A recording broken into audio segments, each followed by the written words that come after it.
everybody. So yeah, I hope you guys can hear me. Let me know if I haven't done this in a long, long time by myself. So I hope that my sound is working. So hi everyone. So yeah, it's just boring old me, the timid Eggroll, if you whatever you want to call it. Okay, good. All right. Yeah, so it's yeah, Phil. As you guys know, there was the meetup today in Vegas, so Phil can't join us. So he's either is tired or is like meeting with family and friends or doing errands. So yeah, it's just me for today. So yeah, I probably should have done this a long, long time ago. So like because like Phil, whenever I'm not around, Phil does it by himself. So I think it's high time that I do the same. And I was thinking of going back to doing live streams on my own. So this will be a good test if I still got it or if I still got what it takes. But I'm not so sure. But anyway, uh, so yeah, hi, Dingus, and oh, hello, Donald. So yeah, Phil is not here today, so it's just me. So whether you like that or not, it's just gonna be me for today. So yeah, Donald McNamara. So happy Easter, Caviteño. Hello, and hi, Lost Tales. And yeah, hi Silent Cat. Yeah, Phil's partying somewhere. Don't be game gonna ban everyone. Oh, okay, Phil's here. Oh yeah, okay, and he dropped 50 gifted memberships. Oh, thank you, Phil. Then then Lost Tales will unban everyone. Then okay, let's see. Phil's scored. Was Blair White in the event? I don't know. Maybe she was. No, I'm not. I'm the one who's late. Must be drunk. Hello, long last name. Philip got the credit card. He does. He really does. We bully the footage. Yeah, guys. Phil got hurt from all the food talk every time we go live, and every time in his streams too. Hello, Midnight Light. The music. Oh, this is just like I just searched copyright low-fi music and that appeared. I can send it to you if you want, Hunter. Just let me know. Okay. Where was I? Oh, thank you, Melodic Method, for the gifted subs. So, okay. Yeah, okay.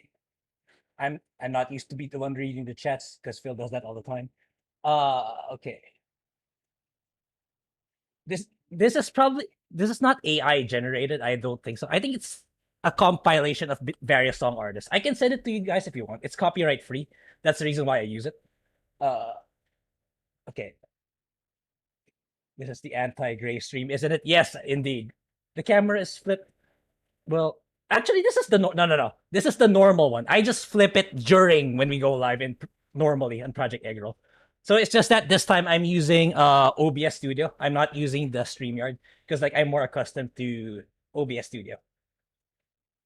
Who needs the food loving Phil? Anyways, Phil's on chat. You're hurting his feelings. Snape. Yeah. Okay. I'm. Yeah. I cannot say the first name of Snape, but he does kind of remind me of kind of like a funny thing that happened several years ago in the Philippines and the US. I'll show it. Inverse dimension. No, this is the normal. This is the normal camera. What do you call this? It's not inverse. This is the not inverse version. Okay. So I probably didn't think of that. Yeah, this is the normal one actually. Okay. Trying to sweep the latecomers. Secret date with Blair White. I am not surprised if that is true. That music was chill. Yeah, I can send it to you guys. I can send it to you. It wasn't well. There's a lot of them when you search low fee, no copyright. But yeah, yeah. Hope you guys had a good. I I think some of you guys were at the meetup. I don't know, but I'll try it next year. I have a good shot of going next year again. I'll coordinate with Phil because like some things are going on with my current employer, where she wants me to do stuff in the US, so I might be able to like put the two together. But I'll end up staying in the US for a very long time if I make that push through. But yeah, anyway, hope you all had a good week, are gonna have a good weekend and had a good meetup. And Hollow Ninja with the two. Project Eggroll for life. Eggroll. Yeah, thank you so much. Anyway, so you've been watching a mirror dimension. Yes, you were. You're watching the inverse mirror the whole time. So this is actually the legit angle, the real angle. Grae, what line of work are you working in, if you don't mind me asking? Okay, so it's right now it's like I'm kind of veering off to different careers, uh, out of coincidence, not because I was going after it. So right now I'm doing video editing slash social media management slash virtual assistant duties. So it's like what happened was last year I was working for an AI company, but the thing is they weren't really exactly paying a lot, and like it was like um work on site every day. It's like it was like, yeah, it got really tiring. Then to the point that I don't get me wrong, the work was good, and like I was getting a good impression with that employer, but the thing is they really were not I feel like they really were not compensating me correctly. So what happened was this new employer I'm working for right now, it's like I've been working for her for several years already. Not really several, a couple of years. And it started off as being part-time, doing part-time at Upwork. I have as a freelancer. So since I started doing YouTube, I was like, okay, I know how to edit videos.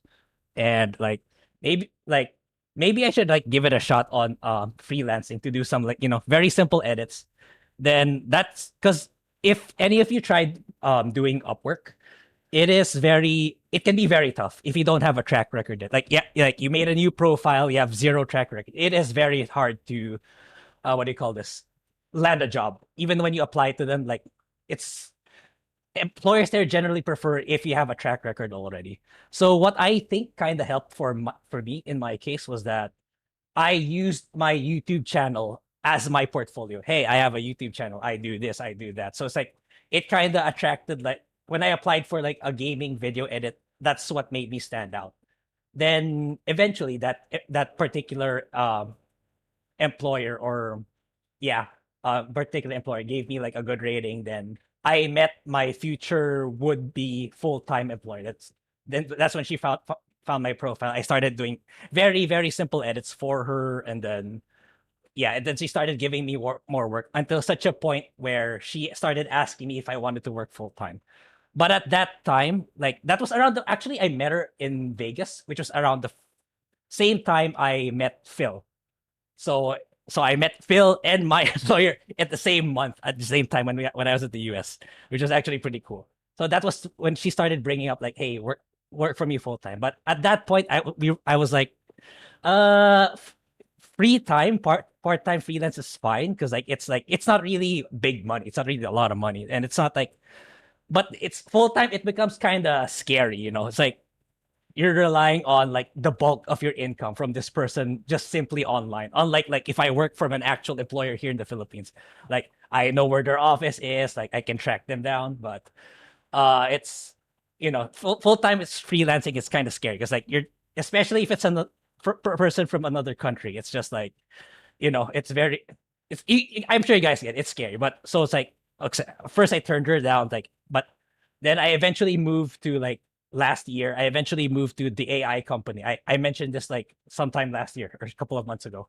But yeah, it's like I was starting like I had fun. It was really great work that for that AI company. I was learning a lot of things about like different like how the AI behaves, the various types of AIs and stuff like that. But eventually it's like it started to get pretty exhausting. And then um like I was thinking like maybe I wanted to ask my boss for an increase, but lo and behold, for some I don't know, fate, I suppose, like the that freelancer employer, she contacted me again. It's like, hey, I'm looking for a full time. Like it's got to the point where she started asking me how much was my pay. Like maybe I can I can match it. And like I was like, okay, this is my pay. And it's like I even told her it's like pretty timely. That's because like I really want to ask my employer for an increase. Then yeah, back and forth. In summary, like my employer at the time didn't give it to me, so I ended up moving to this new one. So I'm back to work from home with like pretty much more than double the pay. So it's a win-win. Like work from home, increased pay by a lot, and I save a lot of time and energy because the traffic here in the Philippines is really horrible. It's like what do you call this? Like it takes me on average bare minimum 4 hours to get to the office and to come back home. So imagine how much time and energy I waste simply from that, and the gasoline, the parking. That has been eliminated and I get lower pay from that employer. So it's like it's kind of like a no-brainer. So yeah, that's basically the story. So I've been working for my employer right now for the past 5 months. Anyway, yeah, it's that was a really long story, but that's the gist of it. So okay, let me see what chat is saying. Okay, Hollow Ninja, thank you for the two. Where we're able to get a. Okay, so okay, what are we playing? I'm not gonna do game streams here, Hollow Ninja. I don't think it's like I will do that probably in my personal channel if I wanna do my own personal streams. Definitely not here. This is not like the channel for playing video games. More like just talking about video games and pop culture. Were you able to get a physical copy? Cavitenyo, there's a supply issue right now going on in the Philippines, but I think it permeated throughout the globe when I was reading articles this morning. So yeah, I was not able to, but I don't I don't know. I'm in between. I find it too expensive. It's like $50 for like they didn't really do a lot compared to like Suikoden. The Suikoden 1 and 2 remastered. They did a lot more and they're charging less compared to Lunar. Like for Lunar, they spruced up they kind of upscaled the character portraits a little bit, but and the voice acting they changed the VAs and they optimized it for modern hardware. But that's about it. And I think $50 is a bit too steep for that. But I'm in the fence. Honestly, I'm in the fence. I might get it, I might not. But my gut is telling me eventually I will. Phil's gonna come back pregnant from all the butt love, aka Blair White's room, aka Vegas. Maybe, Hunter, maybe. Were you prior military? Nah, it's the most military thing you can that's required here midnight light is during college. It's either that or you do charity work, and I chose the charity work. I didn't want to do the military stuff, so no. Lexi boss, maybe. I don't want to comment on that. It's good to be wanted. Yeah, it gives you options for sure, Mr. Milk Toast. So don't go breaking Phil's back. Okay, I don't know this song. She couldn't. She tried. Don't go breaking my heart by Phil. Bonus at after hours. No, not really. Audio and video are good. Okay, great. Can't wait for you to play Xenoblade. Okay, I'm gonna get to that Jose Taco. Cause yeah, I'm playing Xenoblade 2 right now, but that's my intro actually for what we're gonna talk about today. Uh Today is global Maple Story 20th anniversary. The good old days, man. It has been around for 25 years. I remember that an RPG maker. Good times.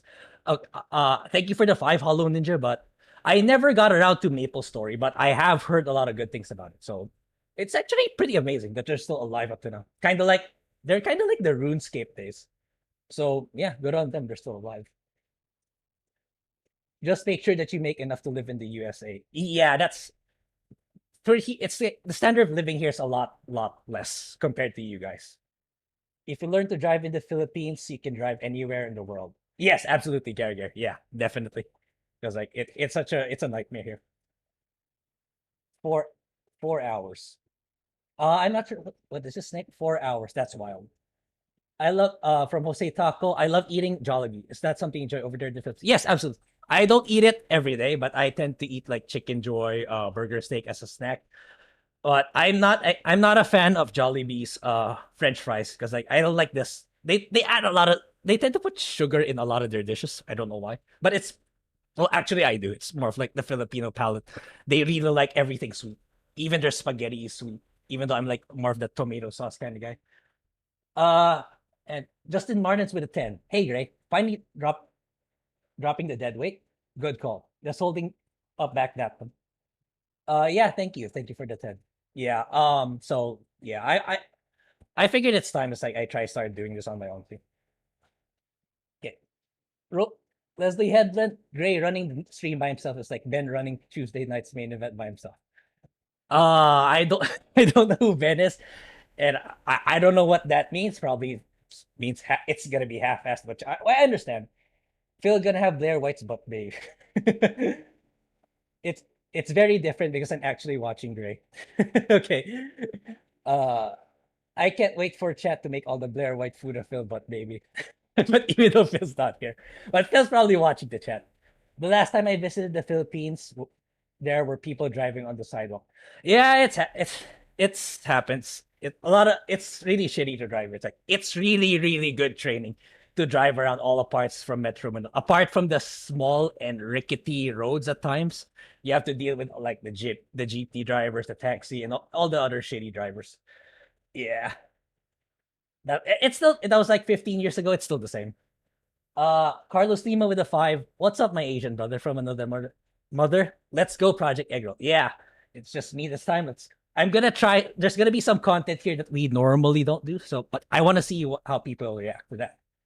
And hi, just JK. Can you promote my future wife's sleep stream? It's rain and thunder and relaxing. We'll see. Raul, we'll see. Cause me, okay, I'll be very honest with that kind of thing. I'm okay with like collaborating or coordinating with other streamers, especially if they're small, but small like us. It's like the only thing I ask in return. I don't know if I speak for Phil, but the only thing I ever ask for in return is like, show me your videos, show me like the content you make, and like if like me and Phil feel like we jive or like we have the same we think the same way, we have the same line of thought, then yeah, we don't really give a crap about, oh, you need to have 500 subscribers or stuff like that. Not really. It's not really a big deal for us.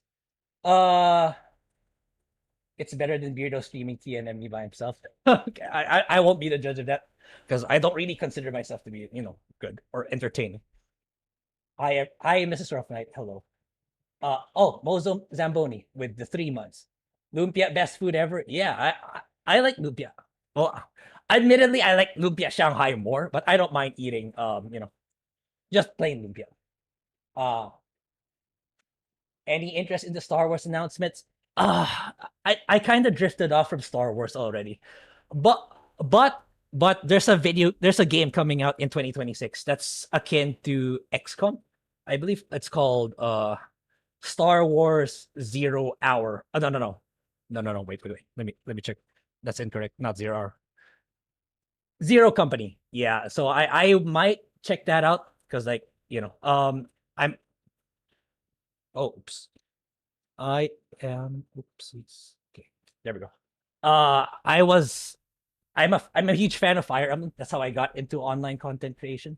So yeah, looking forward to that game. And hi Dingus. So can I put a link? I do not want that link, Earl. So we can talk behind the scenes, but do not do self promotion here. Okay. Give me a okay, you can go ahead and just spit something out. Give me a moment. My bad. Yeah. Okay.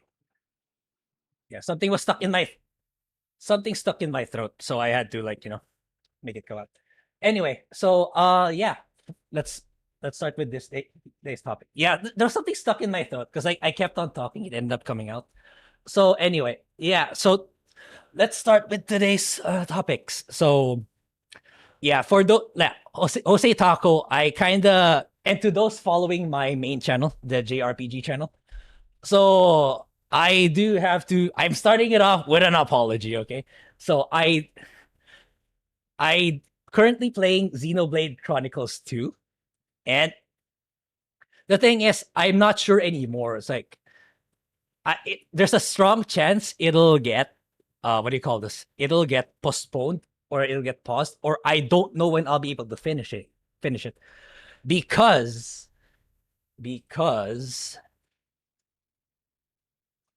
window capture. What happened? Okay, wait. Why is it not showing? Why is it not showing? There we go. Because the Elder Scrolls Oblivion remake has been leaked. Like, okay, let me move my webcam here. There we go. Yeah. Because so some of you may know it's like I really like Oblivion. Oh, Elder Scrolls in general, the modern ones anyway. I like Skyrim, but I started with Oblivion. And it's my first ever Bethesda game, and it's my first ever open world game. So it's like I I was so noob at this game to the point that I did not know that you can fast travel. So like imagine, for those who know Elder Scrolls games, it's super huge.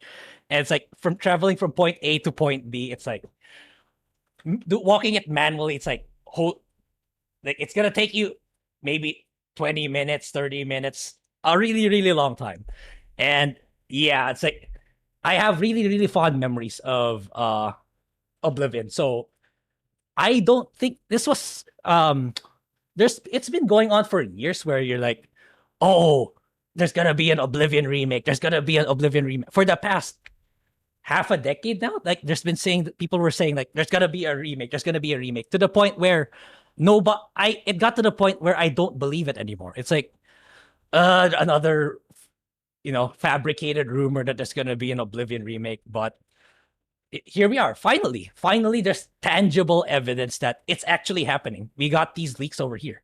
So, like, yeah, after years of rumors and speculation that Bethesda's working on a remake of the landmark role-playing game, the first screenshots of this brand new version of the Elder Scrolls 4 Oblivion have been found. As fans started digging into the developer's website ahead of a reporting released last week. Yeah, so someone on Reddit or on X, believe, was like checking the website of the developer. Virtuous, I believe, Virtuous. Reddit. Okay, back in 2023, a Reddit user claimed there's an upcoming remake, and the roadmap during the FTC trial, and it mentioned that Oblivion remake. Yeah, it's like this has been going on for a really long time, and it got to the point that I really didn't want to believe it anymore. It's like you guys are just making shit up until like Elder Scrolls 6 comes out, and yeah, and lo and behold, allegedly, it's still not yet confirmed because like Microsoft wants to shadow drop this, which is strange because like a game in this magnitude and this popularity, I think you should what do you call this? You should be at marketing and announcing this. Like me as a content creator, like my schedule is absolutely fucked. I don't know what I'm gonna do with my main channel now that this is coming out, because like I'm absolutely gonna play this on day one. With given my nostalgia and sentiments towards Oblivion, I'm absolutely gonna play this on day one. And the rumors is it's coming out in a day or two from now. So it's coming out on sometime next week. So this was a couple of days ago. So the saying is it's on the 21st, which is like tomorrow or 2 days from now, depending where you're at. For me, it's and it's probably on Xbox, PS5, PC, and yeah, these looks great. I know some are saying that these look like what do you call this? It kind of looks like ESO, Elder Scrolls Online ish, but for me, it's like I'm kind of digging it. It's man, it's loading so slow. But the modern, I do get where some of them are coming from, because like especially like the marble white ruins of the. Okay, let me try to look for that. Let me try to look for Elder Scrolls Oblivion screenshots. No, not the. Okay, the old ones. Okay, here we go. Here's the. No, not that. Let's try. Yeah, some were arguing like the details here, like the white marble in some of the screenshots. That's gonna get. I think this is the new one. This is the new one. Oh, this is a mod. Never mind. Let me try to look. Kind of like the marble bright aesthetic, where it's like it really pops. That kind of got lost in this remake, but I think it's still okay. I think it's still fine. And if you want to deal with the more political side, people are saying that this kind of model is less feminine compared to this one, which I'm not necessarily on board with that, but I think it's okay. But yeah, I'm looking forward to this, and I don't know anymore. It's like I'm so conflicted on how I'm gonna continue playing Xenoblade 2 if this game comes out tomorrow or 2 days from now. Yeah. But I do want to make videos about this. Like what's my take on the game, how it looks like from uh what do you call this? Does it play different? I think they need the one thing they need to overhaul for this one is the leveling system. I am not a fan of like because for those who played Oblivion, it's like the game, if you don't level up your character correctly, it can get harder. It's actually harder when you level up your character compared to what do you call this? Compared to Skyrim, where you legit get stronger each time you level up your character. But anyway, yeah. Time will tell. I'll definitely be making videos about this if it legit comes out next week. And yeah, and yeah. And for those who are very familiar with this game, it's they are meaning that the horse armor DLC will make a return because like that's where DLC, the concept of DLC began and microtransactions began with the Bethesda horse armor DLC. So they're bringing that back in intentionally, which is funny. And if I were kind of like the dev teams, like I would just do it for the memes. So yeah, that's pretty cool. So okay, let me see what the chat says. Okay. You play what you like. Yeah, but the thing is like there's I that's the problem with me. It's like there's so many games I want to play. So I Jose Taco. So it's like I'm going around like, oh, I played this. Oh, I want to play that. Oh, I want to make a video of this. I want to make it. That's I think some people kind of figured that out by now. Yeah. I started playing with Oblivion 2. Fast traveling's overrated. Yeah, yeah. It's like sometimes you just want to walk from place to place to see all the scenery. Yeah, totally get that. Were there any credible leaks? This seems like a well-guarded secret. Yeah, I think because like I never like for me I never believed in any of them. At least not at the level I am now. If it weren't for these images that got leaked online, and I think I don't know. I think this is like this can't be. This is a really good like Photoshop, but it looks legit. It looks legit in my opinion. And there were rumbling in recent weeks where like with Jeff Grubb, I believe like he has his sources, but I don't know. As far as I know, Jeff Grubb is the same guy who took credit from Smash JT. We talked about him a couple of weeks back. And are are there ferries to move carry between all the Filipino islands? Melodic method. It depends on which destination you want to go, but there are definitely ferries for sure. The terrain sculpting in the remake looks bad in comparison to the OG. Very unnatural slopes. It looks so weird. Yeah, like for me, it's like it it will inevitable. There's gonna be some things that we'll probably not like, but I think that's really the case when it comes to remastering these types of games. It's just that you're never gonna please everybody. But I would like to think that given everything, it's the pros outweigh the cons. But time will tell. Maybe I won't like it. Maybe I'll get disappointed by it. But as of now, I'm pretty hyped. I only would want a remake if they blow my pants off. Turn it into Skyrim or better, but they'll just give us a cell shader and call it through. I think this one was given some, well, the way I see it now, looking at these pictures, I think it was given some more effort rather than just simply remastering every, upscaling a little bit and calling it a day. I think at least some effort was put into it. But I really don't. I think they should have announced this and released more trailers rather than shadow dropping it. But I do. I understand why they did it with Hi-Fi Rush because like it's a new IP and sort of that. But something as big as this, one of the biggest Western IPs, video game Western IPs in the world, is yeah, I think it deserves some marketing. Like I would have planned around this. Like I wouldn't have committed to Xenoblade if I knew this was coming out 2 days from now. If it's coming out 2 days from now. Speaking of Microsoft, so that Forza is coming to PlayStation 4. Looks to be that way to really compete with Gran Turismo as a racing simulator. Yes, it's gonna compete with Gran Turismo Caviteño, but I'm more seeing it as like Microsoft pushing, they're like they don't want to do exclusives anymore on their platform because like Xbox is not doing well and they want to push Game Pass. But I don't know. I'm kind of losing faith with Microsoft as a whole. But minus this one and the Claire obscure turn-based RPG game coming out alongside this. Which is weird, by the way, releasing two big RPGs pretty much at the same time. I don't think that's a good idea. But overall, Microsoft's like I feel like they're not sure what they want to be. It's like they want to push Xbox at the same time. They're not giving really good reasons to for you to buy one these days. Because it's either you can get it on Game Pass or it's gonna be released on other consoles. And Game Pass isn't doing so well as far as I know. They like to say it does, but it's not really. Even though they placed like Call of Duty in there and other big name IPs, it's like it's not doing enough in my opinion. But yeah, that's just me.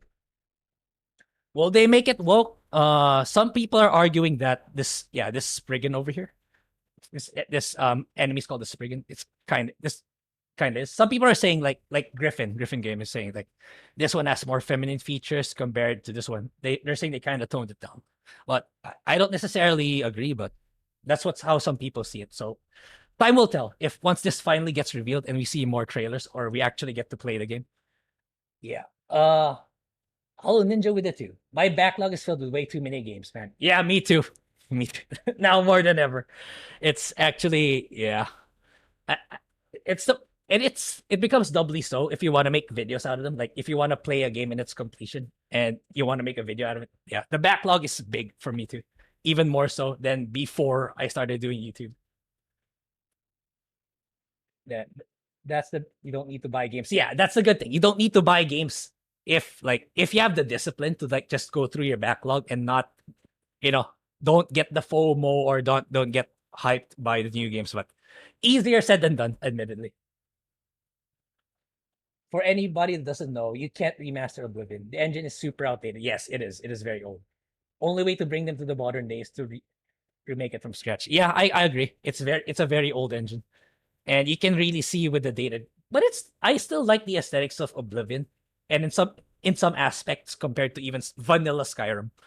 But yeah, I'll see. I'm pretty much optimistic on what this will deliver, and I hope that finally Microsoft delivers a game that I think is very good. On top of maybe Doom, The Dark Ages. But I'm not really a huge Doom guy. Microsoft has never known what it wanted to be since it achieved market dominance. Well, in the gaming sphere, I don't really consider them dominating per se. Yeah, they bought a lot of developers, but they're really not managing it as much or as well as they could have. Hence, it's the quality of their games is suffering. And I also think that the Game Pass model is kind of like spoiling these developers because like since the developers who are under Microsoft are already on Game Pass, they feel like, oh, okay, we're pretty much guaranteed money, so the games don't really have to sell. So we can either half-ass it or we lack the passion or motivation to make these games great. And we can also go woke, like Matt Hansen from Avowed, the director of Avowed. Look where Avowed is now. Nobody gives a shit about it anymore. And Avowed is, I made a written review on this channel. It's really not good. It's really a subpar game. So that I think that's kind of like indirect effects that Microsoft or anyone couldn't have foresaw about having that Game Pass cushion for developers. So I really hope Microsoft finds a way to turn it around to make, right now it's like I don't find it incredibly compelling to stay subscribed to Game Pass. Because what I do, there's a game I like on Game Pass, and I don't really like the IP as much, and I just want to finish it. And you can finish it in like 8 hours to 10 hours. I just subscribe for a month and then I unsub and wait for the next Game Pass game I want to try. So which is not what Microsoft wants. What Microsoft wants is you to stay subscribed all throughout so that, eventually like enough people are subscribed to make it sustainable. But right now it's just not happening. So maybe in time they will, but right now it's not there. Okay. Very true. As a diehard Game Pass, yeah, Game Pass is really underwhelmed. The quality is just not up there. Yeah, there are some, exceptions like Doom. Doom is the biggest one among the three right now, compared to this and compared to Clair Obscur, because like it's a JRPG, which is very niche. That you have nothing really much else to wait for, to anticipate for Game Pass. I think what this all about is updating the old assets for the current engines so that they can be combined into the full realm. Yeah, maybe this is like a stepping stone for Elder Scrolls 6. Yeah, fingers crossed. I hope that's good. And yeah, uh, but given Bethesda's track record of late, not people are becoming afraid. Yeah, I think it's taking so long because we'll have High Rock, Hammerfell, Skyrim, Cyrodiil, Morrowind, Blackmarsh, Elsewhere, Valmwood, and Somerset Isles, and playable for the oh, is that true? Yeah, that's a lot.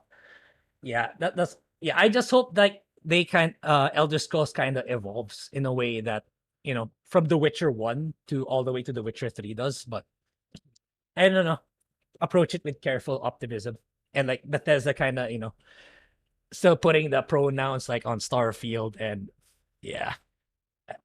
But who knows? Maybe they might actually make it a good game. So let's hope. I get what you're saying. Do you think in the future they'll have one big Elder Scrolls game where you can go to all the realms? Probably. That I mean, the technology's already there, in my opinion. It's like maybe not in Elder Scrolls 6, but Elder Scrolls 7, which is like 30 years from now, I think. Elder Scrolls Online doesn't. I think it does the logic method. I think ESO you can, but it's still not the same. Playing ESO is still not the same as playing an offline Elder Scrolls game. Any interest in Mind's Eye in June? I'm hoping for a big new action game and coming from Leslie. Uh, I think I've heard of that. Wait, let me see. Oops. Let me see. Mind's Eye. Okay. Oh. Okay. I have not. Never heard of this. Okay, let's take a look. Oops. Okay. Single player action thriller. Okay. I'll take a look, and this looks interesting. Yeah, but thanks for putting it on my radar.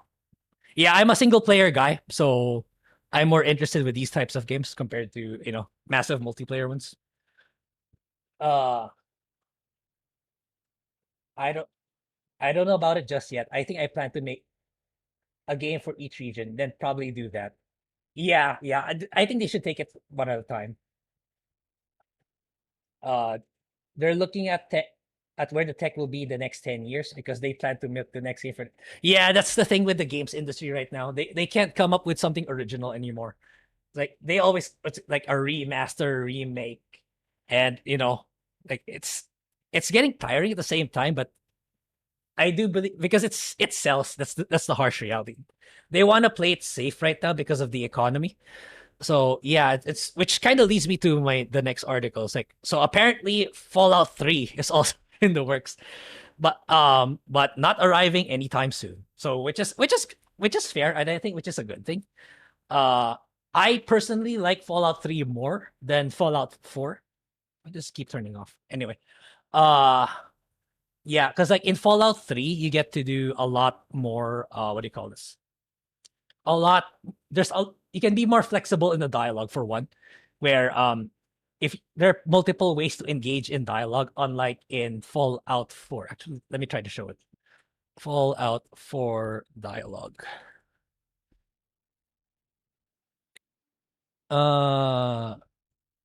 Yeah, if we look here, it is. Yeah, zoom in, please. It is extremely limited, man. It is like, yeah, it's usually only 4 because they mapped it into the 4 face buttons of the controller, which is incredibly lame in my opinion. They should have stuck with like Fallout 3, where you can do like a lot. There are multiple ways of doing it, like this. Like you can sweet talk them. Like if that doesn't work, you can like be if it's a technical subject matter, if your engineering is high enough, you can go through it that way. I prefer that one much better compared to Fallout 4 personally. But yeah, so there's gonna be a remake, and well, they're also making Fallout 5, which I don't know about Fallout 5. It's what do you call this? Like, because I'm thinking Fallout 5 is gonna take like bare minimum 10 years from now. But at the same time, the TV show did very, very well. The Amazon one, even though it's kind of divisive. Me and Phil liked it, but the hardcore Fallout fans did not.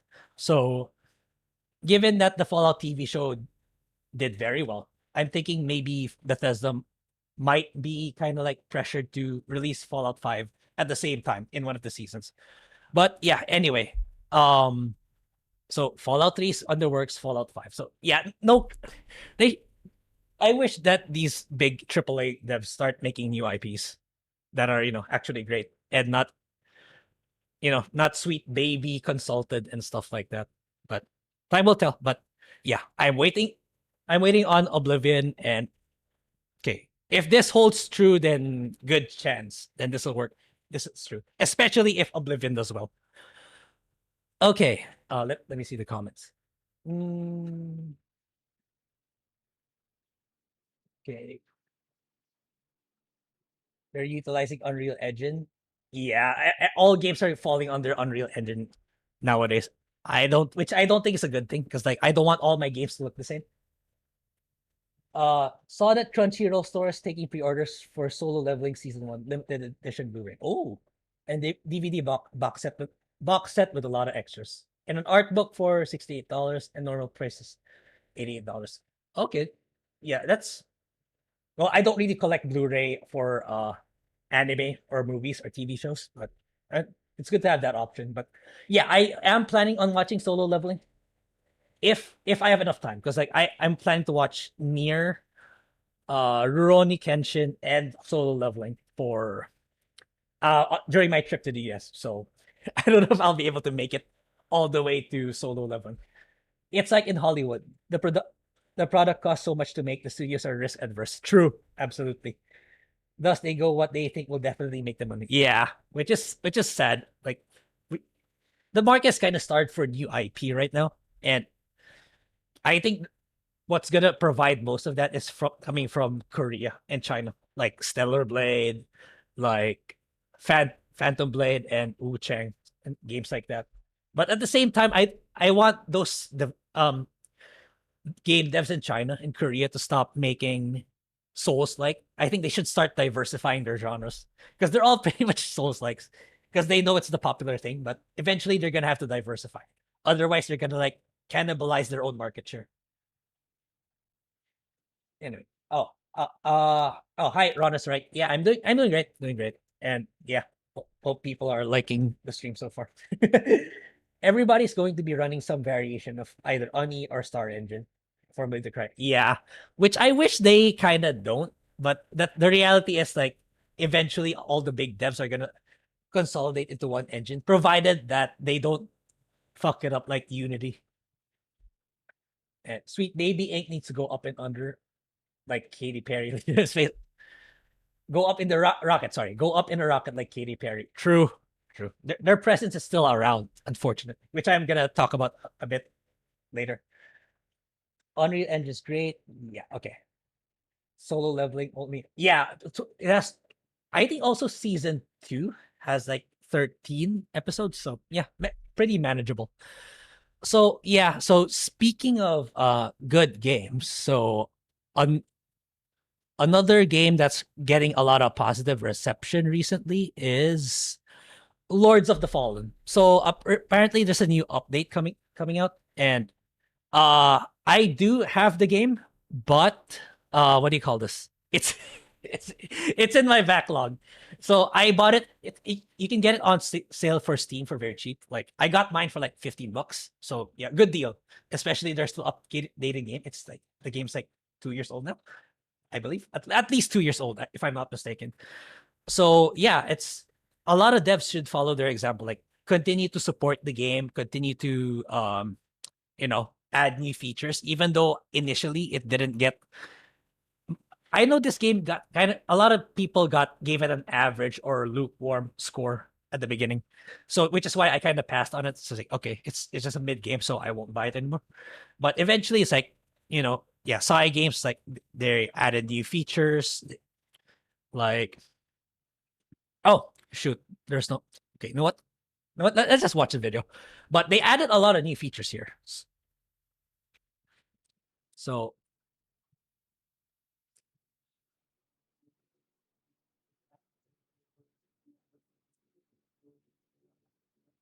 yeah, initially people didn't like this game, or a lot thought it was mid. Yeah, almost 2 years. Yeah, which is great.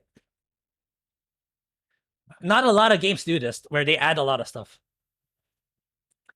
And I know in this, my bad, sorry, no sound. Okay, yeah, that's on me.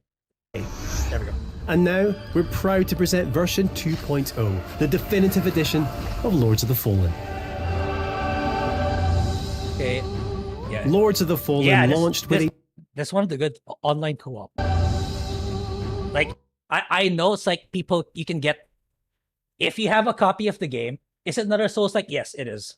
But yeah, it's been getting really good feedback nowadays. The good thing about this, like, if you know a friend who has a game, he can give you like a pass for you to play for free with your friend unlimitedly. So that's really good. That's Lords of the Fallen launched with a seamless co-op mode. Unlike many Souls-likes, players could journey together for as long as they chose.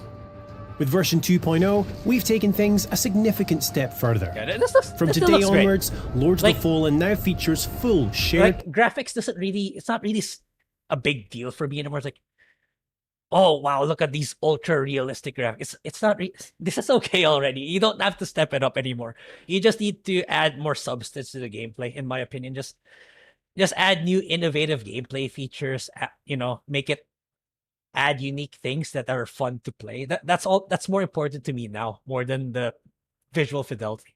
Progression cross-play co-op. So, how does it work?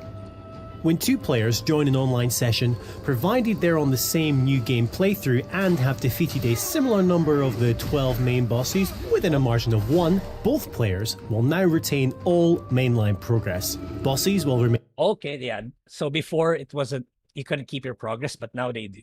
So it's like a game that's almost 2 years old. Like, it's really rare for devs to do that, especially a game dev of their size. Like, I really wish the overall games industry followed this kind of model. Remain defeated, and beacons will stay lit, or otherwise.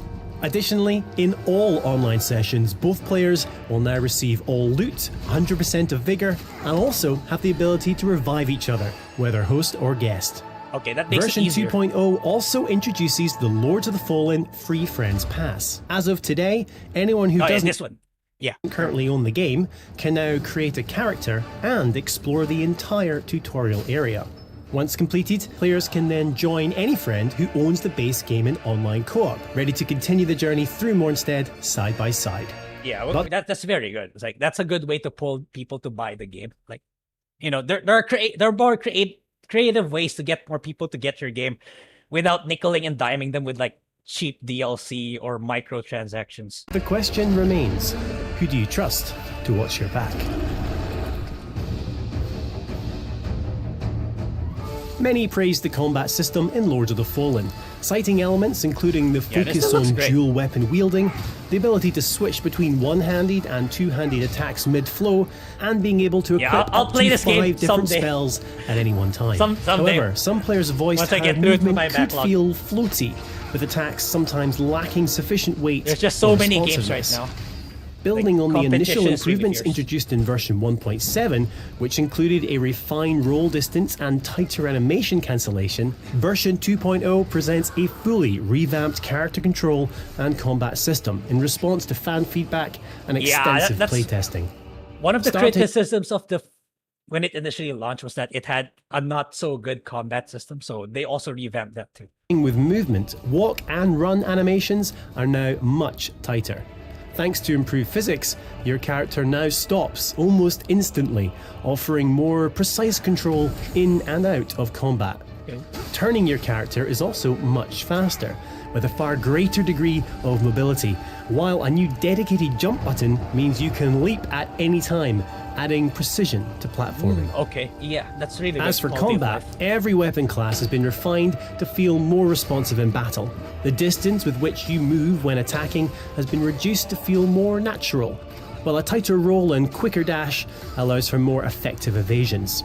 The lock-on system has also been modified to ensure more intuitive enemy selection, while removing the chance to accidentally lock onto environmental elements during combat. Imagine doing this much overhaul the on a 2-year-old attack game. is now it's much really faster for more effective use mid-combat. Mad respect to this dev. Normally, while combat fidelity is like integral to any Souls-like, equally important is how satisfying that combat feels, and that's where audio comes in. As well as both block and parry, every single weapon has received a full sound overhaul, resulting in a more intense and gratifying experience with every swing, clash, and thud. Alongside this, the sound effects when striking an enemy have also been intensified to ensure you really feel your weapon slice through every single layer, even feel like the same from game armor anymore. through to flesh and finally bone. Given how much they added and changed. Another highly popular community request has been the ability to create more attractive and generally realistic. Attractive. Oh no. This game is so big in the chat. More attractive? What is this? Looking characters. Both the male and female options have been visually enhanced, while we've also increased the femininity of the female body type with more attractive face options and a more conventionally feminine body shape. The game's UI has also received a full visual upgrade. It's now cleaner, more modern, and easier to navigate. This is a lot. Players can completely disable the HUD for a more immersive experience, or use the dynamic HUD setting where it fades in and out based on gameplay. These UI improvements arrive hand in hand with a fully revised tutorial. Player prompts have been streamlined for increased clarity, while the addition of an all-new guidebook means players can revisit previous prompts at any time throughout their adventure. That's very helpful. And talking of guidance, your umbral lamp now has the ability to highlight the path towards especially your like next if you vestige point, haven't played the game for a long time, Lost then you come Crusaders back through and you the forgot how to winding play. passages of Mornstead. A good tutorial is really useful. Numerous quality of life improvements also arrive with version 2.0, including an option for automatic vigor collection and new button prompts for both grievous strikes and environmental soul flays. Lords of the Fallen version 2.0 is the definitive edition of the dark fantasy action RPG and is available now for all lamp bearers. In light, we walk. And it's for free too. So I wish more devs follow this, like even if like kind of like a No Man's Sky situation. Not a that big of a jump, but still. Like more devs need to follow this model. It's like especially when their game sucks at the start. Like don't just give up on it and like, take away the get away with the money people paid for it to them expecting a good product. Anyway, so what does the comments have to say? If everything is black and gray, do graphics really matter? Yeah, it's like, we've reached the peak, in my opinion. We reached kind of it plateaued already. Technology in gaming plateaued already. In my opinion, we're getting diminishing returns when it comes to upgrading our consoles and PC. So it's time the games industry starts focusing on other aspects, not just, the best of the best photorealistic visuals. Graphics aren't anything when it comes to rating the gameplay mechanically, but this game does look pretty nice. Yeah, that's precisely. It's like for me, it's like good graphics. Yeah, it's nice to have, but it's not the be all and end all like many games nowadays are doing. It has been entertaining seeing people stream splits fiction. Yeah, remember when Steph was guesting? Was a guest like 2 weeks ago. That clip was funny when she was driving. Like, they died like what? Literally hundreds of times maybe. They must have designed it to save progress, but couldn't get it 100% reliable. Okay, I'm not so sure because I wouldn't play the game yet, but I hope it does.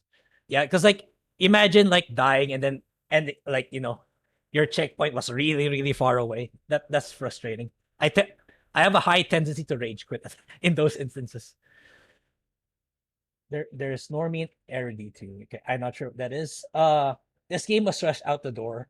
This probably should have been the release first. Given that this was published by Square Enix, very likely. And Square Enix has the tendency of setting unrealistic sales expectations with their games too. It's like, Deus Ex should sell 15 million copies or something like that. Square really needs to reevaluate the way they do financial projections for their games.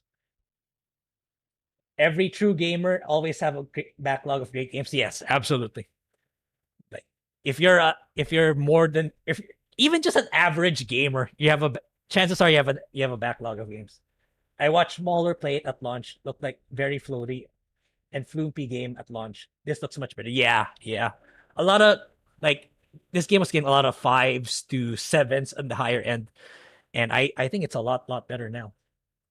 Attractive equals bigger boobs. Yeah, yeah. Good, really good on this game. Female Phil would make a female with each. Yeah, what he streams this game. Yeah, he should stream this game since he likes playing a lot. He likes to stream a lot of Souls games. I'm told that females aren't supposed to be feminine. Yeah, according to Sweet Baby Inc. I think it was this game about a year they changed the character. I'm gonna get to that, Gary. I'm gonna get to that. So yeah, so apart from these new quality of life features and um updates, so several months ago, they also vows to update the game to replace body type A, B with male and female. After players vote to keep gender politics out of the games, which is a win, absolutely. Like I watched Hypnotic's video. Oops, nope. I watched Hypnotic's video about this this early morning. It's like, yeah, in real life, when you talk to people, right, you don't say, oh, I'm a body type A's. Who does that shit? And like, yeah, it's like game devs and publishers need to remember that Twitter and what do you call this, X and social media, and that's not the real world. That's a very select few of people, and people in the outside world, in reality, outside of the world of the wokies, this is not a thing. A lot of people don't even know what the issue is with these, whatever these conflict with the genders. So yeah, good on them. So he placed the votes. Okay, let's click this. Let's see if it's still up. So I believe this is the Marek Timinski. I hope I read his name right. I believe this is the game director of Lords of the Fallen. So yeah, 88%. Is it still that? Yeah, it's still 88%. So people wanted that. This is what the real world actually is. Not the people here. And okay, and none of the people here. In the real people with people with the healthy mental health or with stable mental health. This is it. This is what they want, and it's really that simple at the end of the day. And the reason why I'm bringing up this old article is because apparently another developer did not get the memo. So apparently, what? Oopsies. Okay, there we go. Pal World apparently did not get the memo, and I'm not sure. For those who were playing Pal World, I think this is the selection now. Body type 1 and 2. So it's like, so Pal World, Pokemon-esque game, a modern Pokemon-esque game. For some reason, believe that they they adhere to the sweet baby norms and stuff like that. They changed it to body type 1 and 2. So players are rightfully demanding that developer Pocket Pair change the game's type 1 and 2 bodies to male and female. Yeah, which is, for me, in my opinion, that's correct. Because again, this normal people don't give a crap about body type 2, or they never call themselves that way. It's really weird. And DEI is being thrown out the window with the current regime in the US. So I don't know why they're super late into the party, but yeah, I hope they listen. I forgot the name. Oh, yeah, Pocket Pair. I just read it. Stupid. Yeah. I hope Pocket Pair listens and actually reverts this back. Steam user Celestial Flea initially called for the developer to change its type 1-2 bodies to male and female, posting the game's Steam forums. Can we change type 1 and 2 bodies to male and female, please? He explained, okay, no, stop this. He explained, so far enjoying the game. It's really chill. However, even though it's purely cosmetic and doesn't really affect the game, I like to see the type 1 and type 2 body types changed to male, female, respectively. It's a modern gaming trope that just irks me. We're all adults here. Absolutely nobody worth listening to would be offended by this change. Exactly. It's like, what, the 7 people on X or on Reddit, like that's the people you're gonna listen to and not the majority. Like how many times must these devs make the same mistake over and over again? Yeah, it's kind of baffling. It's like after all these years, they still don't. They don't get it. They don't know. Like, do, do they hate money? The thread, which was originally started on April 11th, is one of the most active on the forums and now has over 215 posts, with many people calling for this change to be implemented. Yeah. Oh shit. A lot of people are upset about this. Glad I haven't bought this game. This body type 1-2 propaganda needs to be gone. Yeah, exactly. They could have gotten a sale for that one. Yep, agree. It should be changed to male and female. Then another post, we need to stop catering to a mental illness as a societal norm. Yes, exactly. These people need help. You do not adhere to their demands because, again, there's something's not right in their mental state, and they need to be consulted. Male and female is the way. That would make sense. You already have either male or female pals and can only breed with one of each. Precisely. And yeah, basically, yeah, a lot of people agree to this. And Grums wrote, Pal World breeding only works with, I'm not sure what an MF is. Game can't function with just body types, and civilization can't either. But you point out that everything else in Pal World uses male-female signs, except humans who got body type 1 and 2. Each you allegedly get. Oh, they're banning people too. Okay, that's yeah. This sounds like a Helldivers 2 community manager situation, which is not good. Yeah, I think they got infiltrated. Pocket Pair got infiltrated by more Wokies, which they should remove right away, in my opinion. Okay, in another post, it added, "Let's make it happen. Let's ask Pal World to bring." What's MF? What is MF? Wait, male female, male female. Oh yeah, male female.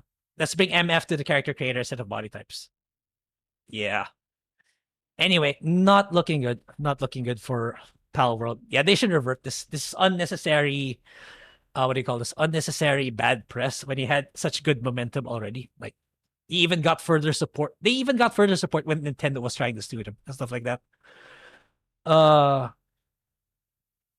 don't think Pal World is doing this for politics. I think they do. I think body types have sadly just become the norm for the fucking.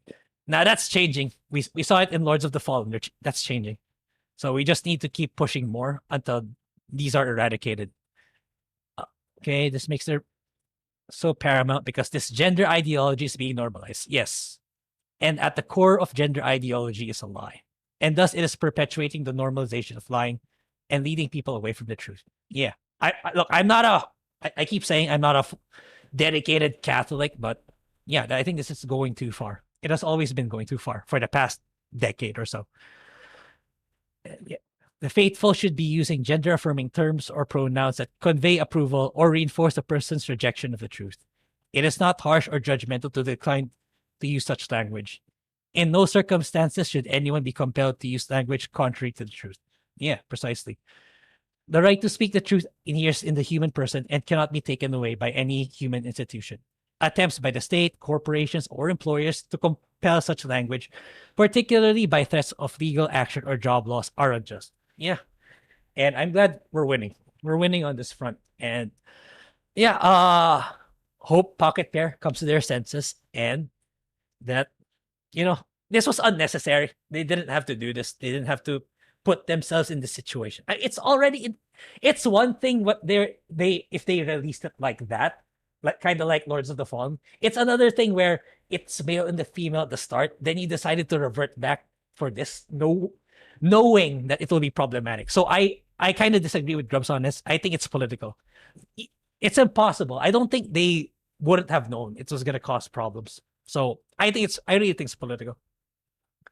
So anyway, speaking of bad games that were not so well received, which we didn't talk about last week, is Marathon. So I personally, I haven't been in tune with Bungie ever since, ever since Destiny. I'm not really a Destiny guy because I'm not into multiplayer as much. So I was more of like a Halo guy. So I was hoping like their next game would be would at least have a campaign like Halo and then have multiplayer features too. But again, this is like Bungie riding the trend, and they're not who they used to be. I think the original team that made Bungie great, I think they're long gone. I think they're elsewhere. And yeah, so I'm gonna watch this. I didn't really pay attention to this trailer much, but I know people didn't like it as much. So yeah, okay. I'll give my thoughts on this.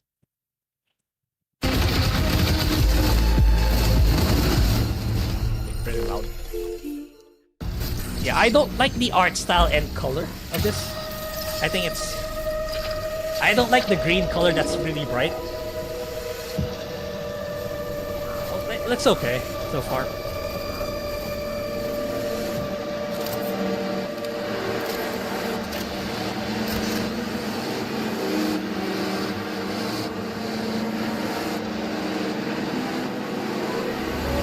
Yeah, it's like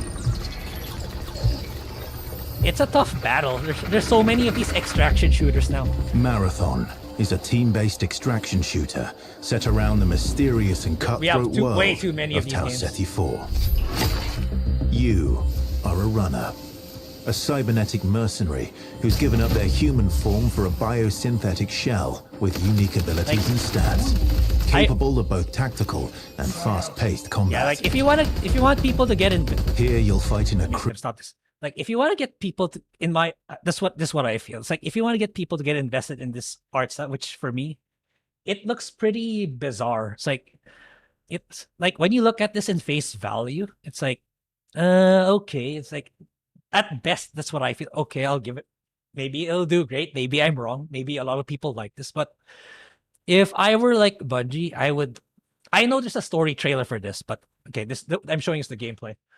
What I would do is like focus more on the campaign, like get people to get invested with the characters with good writing, and then maybe people will be more accepting with the art style. But right now, as a multiplayer extraction shooter, which is super saturated, like it's people are gonna think, yeah, this is like it's gonna be Concord, which we're gonna talk about later. It's gonna be another Concord. Crew of up to 3 players across a variety of zones and points of interest. You'll face rival runners in zones of up to 18 players. Yeah, so many lime green security forces and otherworldly threats to scavenge the remains of a lost colony for glory and fortune. Yeah, too much green. The environments of Tau Ceti green 4 everywhere are filled with weapons, materials, and equipment you can scavenge throughout the map. Yeah, Before deploying, you'll strategically build your loadout and select a runner. It looks battle bit-esque, a bit like battle bit, and I do like the art style of that one, battle bit. Although I don't have the game, but I kind of like the art because like I'm not a multiplayer guy, but I do like the visuals of battle bit. I think they were trying to go for that at the same time being like realistic 3D, like they merged it into one, and this is what they came up with. But yeah, I like a good story and a good cast of characters would have done wonders to uplift this game. At least the initial impression right now. To ensure you're equipped for the run ahead. Your objective is simple. Get in, gather as much loot as you can, and make it out alive. Die, and all your gear will be up for grabs. Yeah, that's another thing. That's another thing that's why I'm not into these games. Like I know that like you lose your progress if you die. So it's like it kind of feels like you wasted all your effort. Like at least when you play games like Call of Duty, it's like I think you still get something. Or at least you don't really have that expectation that you get to keep your stuff. I could be wrong. I haven't played Call of Duty for the longest time, but at least in Call of Duty, you don't have that huge expectation that you're gonna keep your stuff. But I think for these types of games, you kind of do. But you kind of forfeit that when you die, which I think kind of kills the replay factor, or you kind of lose motivation if you die. That's what I think. I could be wrong. Survive, and your loot can be taken into future runs as you grow in power and fill your vault. Yeah, so like imagine like consecutively you got so much things like for I don't know 10 matches in a row you kept winning, and then when you die you lose all of it. Like I don't know. That sounds like that kind of kills the motivation for me. Death is inevitable, But it's never the end. Think quickly on your feet and outplay your opponents. And in your next run, you and your teammates will be the ones coming out on top. And even if you're down on your luck, factions can sponsor you with a fresh loadout, so you can get right back into the fight. Bungie brings its best-in-class first-person multiplayer action to the forefront. Dynamic and tactile gunplay, runners with unique playstyles, and customizable builds create highly dynamic and strategic team fights. Like, how is this gonna stand up with the competition? Or high rolling with powerful gear, you'll need to use your best judgment when you decide which fights to pick and how. Because no matter how geared you are, because like it's okay for single player games to have. It's okay to have like 10 of them falling under the same genre, kind of like the Souls games. Because the thing is, people have this expectation in single player games that there's it's finite. There's a beginning and an end. Or like, okay, I'm done with this Souls game. Now I'm gonna move to the next. Which is why it's okay. It's okay for single player games to have. It's okay to have multiple games in the same genre. Because like once I'm done with one, I'll go for the next. So everybody still gets a share. Unlike here, where you're expected to play it perpetually, or at least stick to it for a very long time, it's gonna be tough for this game to be able to pull it off. Because like, how are you gonna convince the Tarkov players, the Valorant players, all these players from the different genres to move the game they're invested in to this new one? It's an uphill battle, in my opinion. With skill and strategy will always have the edge. Marathon is designed to be played in crews, with contextual pings, shared objectives, and down but not out. Yeah, it's too much green. There's just too many greens. Too many lime green. Otherwise, it's not so bad. And if you're the last one standing, you can overcome the odds to revive your teammates. Green everywhere. And get out with your hard-earned loot. And if you believe your skills alone are enough to conquer any challenge, we give you the freedom to opt out of crew fill, to take all the glory for yourself as a solo runner. No two runs in Marathon ever play out the same. With dynamic events, variable weather, and unpredictable players, you'll have to adapt on the fly if you want to survive. Other games already do that. I could be wrong, but I feel like other games already do that. And anything can happen while you're chasing your objective. Looking to unlock upgrades or increase your faction reputation? Slip into the shadows as Void and ghost past your enemies. Search the map for rare materials and profit opportunities without being discovered. Want to push enemy teams and steal their loot? Infiltrate their storeroom, but like if you die, you lose all that. I don't know. That doesn't sound very good to me. Glitch with agility implants and your strongest weapons to disrupt rival crews. Running support for your friends, grab extra equipment, shield charges, and a specialized backpack to be the lifeline they need. You're always free to experiment with team compositions, and the only limit to how you want to play your runner is your loot and imagination. Yeah, other games do that already. That's not unique to this game. Discovering secrets, seasonal storytelling, community events, and more all await you in season. Concord initially planned for a seasonal storytelling. Look what happened to that. Season 1, where you and your friends will start to unravel the mysteries of Tau Ceti 4. Remember, you're only ever one run away. Too much from green. Next big score. Way too many green. Well, yeah, I mean, I could be wrong. Maybe this game will do really great, but yeah, I'm not seeing it. It's facing an uphill battle. And speaking of, no, stop that. I mentioned Concord, and apparently a former dev left a comment on it.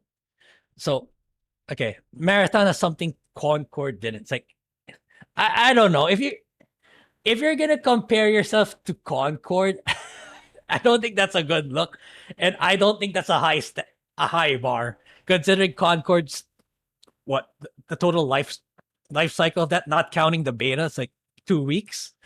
So you really shouldn't be comparing yourself to a game that only lasted for 2 weeks with a budget of 400 million, if I may add. So, according to the gamer, Marathon already has something Concord didn't. So, Concord was such an interesting failure. It wasn't completely broken at launch, and the few fans it attracted were initially sold on its Overwatch-esque hero shooter mechanics. But that brief interest couldn't stop it from being dead on arrival. Yeah, absolutely. It was a disastrous failure that shut down merely days after launch. Yes. Yeah, I know it's 2 weeks. And caused Sony to close the studio that made it. So you would think, right? You would think Sony of all people should learn from this. And what do you call this? And yeah, Bungie is owned by Sony, and like they're doing this again alongside fair games. Like Sony's not learning from their mistakes. At least that's how I feel. It's like you gotta cut your losses, Sony. It's like this is not looking good. So I know what I probably know what this one's gonna say in terms of like what do you call this, contradictions? Like, oh, but this one's made by an established developer, unlike Concord. But still, man, it's like Bungie's not what they used to be. Oh, yeah, there we go. So Sony's first party premium multiplayer offering. Yeah, so it was the 400 million Concord not enough? I assume the company doesn't die quick, painful death, or the subject of widespread morbid fascination, despite not being very similar to Concord. But it is, though. I'm kind of getting the vibe that it is. Although you can argue it's not the same genre, but with the lime green all over it, does feel like it. Many have already written Marathon off and are expecting it to fail in the exact same way. Yeah. Well, okay. For me, maybe not exactly, because like it's Bungie. It's still Bungie. But despite the fall off, the name Bungie still holds some weight compared to Firewalk Studios, which literally nobody knows. Nobody knew at a time when Concord launched. While I understand the hesitation that many are feeling about Sony launching another paid multiplayer game to compete against the sea of established free-to-play titles, Marathon has a leg up on Concord that gives it much better chance at life. Why? Marathon, yeah, okay, yeah, I figured. Marathon is being made by Bungie. So, yeah, but the thing is, this is not like Treyarch or, what's the name of the other dev? The other Call of Duty dev. So, it doesn't hold the same weight as it used to. Where did Concord go wrong? Not to speak ill of the dead, but who was... Yeah, exactly. They were unknown. And yet they somehow got that kind of budget, which is absurd in my opinion. Like, if it doesn't need... Despite... Like, even if you say, like, it had some talented people, unless if it's someone like Hideo Kojima or someone really, really well-known, I wouldn't put 400 million on this team. It wasn't an established developer. Firewalk boasted that it was composed of former Bungie and Activision developers, which certainly gave it some pedigree. But other than the fact that Sony was interested in the studio enough to purchase it, yeah, there's a reason why Herman Holst is not the CEO anymore.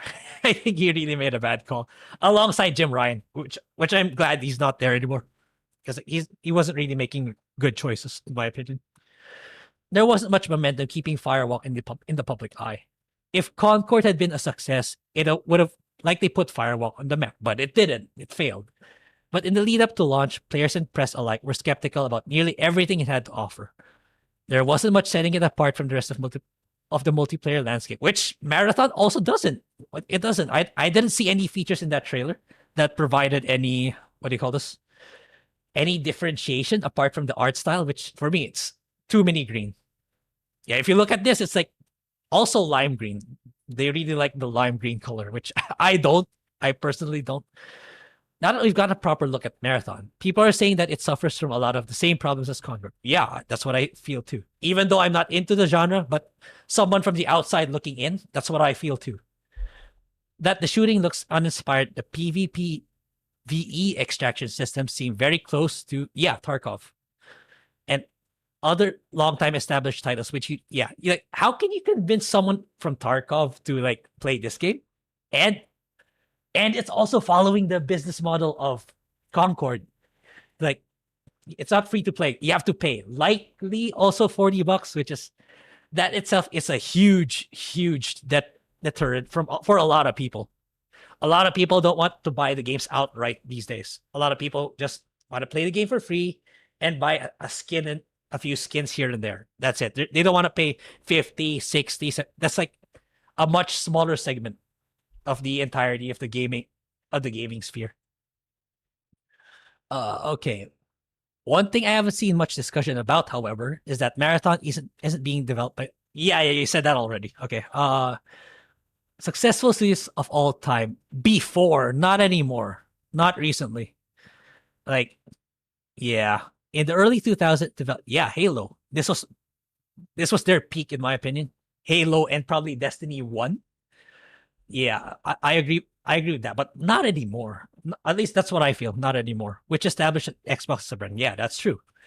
That was way back then. Not any. This is not the Bungie we used to know. So after it was done with Halo, Bungie split from Microsoft. Yeah, when Destiny 1 and Destiny 2 with Activision. So I know there was some like a lot of talk about this one, Destiny and Activision, where they actually got more greedy. Where but they when Bungie veered off from they thought like because they're Bungie's away from Bobby Kotick, so they're gonna be less greedy now. But I know there was some discussion about the DLC where they actually became more greedy. So yeah, it became worse actually when they went outside of Activision. And I don't know. Time will tell if they're better under Sony, but by the looks of it, I am not hopeful. I could be wrong. It could be the really good game, but the way I see it, the way I saw the trailer, it's not looking so good.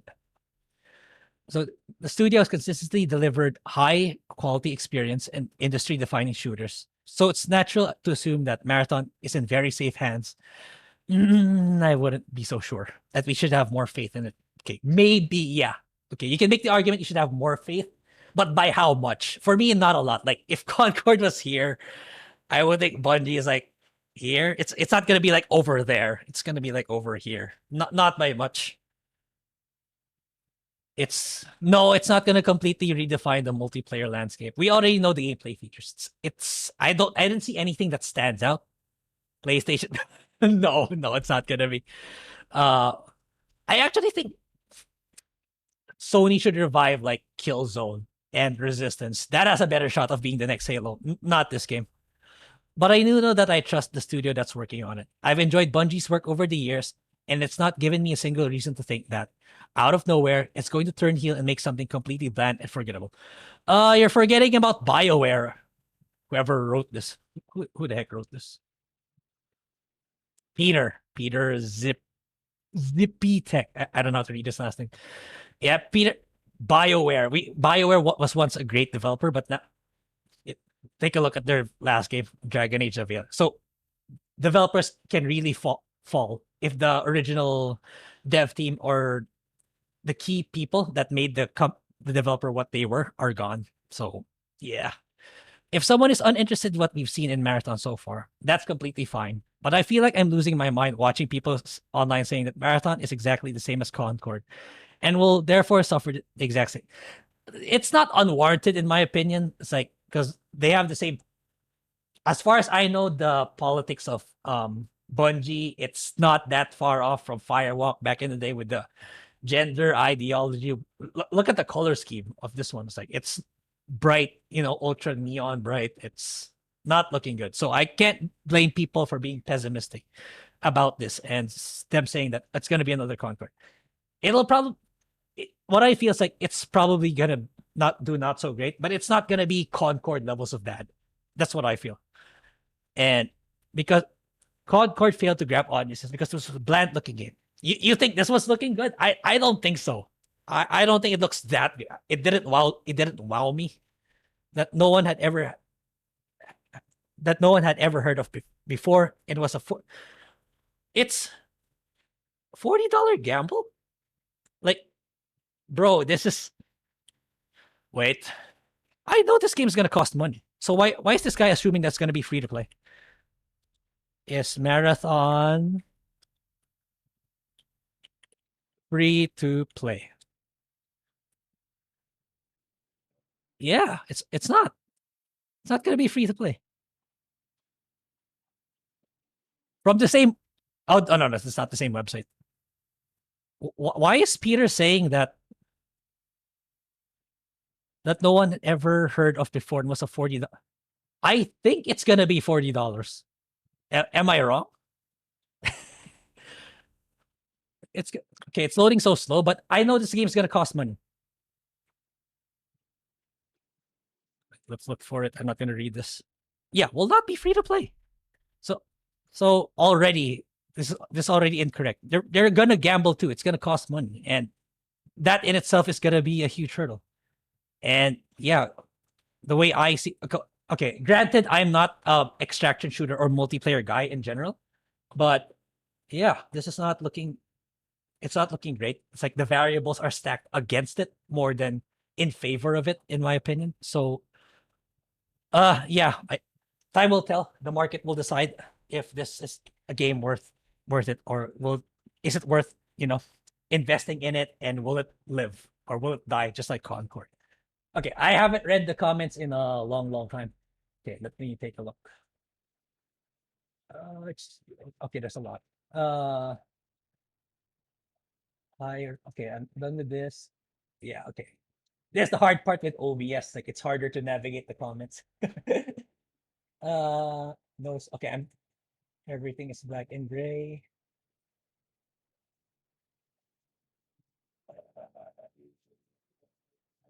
Change the characters.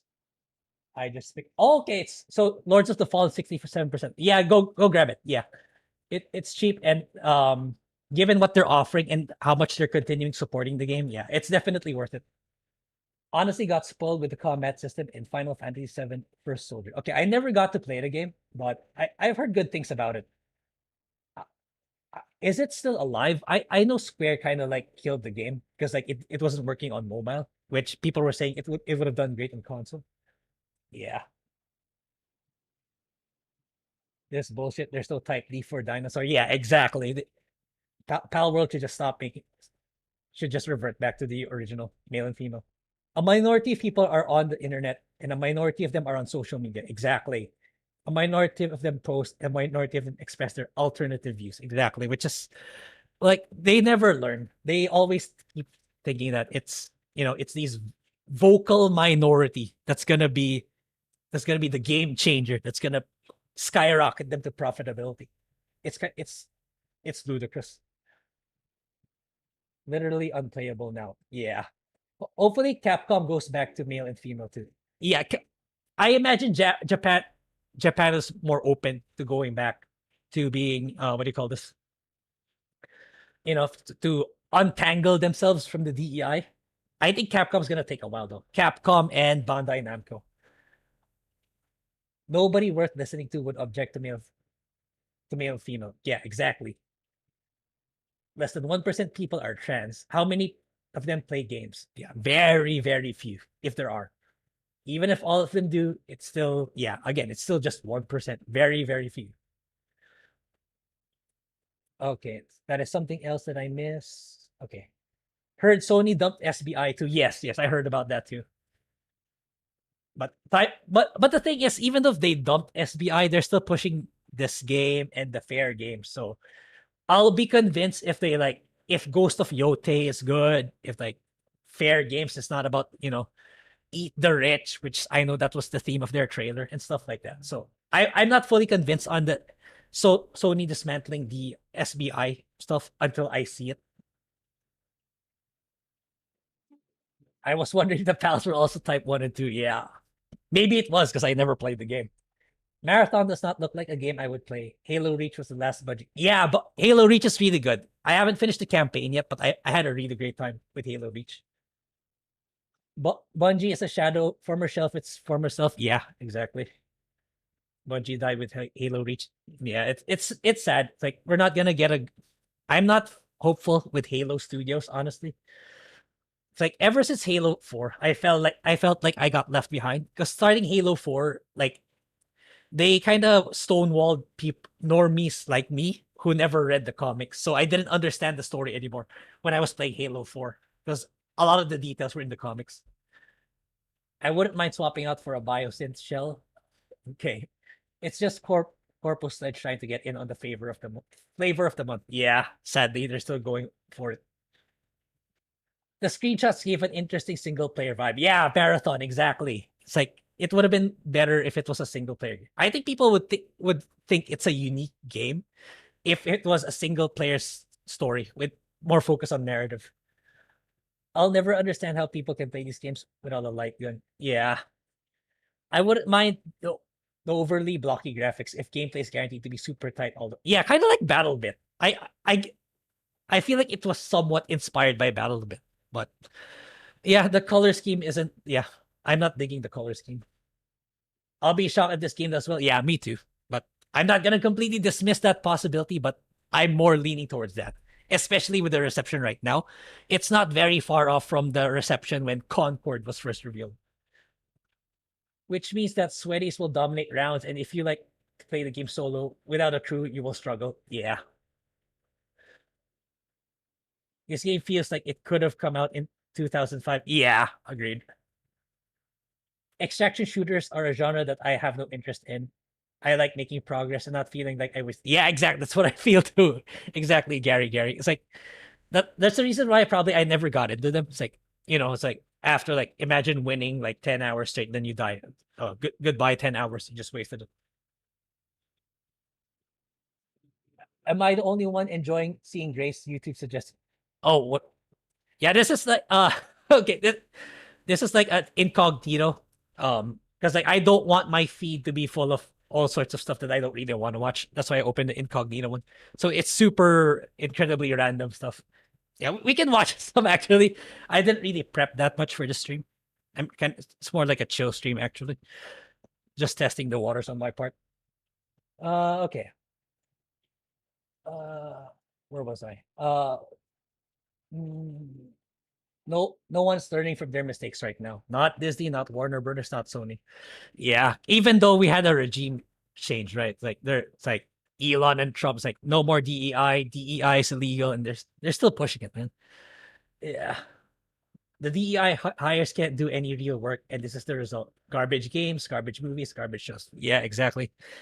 We need to bring back merit into these game companies. COD started with Infinity Ward. There we go, Infinity Ward. I forgot about them. With Infinity Ward and Treyarch complemented the franchise well with Black Ops. Yeah, exactly. Now it's like I know I've been seeing the recent art of Call of Duty, and it's not great. Marathon looks bad and sounds worse. For real, for real. Yeah. Not looking forward to it. 70 is it $70? Marathon? I know I read that it wasn't gonna be 70, but it is, yeah, here. It is gonna be, it's not gonna be free to play. So I think 40 is what they're eyeing, which is in itself bad. But I wouldn't be surprised if they decide to go 70. But yeah, we'll see. The market will decide if this game is worth it.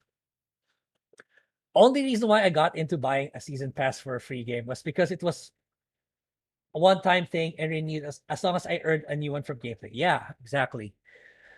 So it's like it's permanently there and it'll never go away. I think that's what's important in terms of like progress in these types of games, which this game doesn't have, or this game purposefully takes away. So yeah, not looking good.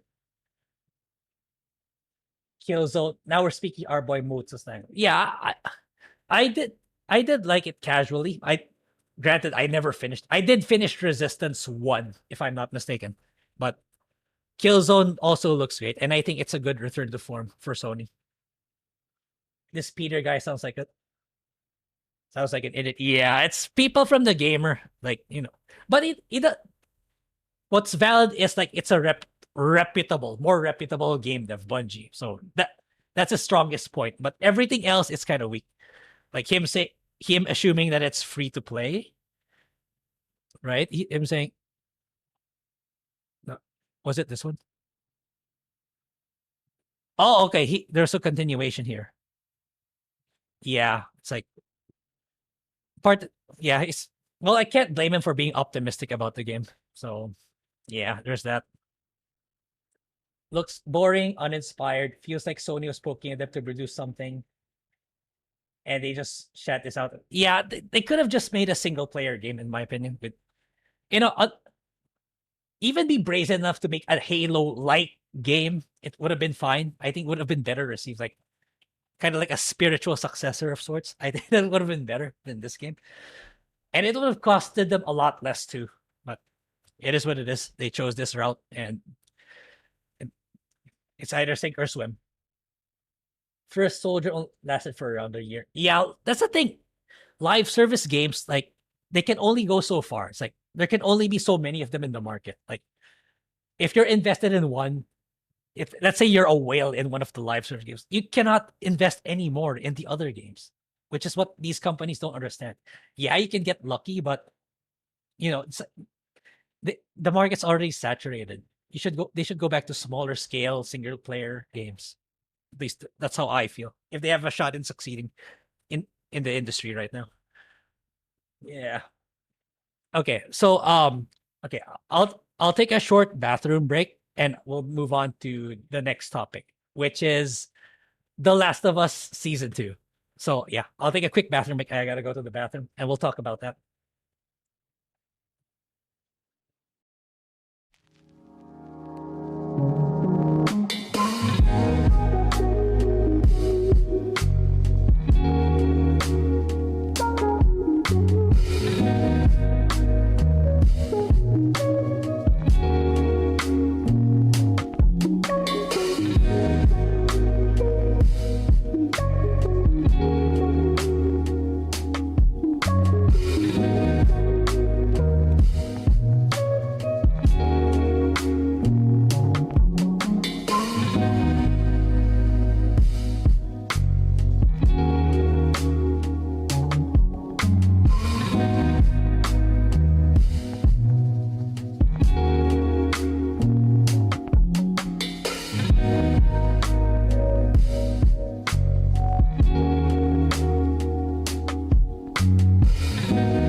Okay, I'm back, and yeah, so yeah, okay. I'll share the soundtrack on Discord. I need to find it again though. I lost the link for that one.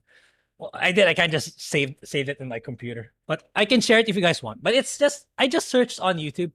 Low fee. Low fee. Low fee. No copyright. Then I just scanned through the playlist, and I chose which one I feel like is kind of a little bit upbeat with the vibe. Then I chose that one. So anyway, okay, thank you for the link, Lost Tales. Now's the time for Project Eggroll to fill its own brand of coffee. Yeah, Phil is more like the one coordinating with Jeremy and that stuff. So I don't really know much about it. That's why he's usually the one advertising that. Only yeah, soundtrack got me feeling something. Yeah, I'll share it. I'll try to look for it later. But I do have the file, the complete file. It's copyright free. So that's why I use it so that I don't get the stream doesn't get any copyright. But anyway, yeah. Royalty free. The genre is I don't lo-fi or lo-fi. I don't know how to read it properly. The genre is lo-fi, but yeah, royalty free is like you won't get copyright if you play it on YouTube and stuff like that. It's a sacrifice would feel for it. Yeah, I can share it. I can share it on Discord. Yeah. Sorry. It's probably lo-fi. That's why you got confused, Melodic Man. But anyway, so yeah. Marathon, I think it's gonna be a shitty game. I could be wrong. It could be the greatest games of 2025, but let's talk about something else that's shitty also. And that's The Last of Us Season 2. And okay, I'm gonna show you guys something with. So, so some of you may know that I am what do you call it? I reviewed the game, and can you guys see this? Oh shoot, you cannot see it. Wait. Yeah, I'm getting used to OBS. But anyway, so let's do this. Yeah, it's not looking great. I reviewed the episode 1, and look at that. The angry mob went after me again. I just make one negative video. I give generally positive reviews on The Last of Us, to be honest. Like I even told you guys the game is worth checking out despite the story. And it has really good gameplay. I like the gameplay of The Last of Us Part 2. And like the same thing happened in season 1 where I just give one negative episode and like the woke mob comes in. Oh, you're such a bigot, you're such a racist. And yeah, it's a battlefield each time you make these negative videos about The Last of Us. And yeah, if you want to watch it, it's there. And the joke's on them. It's because of these, these haters that actually kind of uplifted the video. Otherwise, it wouldn't have done as well as it did. This is for me and Phil. This is really good viewership and watch hours, and it's because of them that is actually doing good in comparison to my positive reviews, which is hilarious in my opinion. But anyway, it's like it started off really badly. Episode 1. It's like I broke it all down in this video if you guys want to watch that. But anyway, they somehow made it even worse. Like it's as if the video game wasn't already bad enough. Naughty Dog was already what do you call this? Naughty Dog somehow found a way. Well, so okay, some people were saying, "Oh, Naughty Dog didn't make this. Naughty Dog did." It was Craig Mazin or whatever. But I said like Neil still kind of co-directed the thing. It's like there's no way he didn't allow this, and in fact, he kind of encourages it. And they shat on Joel even more. So it's like, yeah, it's like they really, really did not like Joel at all. It's like, if you hate this character so much, then why even make the IP? Why even work on this project? Like that's what kind of baffles me. But anyway, so I'm gonna watch Endymion's take on it for the first time, and I'll react to what he says. Chances are we both kind of agree, and maybe he has some points that I did not see. So let's check out Endymion's video. Yeah. So I'm seeing this for the first time, so I don't know what he's gonna say. Maybe he liked it too. Maybe he liked it. I don't know. Anyway, let's take it. The Last of Us Season 2 is here, and already the damage control has begun as critics and journalists try to soften the disaster that is to come, with HBO's reimagining of probably one of the most disappointing sequels of all time when it comes to modern gaming. While I would love to use footage from the show in this video, unfortunately, HBO is insanely anal when it comes. Yes, agree with this. Like, someone in the comment section in that video said, "Oh, you showed such a really long cutscene in the video game. Why did you show so little in the TV show?" It's because HBO is a douchebag in copyright, like to the extreme level. Like, no matter what kind of editing trick you do, like, they're gonna outright copyright claim your entire video. So that's why. Comes to their footage, and will instead just copyright strike my entire channel into oblivion if I even attempt to do that. So, I apologize, but I will only be using footage from the games here. You ask me, trailers or anything else, it should be copyright free. And yes, it is insanely stupid and HBO is still operating in the past, but it is what it is. HBO is worse than Disney. Like, their next level, like, they copyright claim like a machine gun. Anyway, like I said, Season 2 is here. So let's talk about this Season 2, because it's huge right now. It dropped last week, it pulled in 5.3 million viewers. That's about 13% up from Season 1's debut. Episodes from Season 1 also accumulated around 32 million views after being available for the first 90 days. So it is an improvement, and I'm sure that it will just grow with time. You want my review for the first episode? It's simple. I thought it was incomprehensible ass cheeks for most of the runtime. The added scenes with stuff like Joel going to therapy just felt forced and weird. Yeah. And it's clear that... For those who don't know, in the TV show, Joel goes to therapy. That's the last thing Joel would do, okay? That you can't convince me otherwise. Like, that, the real Joel would never do that at all. HBO knows this story is controversial in all of the wrong ways. And because of this, they're going to milk the ever-loving crap out of this setup to ensure that they get all... Yeah. So, for those who don't know, Season 2... Season 3 was already greenlit, which is like the second half of Season 2. Which I already feel like Season 2 was kind of dragging its story already. So, they're dragging it even more in the TV show.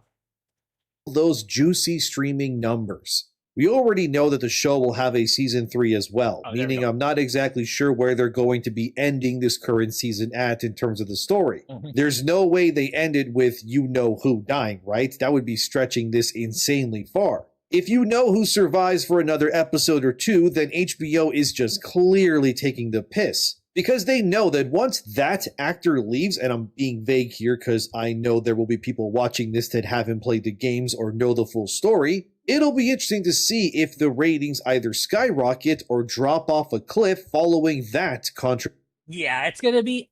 Okay, for those who don't know, I'm gonna drop a major spoiler. It's gonna... Because you know, a lot of people who watch the TV show are normies and never played the video game. So I'm actually gonna be quite curious when that golf club scene happens. How will those people react? It's like, but then again, it's like, I think that's the reason why they're kind of shitting on Joel a lot too, and like throughout Season 1 and this first episode of Season 2. But yeah, I do want to know how normies would react to that, honestly. Controversial move.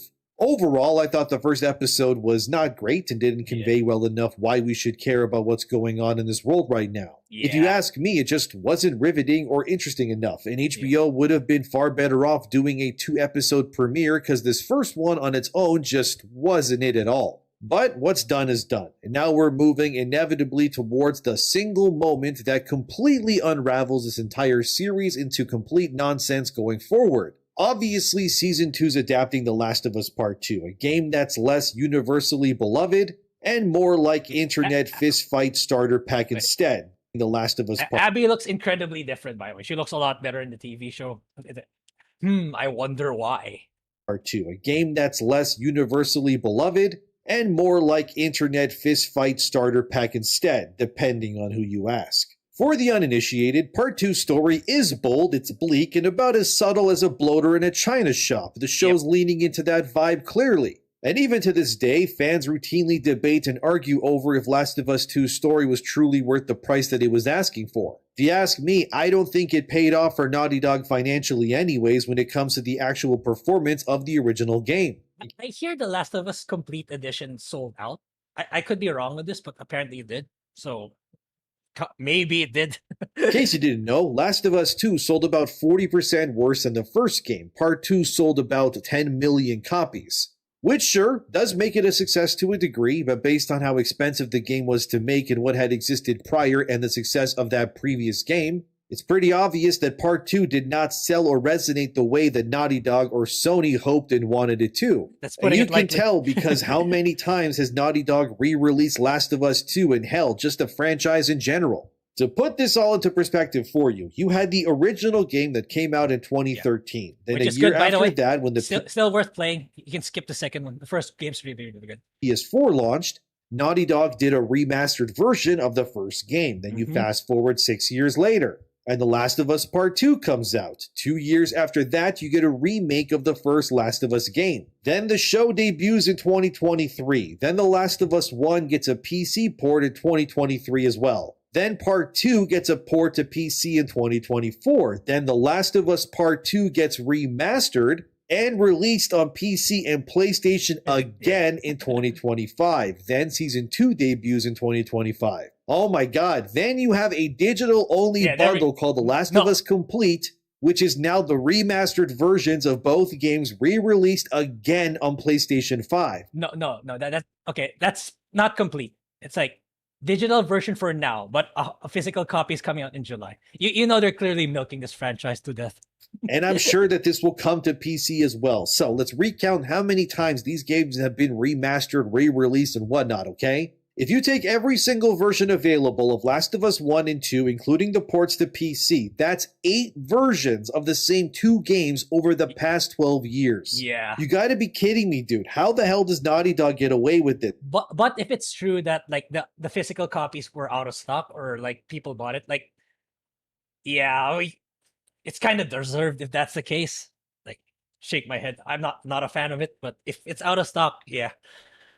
I mean, if I were Sony, why not? If it went out of stock. Plus, this new complete version is like $130 Canadian for 2 games that you can play on PS Plus right now separately for way cheaper, or you could just buy both games separately for cheaper than that as well. Look, here's the thing, all right? What people need to understand is that when a game gets remastered, like I said before in other videos, it's for 2 reasons. 1 is to gauge interest in a sequel, and 2 is to raise funds to make another game and or because the original game did not sell enough to... Yeah, I know I read an article with Shuhei Yoshida. I hope I read his name.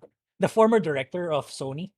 Like, he was saying, like, given the gaming climate right now, given games are super expensive to make, he's saying that he reasoned out, like, support remasters because they need the profits from that to make more games or to make the sequel.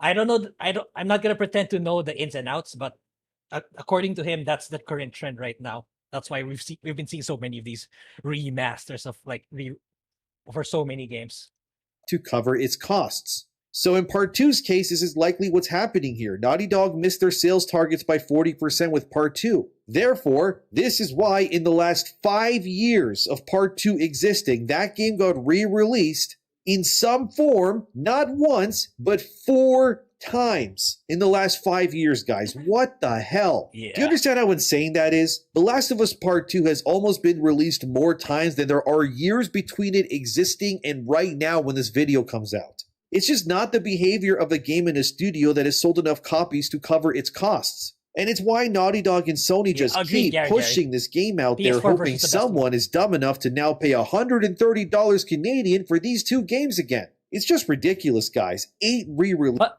okay, it's like I can see why the Last of Us Complete Edition gets out of stock in a sense that it's very limited in quantity, and people want to scalp or like sell it at a much higher price to those who are collection enthusiasts. That's the angle that I see. If it's really out of stock. Releases or remakes in the last 12 years. Yeah, Bloodborne still hasn't been remastered. You can't be serious, Sony. What are we doing here? Sure, I guess we could blame the existence of the HBO show for why The Last of Us is being pushed so hard by Sony with all these remakes and re-releases and remasters. Credit where it's due, Season 1 did turn the already classic video game that sold like hotcakes into a literal cultural juggernaut that even people who didn't play it, now they know that story. And obviously, Season 2's trying to recapture that same recipe, give the audience some killer acting, some cinematic visuals, have Craig Mazin making a sob over a 5-second flashback like it usually does, and hopefully it'll work a second time. But it's also got Part 2's baggage, and that baggage is heavier than a Reddit mod doing CrossFit. The big issue is that fans know what's coming. If you've played the game, you're bracing for that moment. You know, the one that made everyone go, oh, The Last of Us is dead now, isn't it? It's obvious that HBO's trying to soften the edges with more Joel-Ellie bonding, but you can only polish a golf club so much.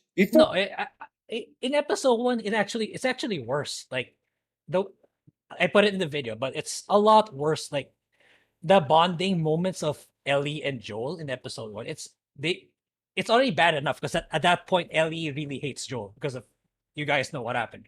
But that, like, the bond, like him playing the guitar, it's like it was done a lot worse in TV show. So I don't necessarily agree that like they made the bonding stronger. If anything, they made it worse and made Joel look like an even worse character than they already did in the video games.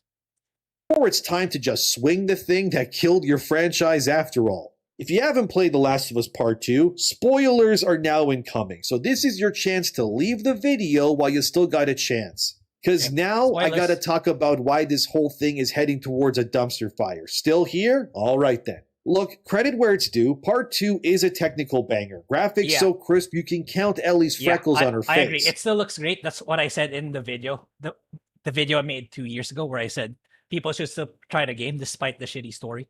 So it has good gameplay and still, even the OG Last of Us Part 2, it still looks good.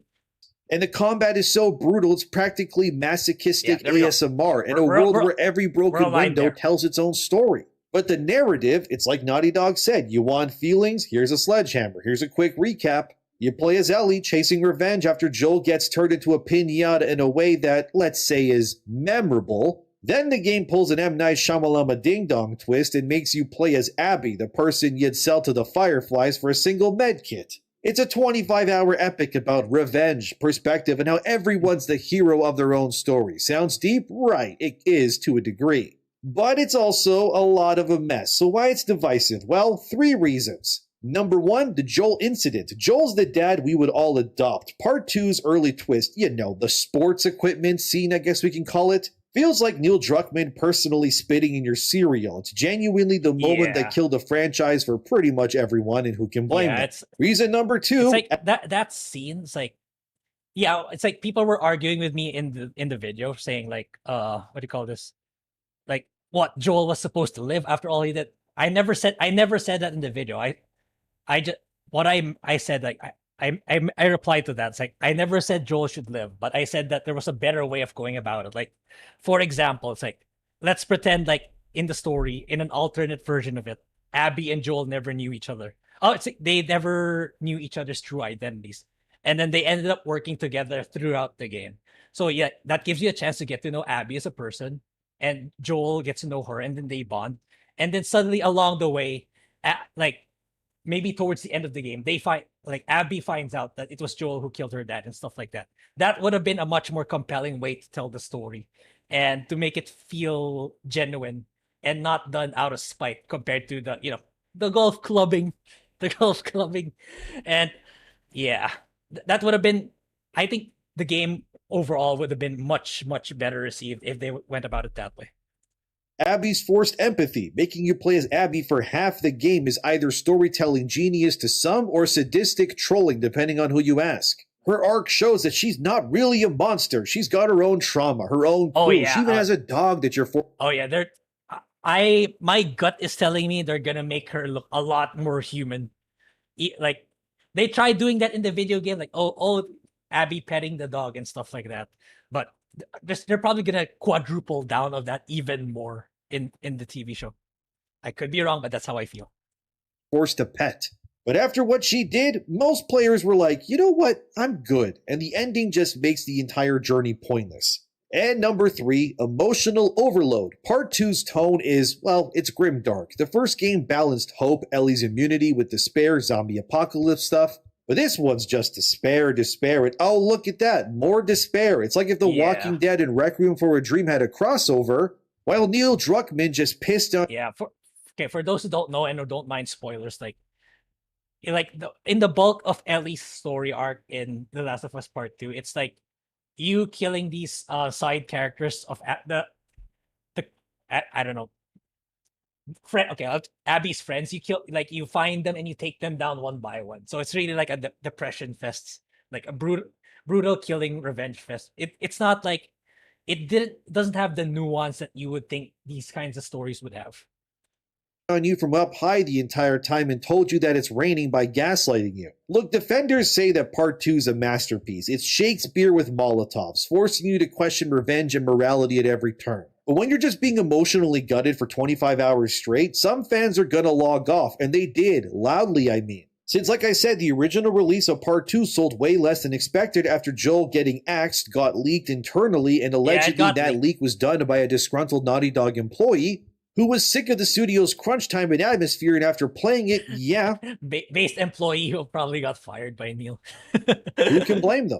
Look, I do think The Last of Us 2 is a good game, technically, if you judge it solely on the game's mechanics, graphics, art direction, and how the game's world feels insanely reactive based on how you play it. The way that the guns shoot and look, the way the knives sink into the flesh, the sound design is amazing. The acting is great, and the facial animation, still to this day, they hold up really well. All of that is incredible, I will say that. And if you were to gauge The Last of Us 2 on its foundation of actual game design and its mechanics, yeah, it's amazing. But then the story happens, and it's like you're engaging with this story that you either don't care for, and the things that are happening are just so moronic, that not even the pitch-perfect sound design or gunplay... Yeah, they also did Tommy dirty. It's like, okay. Yeah, it's probably gonna remain unchanged in this TV show, because like there was a point where Ellie was done getting revenge on Abby and stuff like that, but Tommy for some reason is the one who instigated her to go after her again.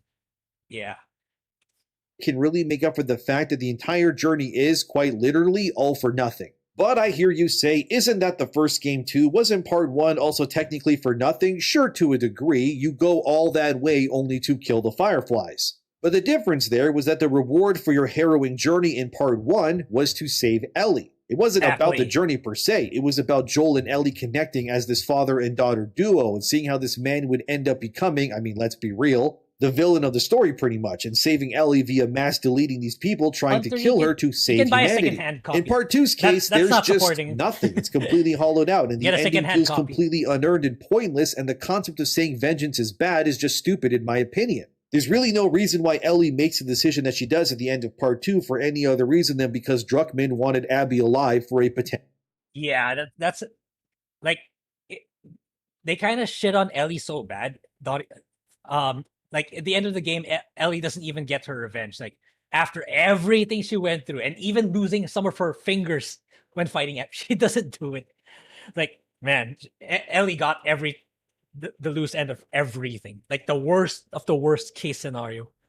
Potential third game. Now, if you ask me, there's two ways a third game could go with these characters. One is the logical one and also the more boring option, which is that Ellie and Abby team up with a stronger Fireflies faction and they find a way to use Ellie's immunity to make a cure and stop the apocalypse without killing her via some new BS medical procedure. It would loop it all in and heal the wounds. But to me, that sounds incredibly boring. So if you don't mind, here's my pitch for Part 3 that sounds far more interesting and way more on brand for this series instead. Part 3 should start with the Fireflies announcing via radio chatter to the citizens of the apocalypse that they have successfully created a cure to the virus. Part 3 should also start years later. Ellie is older, broken, and living as a recluse somewhere in her own self-isolation. Abby and Lev have joined the Fireflies, and they were able to find other immune individuals and then create a cure to save the world. And we know there's more immune people anyways, because the first game's journals you find in the Firefly Hospital tells you that this isn't the first time that they've found immune people and tried to make a cure before. Okay, this the first time I heard of this. Admittedly, I never read the journals as much, but okay. Apparently there's other people like Ellie out there. Okay. For Ellie, but this time in Part 3, it worked. They got a real cure this time. This then gets broadcasted by the Fireflies, and everyone from the east to the west coast learns that the apocalypse, in the words of the Fireflies, is officially over. Ellie also hears this on the radio, and then she perks up for the first time in years. They did it. They actually did it this time. This would then lead to Ellie forcing herself out of self-isolation to see if the world she never knew before the apocalypse was really coming back. She then travels to where the Fireflies are. Along the way, she meets people who are maybe against the cure, claiming that it's fake. You fight raiders and cultists and, the Seraphites and all of that, and eventually you start learning from people that you meet along the way that the Fireflies have become corrupted within by their power over this so-called vaccine. Yeah, that's another thing. That's one of the good things about the first games. Like, yeah, it's like people are saying, "Oh, Joel was selfish. Like he lied to Ellie and stuff and let her live instead of like procuring a cure that could potentially cure everyone." But yeah, it's like, do you think it'll be much better at the hands of the Fireflies? Not necessarily. They're just, at the end of the day, they're just another faction who has power. So it's like, it's kind of a terrifying thing for only them to have it. That's one of the good things about The Last of Us 1, which kind of Naughty Dog kind of destroyed, because like they really like to hammer it hard that Joel's the evil guy rather than leaving it ambiguous for that kind of interpretation. They're now using it like a Trojan horse, demanding people to give them their resources, their food, their water, their medicine, their guns. Everything must be given to the Fireflies' cause so that these people can be given salvation, so to speak. It pretty much creates a new religion. Then Ellie realizes that the cure has done nothing to save the world. Instead, all it's really done is turn the Fireflies into the de facto government and power players of this new United States of America. Everyone bows to their rule. They have become the strongest faction in the world, so to speak, because of it. Ellie realizes in this moment that the cure was never meant. But the Fireflies kind of got massacred in the first game, especially with yeah, or at least a segment of them. So don't get me wrong, it's like, it's compelling in Demion's his version of The Last of Us Part 3, but I wouldn't necessarily pin it like Fireflies are like the dominant group, because like by the time you reach the timeline in The Last of Us Part 2, there's multiple factions already, like the Seraphites, I forgot the wolf. I forgot the name of the other fact, but there's plenty of factions out there already. So it's not necessarily they'll be the dominating force. There's probably more gonna be like, there's gonna be multiple factions fighting for each other for power, if there's ever like a somewhat of a cure. I think that would have been good. That would have been better.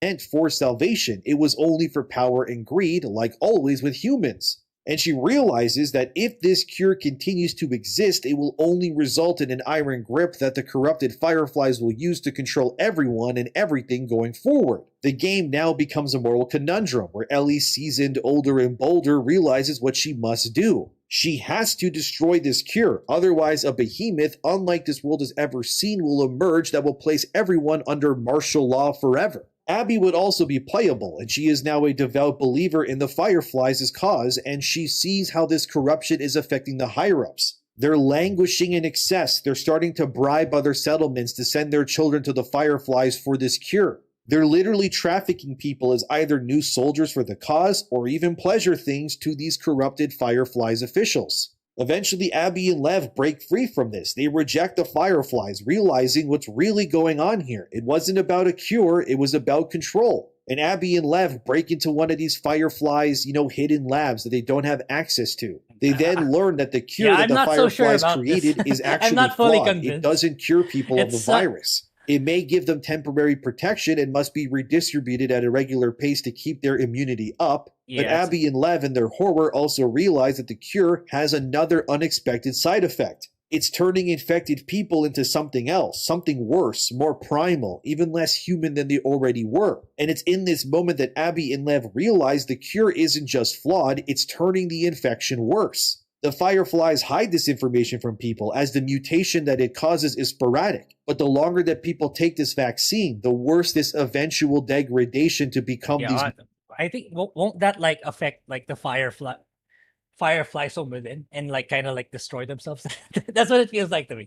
Look, I don't blame Endymion for trying, but it's not the kind of home run that I think it is. That's monsters becomes a reality. Then you have Ellie and Abby and Lev all meet up amidst this chaos as this new threat of mutated monsters, how are even more lethal than before and stronger and capable of hunting people down, are now born from this botched vaccine. Let's call these new creatures primals. They're the Yeah, living it's like embodiment if they made a vaccine that's apparently flawed in the long run, won't they like destroy themselves? Like this new apparently new mutated form kind of like destroyed themselves from within. I don't know. That's how I feel.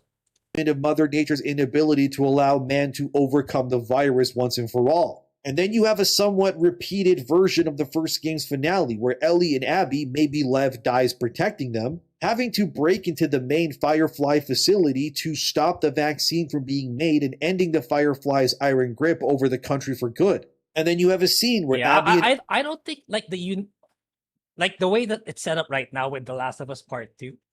It's like it's no matter how big the entity, they don't have the means to create a facility where they can easily procure supplies from one end to the other. So yeah, I'm not convinced on this one. And like you cannot really get rid of the cure for good if you're reasoning it in such a way that, oh, it's not just Ellie who's immune, there's this other person. So as long as one organization has this particular person who has some form of immunity, someone out there is gonna try to make some kind of vaccine or cure out. At least that's how I feel.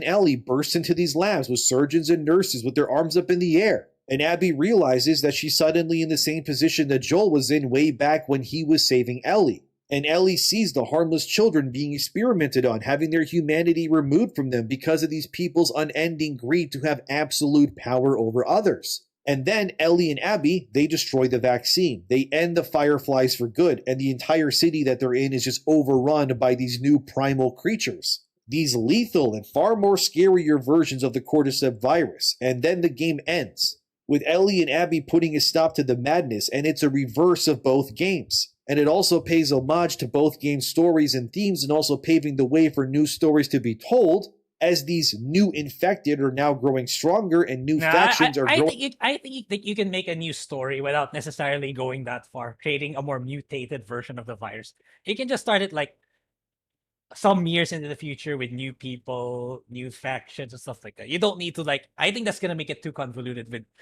like a more mutated version of the existing virus. I don't know, that's how I feel. Going from the destruction of the Fireflies ultimately being disbanded. That's what I would do with a part 3 personally. It would prove ultimately that not only was Abby wrong in killing Joel, but Joel was ultimately right in his decision to save Ellie. And that what transpired would have happened if Joel didn't do what not gonna happen with Naughty Dog. They're not gonna say that Joel did the right thing. Absolutely not.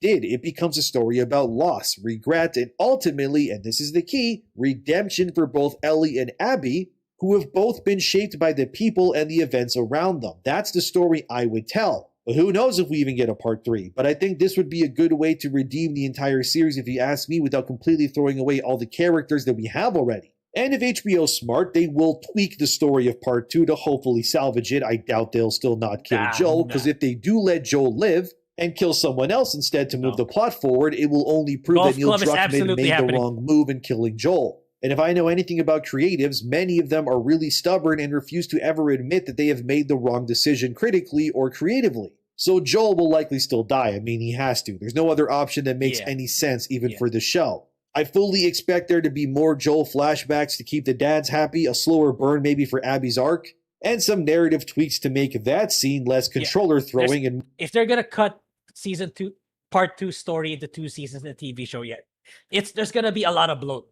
There has to be, because it's like part 2, the video game already has a long stretch, so it's like they're making it even longer. And I forgot to mention, like in episode 1, they even like what they did to even shit on Joel even more. It's like this random NPC in the video game, his name is Eugene. So like in the video game, he's already dead by the time you start the game. He already died, I think, because of a heart attack. I don't remember. But like they talk about this Eugene guy. Oh, he was a nice stuck-up guy who's very good in tech and stuff like that.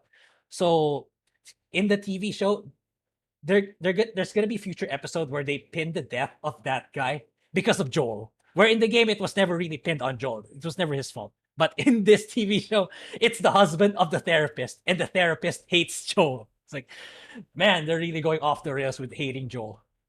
More sad but okay for audiences.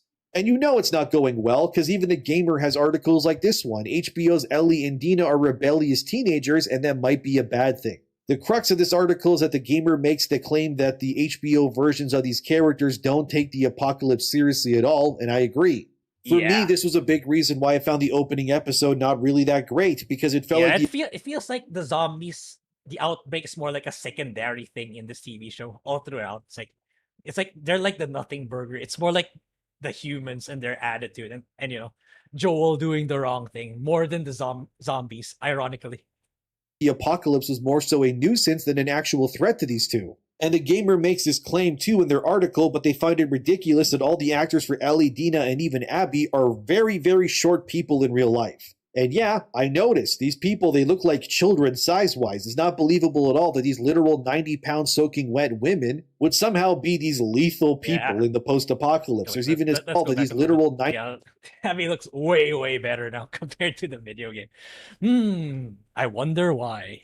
90-pound soaking wet women would somehow be these lethal people in the post-apocalypse. There's even a scene in the opening episode, which I can't show you again, because HBO will copyright me because they're stupid, but Ellie fights a muscular guy for training in Jackson. And this guy is easily like close to 200 pounds and looks like he can fight, but then you have this rat-bodied Bella Ramsey. I showed it in my video. I just took image screenshots so I won't get copyrighted. So if you want to see that, it's in that video. He is Ellie just destroying this guy in a fight. And look, it's just not believable. It's like a huge 6-footer guy and Bella Ramsey somehow using her legs to bring him down. It's like, it's so unbelievable.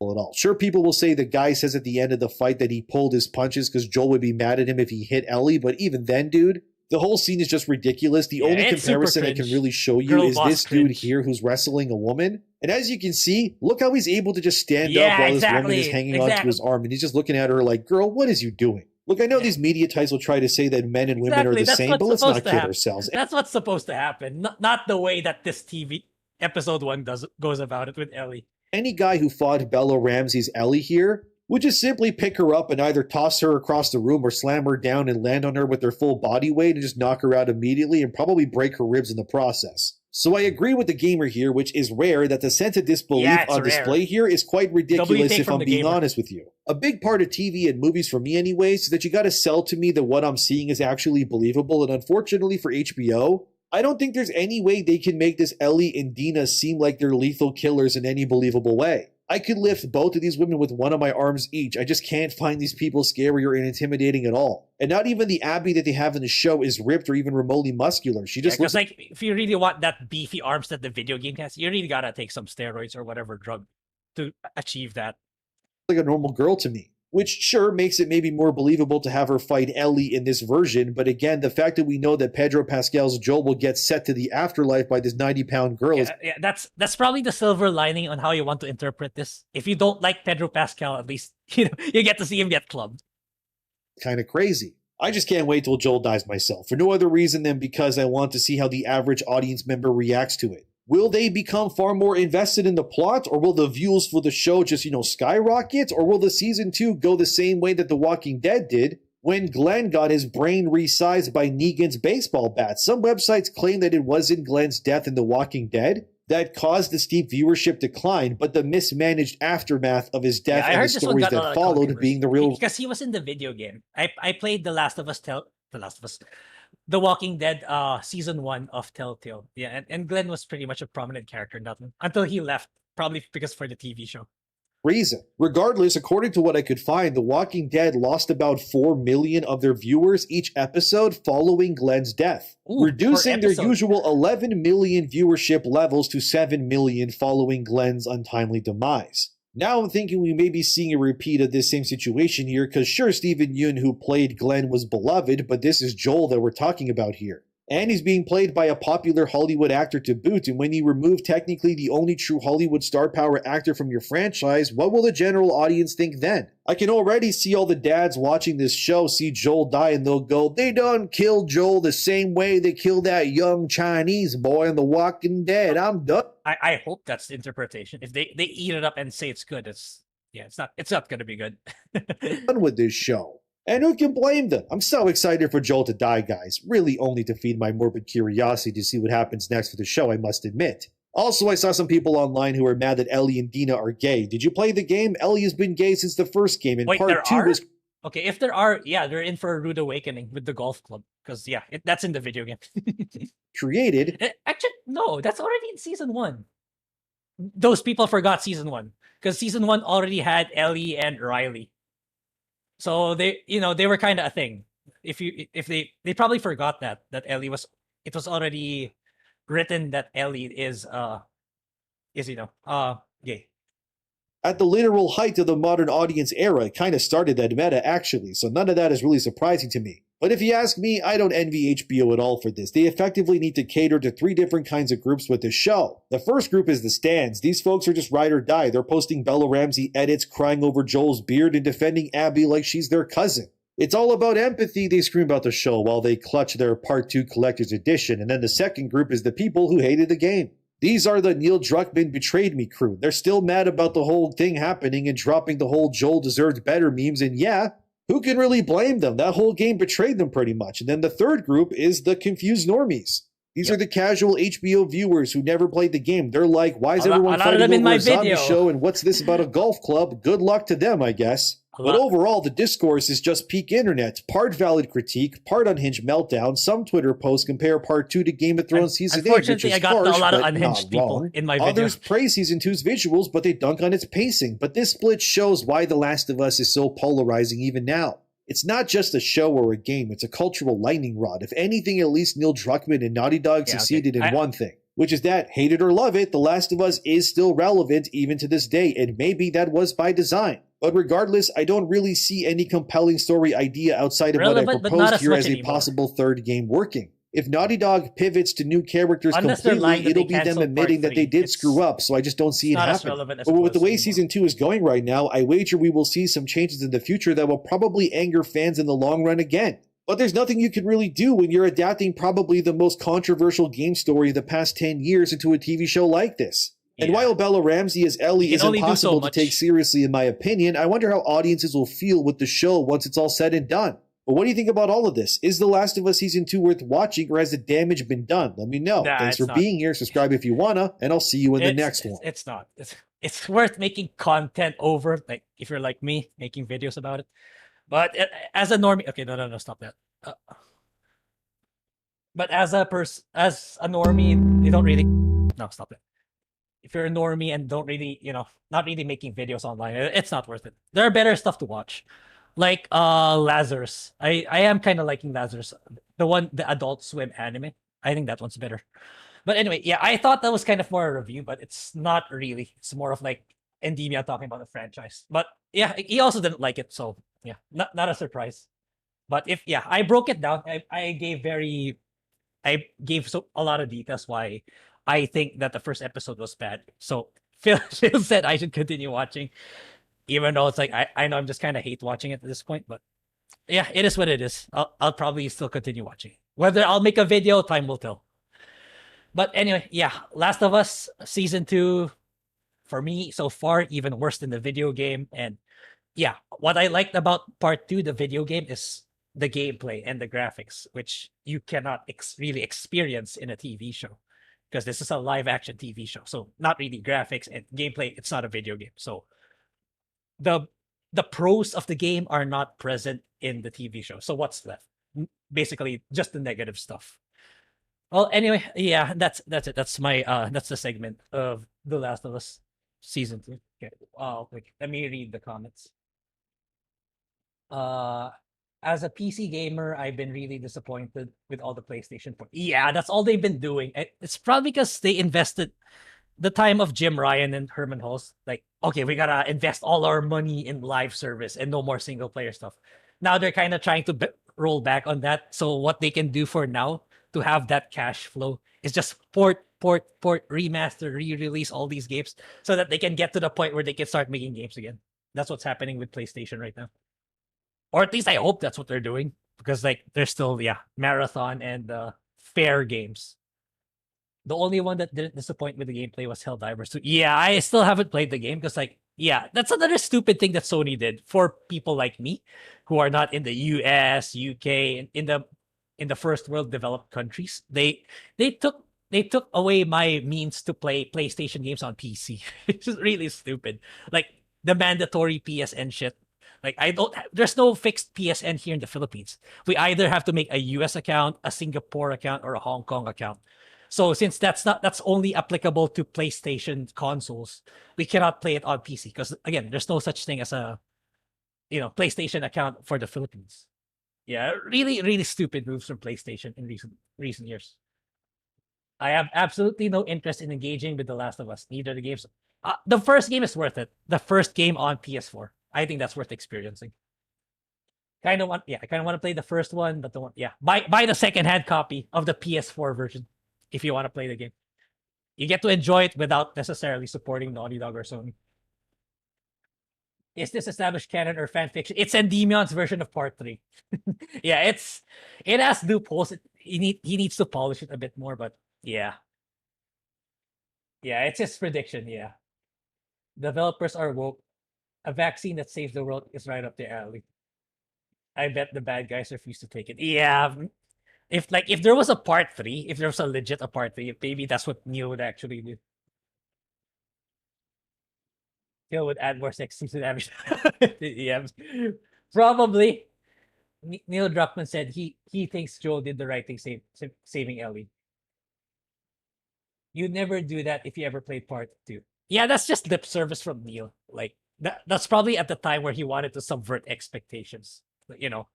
Like quote unquote respecting his co-writers back in part 1. Then he just shits all over it in part 2. Yeah. That Neil's ego is really up there. Okay, the real killer. I really wanted them to give her a muscle suit. Yeah, you'd think they maintained that big bulky Abby, but no. They actually made her. She should have been the Ellie of this TV show. Glenn died conveniently right before the show died. Classic. Hey, it's throw money and more writers at the show. And the show ruined itself. Real good show till Glenn. Oh, okay. Yeah, I never got in because it's a TV show when there's so many seasons, you don't want to get in anymore because there's so many seasons. Yeah, that's me for The Walking Dead. That DLC was the first true DEI content we never. Oh yeah, you mean the Left Behind DLC with Riley? Yeah, kinda. It's like that was like kind of like the foreshadowing bit of like what was to come. Yeah, agreed. Yeah, Ellie was. Just when I said like it was revealed already. See, look how forgetful the normies who are watching TV show are. Like it's already there in the TV show. Like there was an entire episode for the Left Behind DLC, and already they forgot about that. Too much Pedro Pascal is not a good thing. Yeah. So it's like, if you want to see Pedro Pascal get golf club, then it's the best episode in the TV show. So you can interpret it that way. I'm not sure it was Glenn that killed the show, though. Yeah, okay. I wouldn't know because I never watched, what you call this? Walking Dead. Stop watching. Yeah, it's like I think Walking Dead's the kind of shows like they just kept dragging it on because of the plot and just so they can get more money. 4K. Yeah, in part 2, the video game. But I don't think if ever they're keeping that in this TV show, it'll probably be censored. That's what I think. Because I think she does look like in her teen years, so they probably wouldn't show any nudity for that one. But yeah, so anyway. Yeah, Last of Us 2, pretty shitty. So I'll probably continue watching it and maybe make videos for next week. I won't be able to make videos for like the next 2 to 3 episodes because I'll be in the US. Maybe Phil will make one. I don't know. But yeah, Phil's gonna have to deal with the comment section because it's a battlefield when you make a negative video about this. Especially if you're a small content creator, all the hate mob is gonna go like, dominate you because there's a lot of them. There's really a lot of them. But anyway, yeah, not good. Just play The Last of Us Part 1 on PS4 and you're good to go. You don't need to consume the other content. So another shitty thing that I want to talk about is Vitali. So I know he got arrested. He is about to be. Yeah, it's subjective how many years he's gonna be sentenced to. 24, 14. But the sure thing is he's already gonna get what do you call this? He's gonna get he's gonna get locked up for quite a while. And yeah, so for this one, I'm also gonna react to a video, but not just Andrew from Legal Mindset, but yeah, I also want to watch this one from Kino Casino. I recently discovered them and I find them to be very entertaining. But I do want to comment on some of the stuff that they said about the Philippines, because like just because like we're kind of like a third world country, they're like saying, oh, it's really a shitty place in the Philippines. Okay, not everything is shitty. Yes, there's some really bad areas in the Philippines for sure. I'm not gonna deny that, but it's not as bad as they kind of imply. So I'm gonna react to their reaction. So let's go. It will be 2 to 3 years until his hearing is done. That's not sentence. He picked the worst country to go to. Exactly. That's what I He told you. picked, like, listen, Philippines is like They people. don't matter. Like, remember when we start covering Vitali? It's like I intentionally withheld it from Phil. It's like, hey Phil, back when we were done talking about Vitali, Phil, what does a South Korean prison look like? What does a Japanese prison look like? At least Johnny Somali, like, yeah, he's done more atrocious things for sure, but at least he's gonna end up in a better place, compared to Vitali, who did probably zero research on what our prisons look like or what our legal system is like, given how much crime happens and the backlog that the judges have to go through. He should have done more research, but yeah, he gets what he deserves. People are nice, and it's a nice place, but when it comes to crime, they will put you in jail for smoking weed for 20 They years. just want to eradicate crime. Yeah. Yeah, You know. because it This happens a is lot. demented. Hello, you absolute legends! Today I'm going to be Yeah, I speed running, sucking around. I'm gonna We talk about showed Carl you Jobs too. on the last show, everything he was doing, everyone's talking about this, right? Taking off cops' hats, stealing the bike for a second. I don't think this is uh, the whole. Okay, let me check first. Johnny Somali. Okay. Yeah. Yeah. Okay. I'll probably stop. I'm not gonna watch this whole thing because it's gonna take too much time. I'll probably stop when they start moving to the next topic. Then I'll talk about Carl Jobs. telling an old lady he's gonna rob her, kissing at like 13-year-old girls, sniffing a boy, stealing a fan in the Philippines, doing all this stuff, right? Well, he was arrested. We talked about that.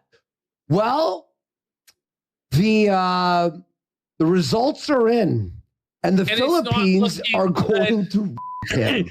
Vitali is facing 28 years. But it's even worse than that. He's getting a minimum. Even if he's not found guilty, On anything. he's going to have to serve 3 years. Yeah, 2 to 3 And years waiting for trial. Phillip, Yeah, that's what people got shocked at first when we talked about this last week, where 2 to 3 years is just waiting, and that's just an approximate. Because I watched a documentary early this week where one of the prisoners was waiting for 10 to 15 years already just for the trial. 10 to 15 years just waiting. So that's just a rough approximate for Vitali. So it could still be longer with him just waiting for his trial, which is insane, even for me. prison just waiting to go before a judge. Yeah. Because there's no habeas corpus or whatever Western idea there. Yeah. No. There's no justice there, buddy. So we have legal mindset here. He is going to translate this. He's going to translate what's happening here. He had some help from some of his viewers. Guys, this is actually like the first time that I've seen a Nuisance streamer actually get his comeuppance, but it's beyond. It's to pay for food. Brutal, yeah. He can only phone his family or attorney. No AC for this. Here, I really appreciate those that gave me the translation. Maybe one of these days I should just have a Tagalog speaker live with me so they can just do live translation instead of me reading. But thank you guys for helping me with translation. It's really awesome. Yeah, shout out to Andrew. Filipino guy. Yeah, I met Andrew in real life last year, I believe. Yeah. Really good guy. Yeah. And it's like he has I know he's renting an apartment here in the Philippines too. So because like he told me like he really likes what he saw in the Philippines. So he has an apartment here too. And I know he's looking to try to getting to attend the court hearings of Vitali. And I don't know if he'll able to pull it off. It just lied to Legal Mindset, and it was not a correct translation. And in fact, the Filipinos were going to give Vitali an award for being the most masculine man to step foot. That would be funny, but no, it's a correct translation. In the Philippines, and they speak half in English. So you could hear them. We call that Taglish. By the way, this is the Secretary of the Interior, is what he's called. And he's like running in a race right now, right? Or something. Yeah. Vitali came at a time where elections are coming up. So all these politicians are looking for ways to garner points, perception points. So Vitali really came at the wrong time. So he is now doing this to Vitali to get votes. Yeah, exactly. So it's even it's even like a political thing. Miranda rights. Josh coming in to simp for Douglas MacArthur? Listen, buddy. Douglas MacArthur doesn't need any more simping, buddy. He doesn't need it from you, Josh. Come on.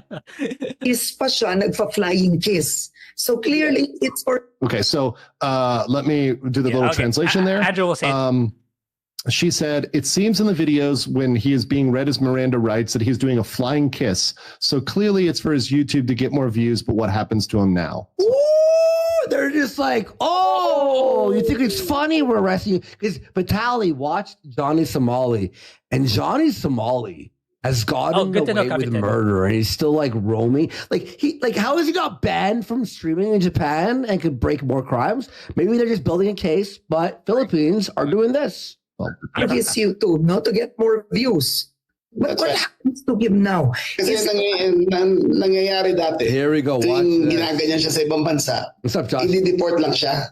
Oh. Yeah, well, in other countries, he just gets deported, so he can walk away free. Mission accomplished. I-deport siya, so tapos na. So, mission done. Bye-bye, Philippines. Kala niya, ganun na lang. Kasi siyempre, hindi kami pumayag. Pwede ba namang bye-bye na lang? Ganun na lang? Ginagawa mga Pilipinas. Yeah, can we just say goodbye after you mocking us and making fun of us? Yeah, thank you. So the girl went, Decision na namin. Just listen to this translation. Kakasuhan namin. Tama. So pwede ba siya? Okay, so what the secretary there, by the way, that's the secretary on the right, on the left. What he said is, by the way, yes, he is actually pretty swole. The secretary is pretty jacked. I think he could beat up Vitali. He's gay. He's gay. Like, what's wrong here? Like, legal mindset. More like legal sucker. More like legally homosexual, bitch. Whoa, buddy. But what the secretary said there is because of what happened before in other countries he visited, if he just gets deported, then mission done. Bye Philippines. Yeah, I think this is what other countries like Korea, Japan should do. It's like they should see what he did before, so that it's like you can't just deport these people. They're just gonna move to somewhere else and do it all over again, and they'll get even more clout and more infamy, which is what they're after. He thinks he's okay. So, of course, we didn't agree. Does he think... No! Oh, no! He felt it! Oh, no! He felt buddy. it! That's not good. So, of course, we didn't just deport him. We're going to torture him. Let's go. Let's go. Yeah, in a way, that's true. That's the right terminology. Like, oh, yeah. He says gagao, which is a foul word. Like this is a note from my translator. Gagao is a G-A-G-O is a foul word like a-hole or jerk. Lower the volume. I think Lost Tales, I don't think it's gonna be that easy, especially if our own president is the one on TV saying that he will be held accountable. If he wasn't involved, I would kind of believe you. But I think this is too big in the domestic perspective for Trump to intervene in that kind of way. But again, I could be wrong. I'm not a political expert. Wait, by the way, the legal mindset editor, could you lower the beep sound effect? On his videos, like it rapes your ears, like buddy. Jerk to Filipinos, and he thinks that it's the end. Just lowered the volume there for so you we guys. Decided to file the case. Siyang makulong? Sa mga pinagagawa niya, makulong? Kulong is like locked up, so jailed. He'll be jailed for what he's done. Cases now, I think there are 5 cases filed. All of them are 5 cases already filed. Yeah, and I heard it's like each one is approximately 5 years, and he's waiting for that to happen for the next. He's waiting for that verdict. It hasn't even started yet. Stealing the bike. Yeah, he stole the motorcycle, remember? And ran over a dude's foot, and it broke the guy's foot. By the way, she did ask the so far. 5 cases so far while they're building the question before he responded. I don't know. She asked the question. I think it's easier with North Korea. I think it's easier. Can he go to in a public prison perspective because of what he did? In a global public and perspective. his answer was, so I think there's 5 cases filed. Right, so just make sure that you guys understand. Because like, okay, wait. Okay, I'll add up to that lawsuits. Because like I think I know who you're pertaining to. It's the guy who did something with the flag. I could be wrong. Could be someone else.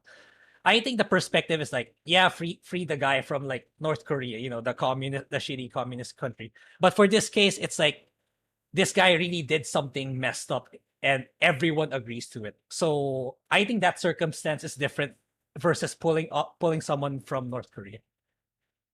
Yeah, I don't know. I'm not gonna pretend to be an expert. But that's how I feel personally. Available. However, upon rules of the Bureau of Immigration, if he's like how they talk both English and Filipino, undesirable alien, you call that Taglish. Like that's usually, if you want to be incredibly formal here in the Philippines, professional, it's full on English. But if you you got to know each other more, and like you both are from the Philippines, then the chances are you're either speaking in Tagalog or Taglish. The Bureau of Immigration has a right to detain him in the process of hearing. So pwede siyang magdusa sa kulungan. Hindi siya makaka-vlog. Diba? So she said, so it means he will suffer inside prison. Suffer! Let's go! Suffer, Vitali! Suffer! You're gonna be suffering in prison, bitch!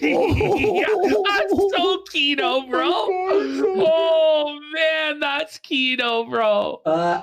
Josh says that he's lived there. In the Philippines, they speak Tagalog to each other, but switch to English when they want to be serious or professional. Oh, that's cool! Yep. Awesome. Well, at least they know their own language is nonsense. And that English is the real. Okay. I agree to some aspects. Like there's some things in the Tagalog language that I don't like. Like 2 words that mean the same thing, but people correct me. Oh, that's not the word. You should use the other ones. Like, okay, whatever. Buddy. That's because MacArthur taught them when he smoked his corncob pipe in their face. It's okay. And he will not be able to vlog. He will not try vlogging again. Labas, di na niya yan uulitin. He has no access to a cell phone. He has an access only to a cell phone. They learned from the Johnny Somali situation. Yeah. They're like, there'll be no nonsense, buddy. There'll be no more streams, no more cell phone, no more internet access. You're going to the hole, buddy. Contact family or attorney. He's not allowed to vlog about anything that goes on inside the detention facility. Have you seen, by the way, someone posted I'll have to find a video of the Philippine jail that he's heading to, or like the area. No. Okay, imagine the open room with all the cells around it. Yeah, they're gonna get to that eventually. Like, yeah, I'm not gonna. It's gonna take forever if we go through this entire video, but yeah, because there's one more video I want to react to, so. Probably just halfway, but yeah, we're gonna get to that. We're gonna get to that. Like overcrowded, full of like half naked Philippine men. It's not even gonna be a running toilet. The one we saw with Phil. Like he's gonna have to poo in a hole. He's gonna have to squat in a shitty hole in a cell with like 35, 40 Filipinos to poo. And they're not gonna like him. Yeah, and that's not even an exaggeration. It's actually pretty accurate. And Josh is saying it's hell on earth. It's openly corrupt. I mean, Josh would know, man. He was there with Hot Wheels in the Philippines, buddy. Yeah, I want to find that video here. I'm gonna find it while I'm playing this. He will live on the national stipend of 3 meals at 70 pesos a day. But 70 pesos a day. That you cannot even buy okay, maybe you can buy one lunch meal if you know where to look. But generally speaking, if you want a decent lunch, that's not even gonna cut it for one lunch. Okay. So imagine 70 pesos spread out to probably 3 meals. $1.20 USD. Oh no! So, like of just like shitty rice and stuff, and like Grae here says it's an average temperature of 96 with no AC. Yeah. Oh wait, how much? Okay. I saw someone in the comment section of our last Vitali video with Phil. He's saying that what's the big deal with the no AC? Like, dude, it's really hot here in the Philippines. Okay, it's very hot. That's why I have a fan here. I don't know if you guys can see it. There's a fan here right now because it's really hot.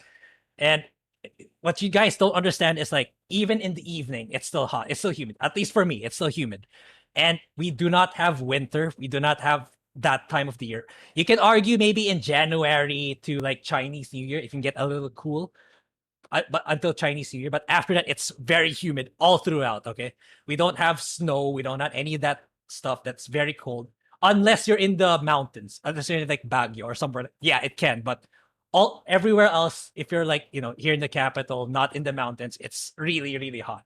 Let alone being cramped with that many people. So yeah, to whoever saying that, oh, what's the deal with the no AC? It's fine. No, it's not in this situation. In the Philippine situation, it's not. They're like similar to the conditions that Ralph lives in every day. Oh, Mitchell feels for the 5. Damn, she's a Pipino 10 out of 10. She's a Filipino 10. Oh, you mean Karen, the news reporter? Anyway, give him some lotion or lube and send him to jail so he can get his view. He's already there. That's the thing. It's like I would want to see. So I know it's illegal, but it would be cool to see him, what he's like now in the prison. I know he's already there, as far as I know. It's just funny. But thank you for the 5, Mitchell. Oh man! Did you guys catch that little bit right there? 3 meals. Okay. 70 pesos a day. The Tagalog prison? No, dudes. Oh, let's see this prison. Oh my God. It's like this is very similar to Phil's reaction when I told him to search up for it. No shoes! Oh my God! Oh my God! No, there are no shoes! Oh my God, the fungal infection! And okay, this is something that's not mentioned by the content creators, probably except for the local ones, kind of like me. Some government offices don't look that far off from this in some areas of the facilities. Okay, it doesn't look that very far off from this. So you can imagine like the poverty and corruption going on here. Oh no! And Vitali, bro, he's gonna do 28 years like this? No way! He's gonna die in there. He's gonna die. Okay, I personally think like if he does have a sentence of 28, what I imagine is gonna go down is like once the regret starts to seep into Vitali and he legit, saw the errors of his ways. Not right now, because like right now it's like, oh, I get all the clout. But after like a couple of years, like maybe 3 to 5 years, I think they're gonna lighten that sentence. Like, okay, looks like this guy's learned this lesson and he's not gonna do it ever again. I think that's what's gonna happen. But at the same time, they can also keep you're just staying there for 28 years. Stay in there, bro. With food deprivation. Oh no! Oh no! It looks like Auschwitz, bro. Bro, this is like a concentration camp, bro. Buddy, this is actually. Oh no! Yeah, or they're gonna do worse things to him because like white thick Russian guy for them. So it might even be worse than just simply racism. It comes to trial for over 15 years. Wait, what did that say? It's the guy from Squid Games. Oh, bring that back. That actually is the guy from Squid Games. But did they just say that you're held there and they'll never go to trial? Let's listen. One's owners. Yeah, there we go. So it's like, okay. I think it's from this very video that the guy's gonna say one guy's been waiting for 10 to 15 years for a trial. Like, whew. Decades! It could be decades before you even get a trial. It could be decades before you even get a trial, bro. Josh is 15 years. Trial. Oh, buddy. Josh says you have to bribe the judge to get to trial, bro. It's not a place you want to be. Look at this. Granted, I think they will keep the 2 to 3 years, given that he's foreigner and all that. I think they're gonna stick to the 2 to 3 years, as per the secretary said earlier. So, like, for the sad reality is for those with the 10-15 are probably people who are not that well known or don't really have an international pull like Vitali. So yeah, that's just the reality of it. Are separated Bro, by it less looks than- worse Bribe than the judge. So Vitali's mom has to bribe the judge, right? Oh, buddy. Okay, the thing with bribes, okay, so people were saying like, oh, I seen some comments even from like, especially from fellow Filipinos. Oh, he can buy his way out. But the thing is, President Marcos already pitched in with his own personal vlog. So I think it's too big, in my opinion. It's too big for these officials to be bribed on. It's like it's too much. There's too much heat on it for them to be able to do something like that. And that's how I feel. This is actually Will Eddie? Colorado jail Look at this. is one of the toughest prisons in the world. Okay. Oh man. This is like a medieval dungeon. There's gonna be a huge language barrier too, because like, Filipinos' level of mastery in English like varies. But for the general population, they don't have a very, very strong mastery on it. I'm not trying to be condescending, but it's just that, yeah, it's like English is not really their most main language for the general population. It's really more Tagalog. So even if Vitali is good in English, he's gonna have a hard time, like, communicating with some of them if he ever gets to that. So pause. Forbidden. So what's crazy is he's alrety in there. Yeah. Yeah, that's the He's thing. already in there. That's what I want to see too. I want to see what now. does he still have that smirk face in his mugshot? I don't think so. He's not in a hotel. He's not out on release. Right after the press conference, they just threw him in this pit. Yeah. This hellhole. Oh, it's all like People in this. chat are saying this is like a minimum security prison. Yeah. This is actually the best it could be. Yeah, this is like the high level. I'm not even kidding. We're saying we have to look up like the real prison he's going to is even worse than this. Yeah. If you want to This is the one. stick Because they're wearing the shirts that he wore on the Oh, fucking. the BIWF? to the Yeah, rules. this is it. This is the exact one. He has been convicted of attempted. Yeah, it's this video. It's this video. Yeah. I have no idea what to expect now. New arrival. Oh my god. Oh, no! The Oh, no! welcomes him Buddy. extremely harshly Okay, let's see. since entering the prison.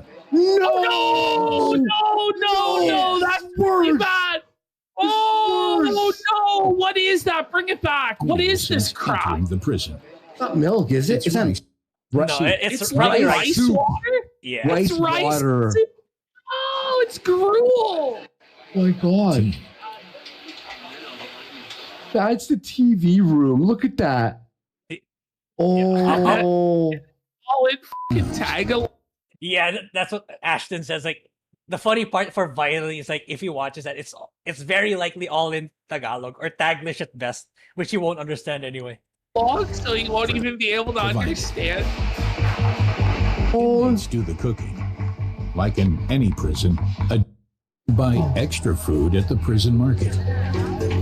Okay, I guess that's a bit better.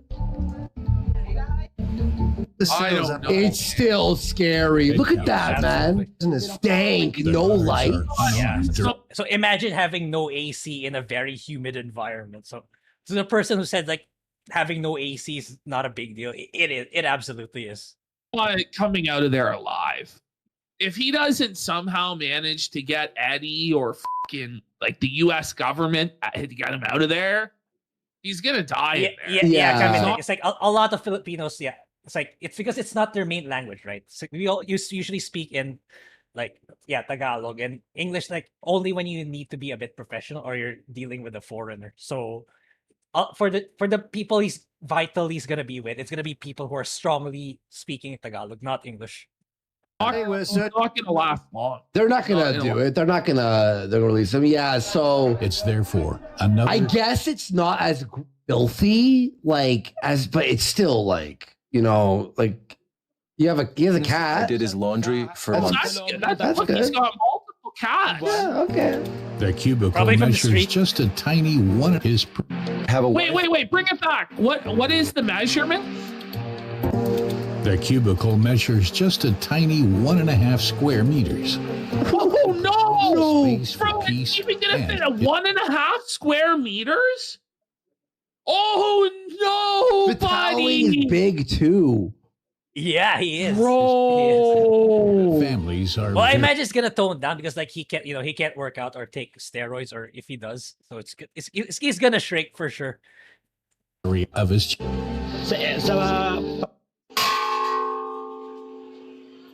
Bro, it's That's like to wake you up.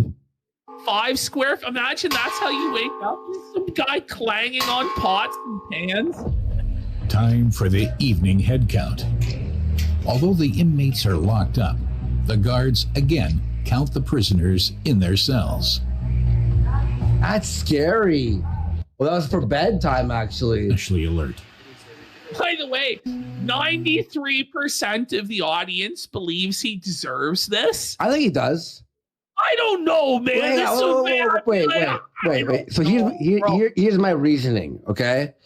He has been always a piece of shit like this, right? He needs to be the example that you can't do that shit. Yeah. You know what I mean? Like, sorry, someone had to take the fall. He's the martyr. He's the guy who's like, I will never do that because of Vitali, of what happened to him. F him. I think they should film him at all. Remember when he physically assaulted? That's what I know. It's illegal, or it can't be done, or maybe someone has a strong pull enough to be able to pull that. But I do want to see what he's like now in these prisons.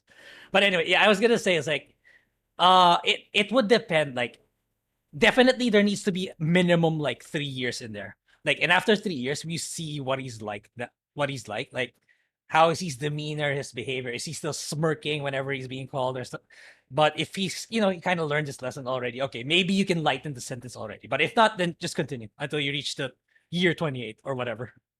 Did the jogger on drug while he was on drugs? So some lady jogging, and her face was just mauled and blood. Yeah, I think he got away with that in the US. Like, some jogger in Miami just randomly beats her up, and he wasn't locked up for it apparently. So, yeah, that's messed up. Buddy, like this guy. After the head count, it's lights. All right. Let's hear some more of the. Let's go back to. That was eye-opening, man. Oh man, that's bad. Yeah. Yeah, that was Vitali. Yes, that was Vitali. He mauled. Double their prison budget by streaming him on Kick.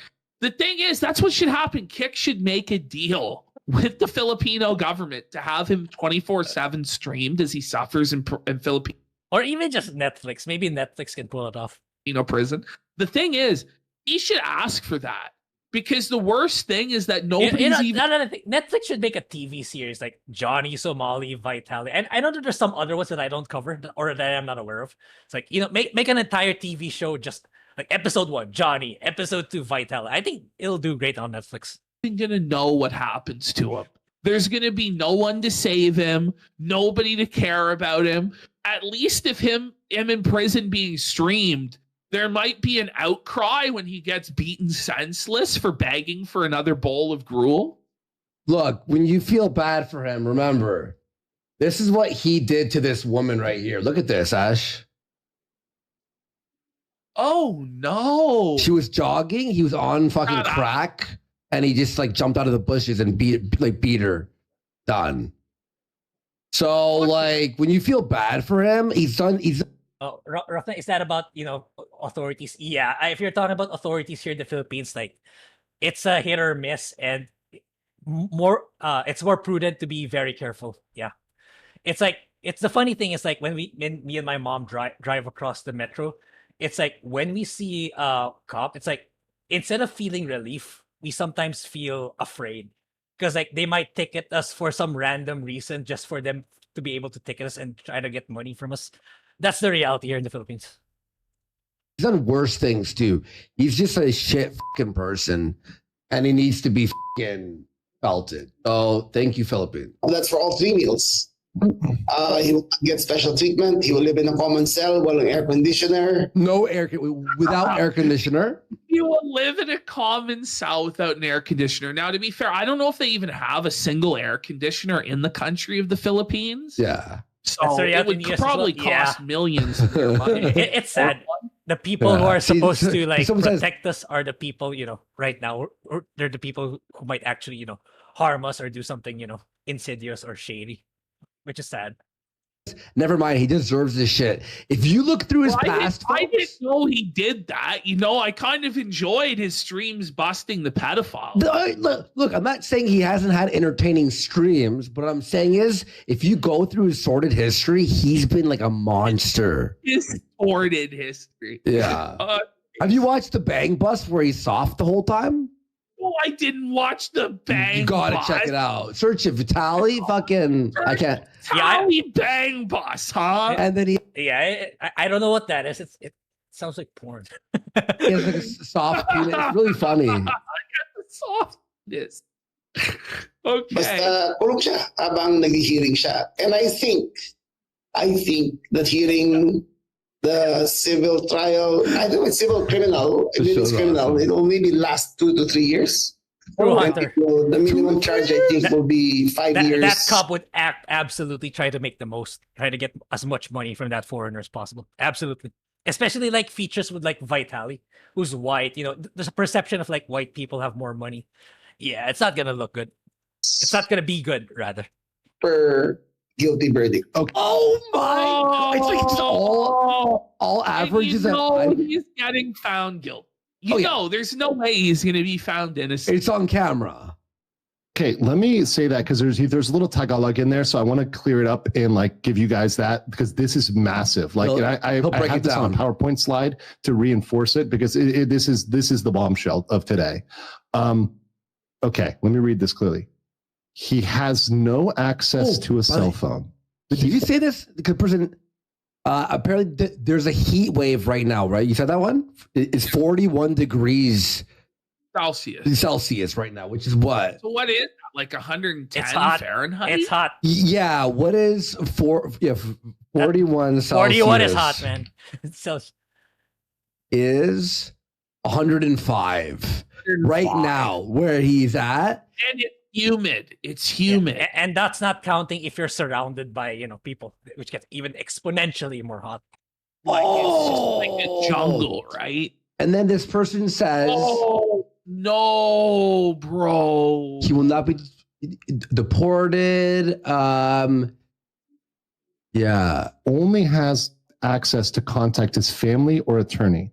He is not allowed to vlog anything. Die of malaria, like all the mosquitoes, and all the weird diseases that he probably has no immunity to in the Philippines. Like it's going to be so unsanitary. Yeah, absolutely. It's like you need to have like people who tend to come here. It's like if they go to the not so sanitary areas, they have a higher likelihood of getting sick because they're not used to that kind of environment. Yeah, for sure. Fucking insects biting him at night, fucking rats and shit. My best friend who migrated to Canada, is like whenever he comes back here, he has a tendency to get sick because he's not used to the the environment anymore. Oh, Billy Mitchell's with 5. I'm surprised they have trees in their prisons. The US doesn't. People could break off a branch and use it to stab someone. Oh, okay. Oh, well, in general, Philippines, it's more about crime, theft, corruption, and like petty crimes like Vitali. More so over brutal murder or, mass murder. That's usually more of the crimes in the Philippines. It usually entails theft or something monetary more than. I'm not saying that there's no killers and stuff like that, but the more prevalent crime is like petty crimes like theft and something that involves monetary value rather than ending the life of someone. That's probably why. Otherwise, if it's full of killers, they would probably do the same thing. And thank you for the 5. Oh my God! Listen to this. This is a nightmare. This is worse. Food's gonna kill him. Yeah. No, dude, this is the worst part. Wait, to hear this. There's a stand and sit rule in overcrowded prisons, which is 90% of them. It's where you stand when you're awake and sit when you sleep because it's so overcrowded. And that's that one I don't know, but I wouldn't be surprised if that's the case. Which, I mean, it's obvious given all the footage we're seeing. So, yeah, Vitali really chose the wrong country. Well, content for me, so that's the purpose of it. Vitali went here for me to make content. That's why the prisoners are happy to be able to just move. Which goes inside the. Like, first of all, just the fact that they took his cell phone away, this guy's already going to be losing. Yeah. That is true, especially for like the young. No, I think this guy's older than me. Well, anyway, for him and the younger generations, like just take away their phones, they're gonna go nuts. Let alone take away the phone and be stuck in that area for that place for a long ass time. Like for most people in that generation now, if you take away their cell phone, and drug-related crimes, you know, but imagine like that's just like part one of the torture. That he's just gonna be totally wrapped in there. It's gonna be brutal. Detention facility. He will live on the national stipend of 3 meals at 70 pesos a day. Yeah. That's all for 3 meals. He will not get special treatment. No air conditioner. No air conditioner. He is inside prison while his hearing is ongoing. And I think, and he debates whether it's civil or criminal. It really doesn't matter. No, but he says, regardless of civil. Says, imagine dying of dehydration from shitting yourself from parasites in a 105-degree Filipino prison. Yeah, that's what's gonna happen. Yeah, that's not far-fetched if you think about it. If you see everything there is to know about it. Yeah. Well, rough night. Maybe. I think so. If there's absolutely zero adjustment or special treatment, it wouldn't surprise me. Happen. Or criminal, it will be 2 to 3 years until his hearing is done. That's not sentence. He picked the worst country to go to. Absolutely. He picked, like, listen, Philippines is like, the people are nice and it's a nice place. But when it comes to crime, they will put you in jail for smoking weed for 20 years. They just want to eradicate crime. Yeah. You know? And saying that's the trial. His trial will not be over for 2 It's not nice. There's nice areas. 3 years. We'll talk more about that later. But that is amazing. And he says the minimum charge, the mandatory minimum, will be 5 years. Okay, Pikachu G's been to Philippines. He says, actually, it's not nice. Okay, no, it's not at all. I mean, okay, that's the part I want to correct. Because I when I saw that in the video, when I watched it, yeah, there are. I don't know where that person's been for him to think that everywhere is bad. I don't know. Maybe he went to the slum areas all the time, but there are some nice places in the Philippines. Okay, I wouldn't be here otherwise. Okay, so just saying there are some nice, like, if you want proof, go back to Vitali's, the stuff he did. The establishments he went to were actually nice. It's one of the most. It's not the most developed area in the Philippines. So there are some nice areas. Okay, it's not everything is a disaster. Otherwise, I wouldn't be here right now. Josh, how nice is it, buddy? Did you like it? Press 1 if you liked Philippines. Was it great, buddy? I don't know, Josh. If somehow this video reaches them, I can take you guys to the nice places. Okay, it's not a total train wreck or a total wasteland here in the Philippines. Not like that. I don't know. One of their chatters are saying. Like around the world. There's a Philippine in chat? Than Siberia? He says it's nice here. Look. Okay. It doesn't know anything else. Of course, a Filipino's gonna. Okay, I also go to the US. Just saying, I've met Phil, so I know what it's like in the US. I know what it's like in Japan. It's not Philippines. It's not the worst thing in the world. Okay, okay, just not. Guilty. Texted me, said it was okay. Listen, okay, I guess. Okay, there you go. Verdict. The minimum. Oh, he says no wait. He says no wait. It's not okay. Okay. All right, let's just keep listening to this as he says. Hooked. He says, guys, I can take you like to Palawan, Boracay, all our other tourist areas. Okay, it's not the worst thing. It's not a total train wreck or disaster. Philippines, in Manila, there was a level of abject poverty I've never seen before. Yeah, but those are probably the worst of the worst, and it's not all the areas. Okay, yeah, there's some subsets there, here and there, but overall, we have a society. It's not totally degenerate or insane here. Corrugated aluminum sheds built up around the river. Everyone needs to see it. And remember, he's like probably Josh talking has about lived the passing river. Okay, yeah, just a lot of them are consolidated there, but there are many other areas that are not like that. Okay, because like they're kind of giving off like the Philippines, so it's like the capital wasteland and Fallout, which is not true. in the Ukraine. He's lived in Siberia. He's lived in Bulgaria. He's lived in Zimbabwe. And like none of these places had a level of poverty that he saw in the Philippines, guys. All right, you know what's funny that you say lived that? in Florida, for God. God. No, it's still outside the heat, the rebels, okay, that's more of like the outlying regions and provinces, but not here in the capital. And not in the developed cities. And yeah, it's not as bad as people are implying. Because people like whatever documentaries probably about the Philippines, they're obviously they're gonna focus on the slums. It's like that's the biggest highlight. That's makes the most interesting content. But beyond that, like going into the more developed areas, it's really not that bad. Okay. Grae, have you been to Green Hills? Yeah, of course. Like I know a lot of people who actually live in the villages. Green Hills is one of the posh villages here. For FYI to chat. Yeah, there are a lot of places that are so bad that you never make it to jail. Yeah, precisely. And Philippines is not one of them, for sure. Like it's not, yeah, again, it's whoever wants to go to Philippines and wants to go take a tour, ask me or Andrew, because like I know Andrew's like trying to I mean legal mindset, because like we talked before. Like I met him in real life. I met him in a hotel. So it's like he's saying, oh, I think one day I'm gonna take people here to the Philippines to see the good stuff about it. So, yeah, if you want to go to the Philippines, let me know. I'll tell you where to go and yeah, the best places and how to avoid getting robbed and stuff like that. Okay. Oh, Mitchell Fields with a 5. What would it cost for you to show someone around the Philippines? NUGP. Okay. Actually, showing someone around the Philippines is cheaper, in my opinion. All depends how many places that person wants to go. But flights to going around domestically, it's not expensive, in my opinion. It's not expensive. It's like the total cost of going around the Philippines. It's like the iconic. It's probably even less than a new PC.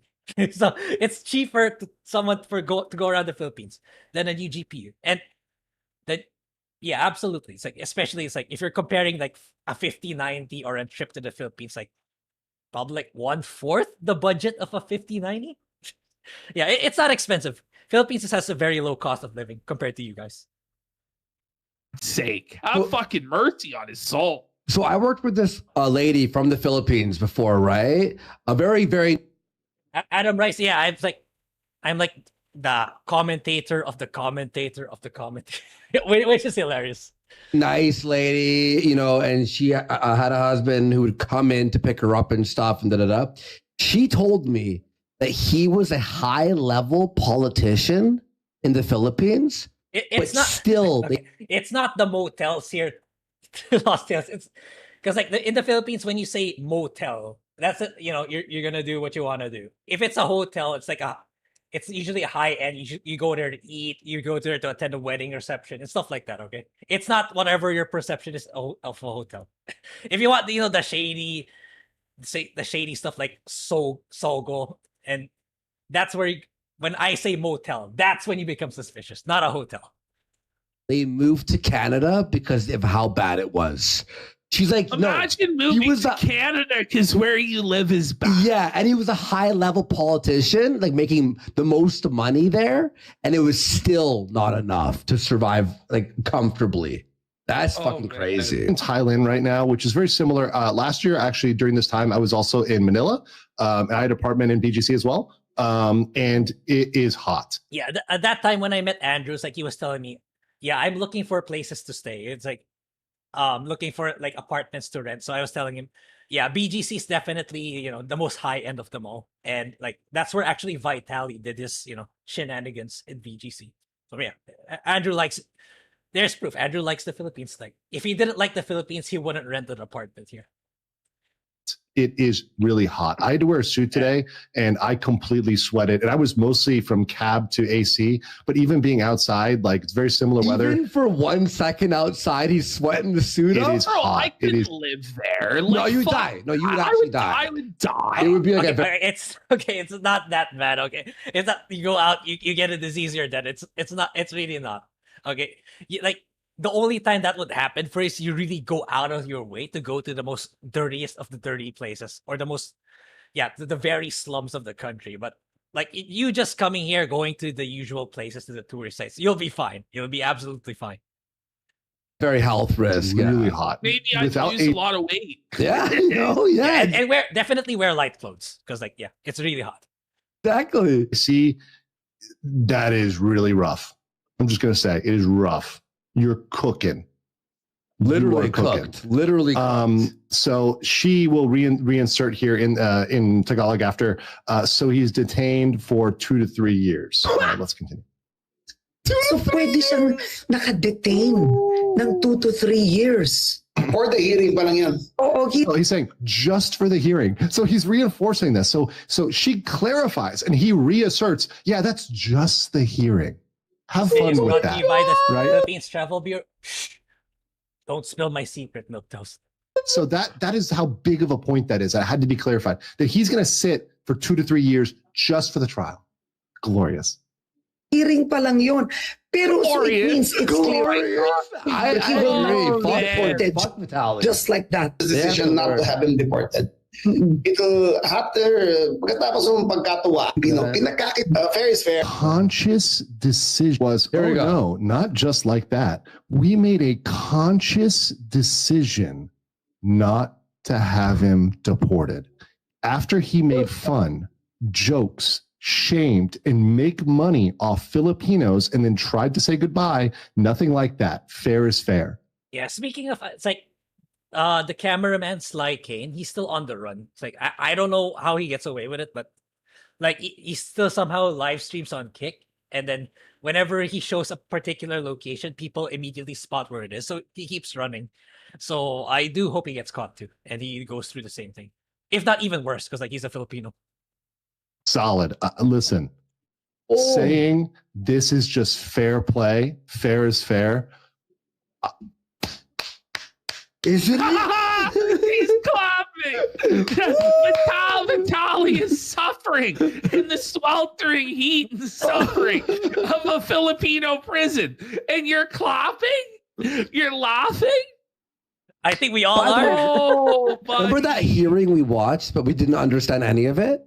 Remember when he was standing there in handcuffs? Yeah. He was apparently kissing at the judge. And like the military's fine here, Rough Night. It's really more of the police that you have to be more concerned about than the military. Smiling. We didn't know they were saying all of this during that hearing, but we don't speak Tagalog. So they were like, 5 charges. You're gonna be in jail for 2 to 3 years, and he's like, because he doesn't understand what they're saying. I'm seriously, I'm having a hard tonight. This is I need to pop some champagne or something like that, because this is absolutely one of the best things I could hear for stopping nuisance streaming in Asia. And here's the best thing. They know that, like, this is great. This is actually great thing over here. They know that they're not just doing this for the Philippines. They know they're doing this for Asia. Let me play this here quick. Yeah. And not only that, he may just move to another Asian country and do the same thing, right? For his. So they know. So look what he just said there. Look what he just said. I'm going to say that. I'm going to play that back one more time. Right? Play that back one more time.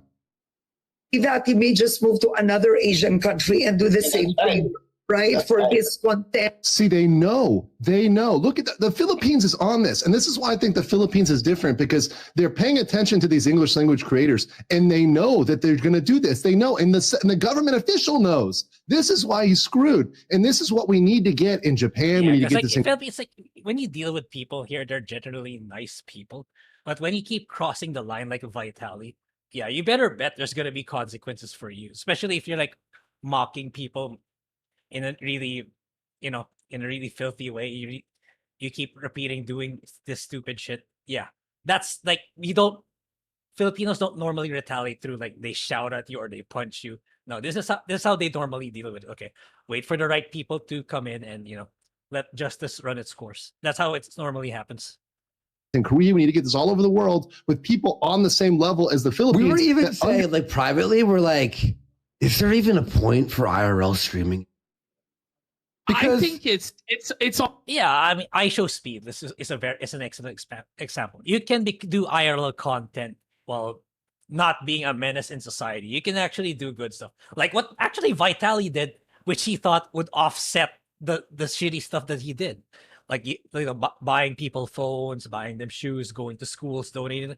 I mean, he could have just stuck with that, and the press would be the very opposite thing right now.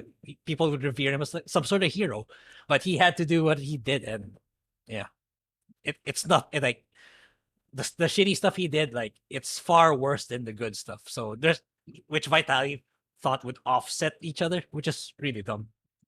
On its way out. Yeah, no. There's no positive. There's no like nothing good comes from IRL streaming. Like, you know what I mean? Understand their psyche, that understand how they're going to go. They're just going to go and do it elsewhere. So if you don't stop them there, they're going to do it elsewhere. So the Philippines is really protecting other countries from Vitali. Yeah, that's true, Kapitan. We're very into our phones, what's going on in social media. So yeah, I think that's the reason why we're more vigilant in this sort of thing compared to other Asian countries. And other like Japan and Korea, we know they're a lot nicer compared to us, which is why they don't know how to deal with Johnny Somali. Like he's still out, I don't know what he's doing now, but he's still out there getting to do whatever he wants compared to how we're dealing with Vitali. People like Vitali by doing this. There's no someone mentioned in the chat, there's no language barrier. They understand what they're saying, they understand what they're doing. So they get them and they know we got to stop this. And it's exactly the right thing. That's exactly what I've been saying. They're saying it. We're all on the same page here. And in Korea, to sometimes understand whether the government officials get it. Yeah, if you think, in South Korea, it's like, do they even know what Johnny Somali's actually doing? Like, do they understand that concept? Because it seems like they don't. Whether they really get it, or whether they're just kind of getting it, right? Whether there's some lost in translation. There's no lost in translation here. These people. Well, they don't f around. They don't f around. That's Vitali. Thoughts, everyone? Oh, he's cooked. Yeah, this is crazy. That's brutal. And America's not going to help him. Rude too, eh? Yeah. He's cooked as well. Yeah. At least Johnny Somali is in a decent prison. Like, yeah, sure, he's longer, or I don't know, maybe the same amount of time as Vitali, but at least Johnny's much more accommodated in a more decent prison compared to Vitali. Okay, so yeah. So Johnny Somali is now been hit with a child sexual harassment charge. Okay, if it were up to me, 10 years in a Philippine prison versus 50 in a South Korean one. I think I would go for the South Korean one if you want to live. A stream he did in November of last year, by the way. He's getting dirty PDF charges put on him, buddy. Yeah, but I think this is Johnny Somali. Yeah, okay. Yeah, okay. That's it. I just wanted to talk about Vitali. Okay. So not a good look for Vitali, and I don't know if we're still gonna get updates from him. I think at most it's gonna be it's probably gonna be from the news press, from like our newsletters like ABS, CBN, GMA, Rappler. But I don't think it's gonna come from YouTube content creators, unless there's like a big YouTuber here who will cover it. Because like Andrew mentioned in his, there's a more updated video than this, and Andrew was saying like, in order for me to get access to the trial of Vitali, I have to be incredibly neutral, unbiased. Which, in my opinion, I don't think he can pull off. Like, I know Andrew's a good lawyer. I know he is, but it's given how much he's invested in this, I don't think he can be super duper neutral. So I think he should just cover it from the outside and not get into the trial. Oh, and Billy Mitchell, thank you for the 50. I keep joking about you getting a CPU in the super chats that hopefully someday you can afford a great one with the money. Oh, thank you. Yeah, it's like what I'll probably do in that is like I'll get the PC that I sent, the CPU, the PC that I plan to buy. then somewhere along the lines, the first thing I'll probably do is upgrade the GPU. That's probably what's gonna happen. But yeah, thank you for. Yeah, I'm saving up on that, and like it's not conducive for me to buy it now because I'm headed in the US in 2 weeks, which is why I'm waiting for. Let me come back first from the US, and then I'll get the PC. I keep hearing that the US will help Vitali. He's not even. Yeah, that's gonna suck if that really happens. It's like that's really gonna set a precedent that Nuisance streamers from the US have the privilege to do whatever they want in Asia. So I hope it really doesn't happen. But in my opinion, it's just so big. Like it's one thing for him to be in the news, in all, but to reach the president, for him to vlog about it, for me that's a level where you can't really do the corruption path, underhanded path anymore, or another country will intervene to pull him out. Or if ever the US does it, I don't think it's right away. I think they're gonna wait for a couple of years first, maybe until the trial. Maybe that one I can see happening, but immediately right away now, I don't think so. Yeah, that's what I feel. If they segue into a mental health thing, yeah, I imagine Vitali and Johnny are gonna plead insanity. I don't know. I'm not gonna pretend to know how that will go down, but I just hope that there's good enough enforcement of lawyers that will be able to argue that that's not the case, or to not show mercy just because they plead insanity. That's how I feel. Vitali does not have the optics compared to MS-13 guy. Okay, I don't know about that, but yeah, Vitali doesn't have that pull too, in my opinion, that compared to some of the other people. And yeah. Anyway, so okay. I drink a lot of water because again it's really hot here, so I gotta go pee again. So yeah, I'll be doing one more. I'll be covering one more thing, which is Carl Jobs. So yeah, so I'll do that after BRB for a few minutes.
let me see if chat said anything. All good. I just assumed he has because Americans for the most part are acting that retarded overseas right now. Yeah, I hope that they don't get special treatment. They don't get pulled back to the US because they really we need the scapegoats, man. We need the sacrificial lambs. So right now it's Johnny Somali and Vitali. So otherwise it's just gonna continue and make it worse, and it's just it's gonna complicate tourism in all the Asian countries. Yeah, which is gonna suck. One thing about the Philippines, tap water has a lot of chlorine. Usually, you have to buy blue water cans to purify water or bottled water. Yeah, a lot of high end posh subdivisions and condos right now. Caviteños because a lot of foreigners buy property here in the Philippines. So the condominium now it's like they're kind of mandated for their tap water to be filtered first. Whether it's underneath the condominium, so that because foreigners are so used to drinking water in their faucets, right? Like you pour water from the faucet and they just drink it. So they want to maintain that kind of way of drinking water here in the Philippines. So it's like a lot of the high end condos have that now. Our retardism is so much harder than everyone else's. That's true, because it really depends on your upbringing, and yeah, sadly, a lot of them come from the US. Yeah. Oh, Mitchell, thank you for the members. Yeah, thank you so much. So, yeah, okay. Okay, I've been streaming. Oh, I've been streaming for almost 4 hours already. But yeah, I do want to talk about one more thing. You absolute legends. So, who am I pertaining to? Because Lost Tales, I know you don't know who Carl Jobs is. So yeah, a lot of things are going on he's a big YouTuber, and okay, admit he's a very good YouTuber. Don't get me wrong. If you guys are familiar with him and watch his videos, you guys know he makes very good videos. Okay, and yeah, he usually covers speed running, either someone who like a mini documentary of who did a really good speed run and stuff like that. And he also covered people who massively cheated on the speedrunning in the speedrunning space. But the reason why I keep saying absolute legends, for those who are unfamiliar with Carl Jobs, that's like his tagline. Yeah, that's like his tagline, which has become a running meme because of what happened recently. So if I click on him, wait, I am showing it, right? I am showing. Yeah, I am. So that's the first thing you actually hear. Hello, you absolute legends. Yeah, it's a running meme now because of what he did and why people are upset about him, including me. You absolute legends, because that's his tagline, how he addresses his audience in his videos. So yeah, if you check his content, it's mostly about cheater, speedrunner, cheater, record. It's that's his content, speedrunning, and it gets a lot of views. It's by the millions. So it's 1.8, 650K, which is a lot. 1M. So yeah, he's a very good YouTuber, and I first discovered him through the scandal last year when me and Phil talked about it.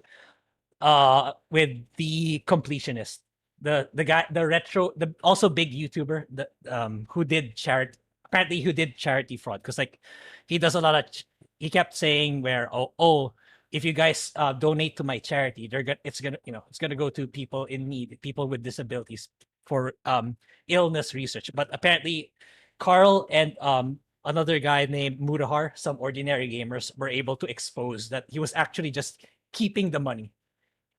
He was just keeping the money for almost a decade, or around a decade. So Carl's one of the people who exposed him, and he went through their financial records, their declarations. So he did actually pretty good job. That's how I knew about Carl, because I'm not really a speedrunning guy, so I never encountered him until Gerard the completionist got exposed. So now the joke's on him, karma.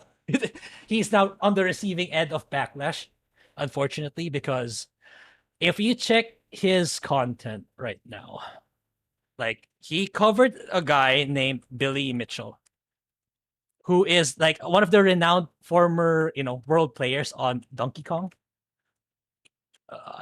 Let's see if I'm spelling the name right. Yeah, he made a shit ton of videos on Billy Mitchell. So this Billy Mitchell guy, he's okay, I don't know about the saga. He's been accused of cheating in the Donkey Kong world records. So like there's a huge saga going on. Okay, I'm neutral. I don't know if the guy literally did the cheating or not. I'm not gonna pretend I knew, but a lot of people are saying he did, but I don't know. I really don't know. There's a lot of evidence going around that he did, but yeah. So what happened is like you see Carl made a lot of videos about the guy. So it's like he let his probably fame get over his head that like he made it his life's mission to make it like, oh, I'm gonna sue Billy Mitchell. And oh no, sorry, Billy Mitchell sued him because like Billy Mitchell has a reputation where if you accuse him of cheating, he's gonna sue you. So he did that to a lot of content creators, and he actually won. So he has a really good law firm or lawyers working for him. So like yeah, it got to the point where Carl started covering him too. But it's got to the point where like there's a lot. If you see me scrolling, there's a lot of videos about him. So it got to the point where he got really like confident, like really cocky, or saying, "Oh, I'm gonna wipe the floor with Billy Mitchell," and then turns out in the trial, like it got to the point where it got very costly because like Billy Mitchell was like, I think it's over here where okay, I'll read this. Hello, you absolute legends. My name is Carl Jobs, and I'm a YouTuber who often reports on video game cheaters. So already the context here is like Billy Mitchell was suing him because of for defamation because yeah, we were all under the impression that it's because of Carl accusing him of cheating.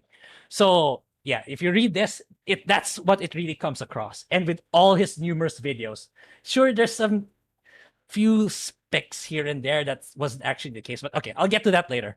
But the point is, okay, I'll read this. My name is Carl Jobs, and I'm a YouTuber who often reports on video game cheaters.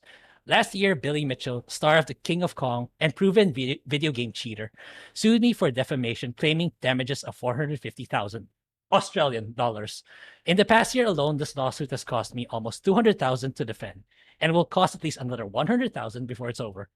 The situation is already crazy, but has since gotten much worse, as Billy Mitchell has sent me another defamation lawsuit for another 450,000. So yeah, clearly Billy just wants him to, on the onset, he just wants to bring Carl down. Okay, shut up about it. You're accusing me of false allegations, stuff like that. So that would mean I will need to defend two lawsuits at the same time, both being extremely expensive. But then it gets even worse because Billy's threatening me with even more lawsuits. Yeah, so that's his tactic. Because like Carl has been making so much videos about him, he's been saying so much things. And yeah, I think that's like more ammunition for them to file a lawsuit. These lawsuits are unhinged, and it is highly likely Billy will ultimately lose. But until we go to trial, it requires a lot of money to deal with. I would appreciate any help that you're able to provide, as this affects not only me, but my family as well. So take note, everything's on the line, including I believe he has a wife and 2 kids. I could be wrong, 2 or 3 kids. Obviously, it's bad enough to attack me when I've done nothing wrong, but to injure them as well takes things to another level. Naturally, the more money I'm able to raise, the better my legal defense will be. That's just the way it works. If and when I defeat Mitchell, see, it sounds, this alone, like it sounds how ridiculously confident he was. Like, it's insane. And like, if you watch some of his videos, the way he talks and portrays himself, like, oh, it's gonna be a surefire win. Billy Mitchell is, oh, I'm gonna wipe his ass on the floor. It really comes across that way. He will likely have to pay back a lot of the costs that I incurred. I will use that money to host a grand gaming tournament in his honor.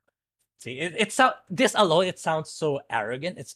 But the thing is, like, while this comes across, like, if you read this, like, if you didn't watch any of the videos, or if you just casually watch some of these videos, it comes across where Billy Mitchell was suing him for, like, yeah, the defamation for him being a cheater, which is true to a sense given the numerous lawsuits. But the thing is, when it came to court, Carl kind of surprise, he lost. Okay, let me try to look for that actually, instead of me trying to explain the entire thing. Oops, no. This is incorrect one. Let me try to Carl Jobs X. Can I see it here?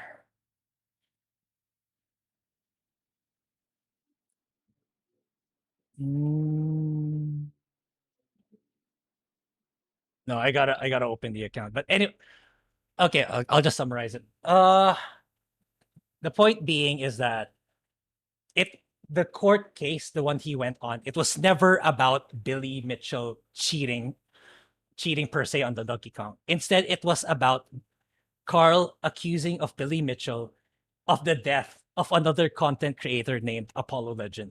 So, because like there was another lawsuit that transpired between Apollo Legend and Billy Mitchell for the very reason that, Apollo Legend was like accusing Billy Mitchell of cheating and all that. Then Billy Mitchell, sued him, and then Apollo Legend ultimately lost. So obviously Apollo Legend ended up owing him a lot of settlement money and damages and all that. Then Carl said along the way, so the case was about Carl saying that the Apollo Legend ended up taking his own life because of Billy Mitchell. So obviously, like, regardless of how much of a cheater or poor reputation Billy Mitchell is, that's still quite the accusation. It has nothing to do with his cheating shenanigans that caused Apollo Legend to take his own life. So Carl ultimately lost that decision, and he just made a video a few days ago. It took him a long time to make that video. So let's hear out what Carl has to say. On the 1st of April, I lost my lawsuit against Billy Mitchell, and the judge has ordered me to pay $350,000 in damages, plus interest. He goes without plus interest and damages, and like he has to pay for Billy's attorney's fees too, which is, I think that's how it works in Australian court. I think that's how it works. Saying this is not the result I wanted or expected, and it's honestly quite shocking. Personally, I disagree with the judge's decision, and so I'm currently exploring any potential avenues for appeal. An appeal may stay the judgment on application until the appeal has concluded, which might result in several outcomes. The appeal could be dismissed, and I would be ordered to... Yeah, that's, for me, that's... Okay, for me, Carl shouldn't appeal anymore. He should just cut his losses. Try to make amends with Billy, maybe lighten the settlement fees and stuff like that. But no, okay, he's still doubling. He still wants to double down and appeal, which is, no, man, I don't think that's gonna work favorably for you. To pay the original judgment. The judgment amount may be lowered if the court finds it excessive, or the judgment may be overturned completely if the court finds errors of law have been made. This entire process can take up to a year or longer, so as it stands, this remains an ongoing battle, and it's not a battle I hope to give up easily. Around 2 weeks ago, Milquetoast, and like the verdict was posted, it was all over in social media, if you're following the story, and it's in Australia though, and he still lost again because of how he went about it, in my opinion, which I'll discuss it as he talks in his video, his analysis video on why he lost. This has been and what he plans to do. Been very upsetting, but truthfully, losing a court case isn't the end of the world, even if it is to Billy Mitchell. It sucks, it's not what I wanted, I know it's not what many others wanted, but life will go on. Unfortunately for me, something else is... Okay, let's assume that Billy Mitchell's cheating is true, but again, this guy framed it in such a way that the case was because of Billy Mitchell cheating. I didn't donate, okay? I didn't go do this GoFundMe thing, but a lot of people were under the impression that that was the reason. And had some of them known that that was the reason where Carl accused Billy Mitchell that he was the reason why Apollo Legend ended his life, I don't think they would have donated the money. And now the joke's on the people who gave the money, because that money is going to Billy Mitchell, the guy that they despise so much for cheating. Happened that has been far more upsetting and far more difficult to deal with. Many people are upset and angry with me as they believe I have misled them and lied to them about the nature of the lawsuit. Some even go as far as saying that I intentionally lied to the public to scam people out of their money through my GoFundMe. Mostly people are upset because I can see the point. Nah, I don't think it's that far, but you did really make it come across where that was the premise of the court case. believed the trial was about me accusing Billy Mitchell of cheating, but it turned out to be something else. The backlash has been pretty brutal, and it's not something I'd like to happen again, so I think it's very important for me to be as honest and transparent as I possibly can. Yeah, but okay. This is basically a sorry, I'm not sorry kind of video. He did say he's sorry in the end, but it feels half-hearted. Like, you guys will see through the whole ordeal. I'm going to go through the entire timeline as it happened so that you have as much information as possible. At certain points, I'm going to have to combat things that people have said about me that aren't true. But that doesn't mean I didn't also make mistakes and that there also aren't valid criticisms. I hope to address criticisms that I think are wrong and those that I think are right. And I apologize about the generic Minecraft footage, but I just don't do well on camera. So this will have to do. On the 26th of May, 2021, I released a video titled "The Biggest Comment in Video Game History Strike Again." In that video, I discussed 2 new lawsuits that have been filed by Todd Rogers and Billy Mitchell. At the end of the video, I outlined all of the various lawsuits Billy Mitchell had filed against others. And when I came around to Billy's lawsuit against the YouTuber Apollo Legend, I said these words. Yeah, maybe he should have expanded on this. Just saying. He also sued YouTuber Apollo Legend for $1 million. I haven't spoken about this publicly, but this lawsuit ultimately ended with Apollo giving in and settling with Mitchell. He was forced to remove all of his videos about Mitchell's cheating and paid him a large sum of money. This left him deeply in debt, which required him to find extra work. But with his ongoing health issues, this was all too much of a burden, and he ultimately took his own life. Yeah, there you go. He said it all the way in 2021. Like, look, the guy placed the video himself. I don't know, chat. I could be wrong, but how would you interpret that? Like, would it, for me, like, you are blatantly saying that the guy died because of Billy Mitchell. You're saying that Billy Mitchell is the reason why he died, ultimately. Yeah, he had other health issues, but you're kind of insinuating that's the case. Like, he's going to continue saying that he didn't really say it. Not that Billy Mitchell would ever care though. In fact, when Billy Mitchell thought Apollo died earlier, he expressed joy at the thought. The lawsuit against Apollo was just as frivolous as the rest, and Apollo definitely would have won in court, but again, he was extremely ill and couldn't handle the ongoing stress. This was inaccurate because the settlement terms did not involve Apollo Legend paying Billy any money. Even though this claim did turn out to be false, I believed it to be true at the time. I had been personally told there was a cash settlement, which numerous others said they were told as well. Yeah, that's the thing too. It's like he's using pretty sketchy sources because, like, as far as I know, people were already telling Carl that that's not what it went down. So you gotta retract what you said. It's like Keemstar, I believe, told him.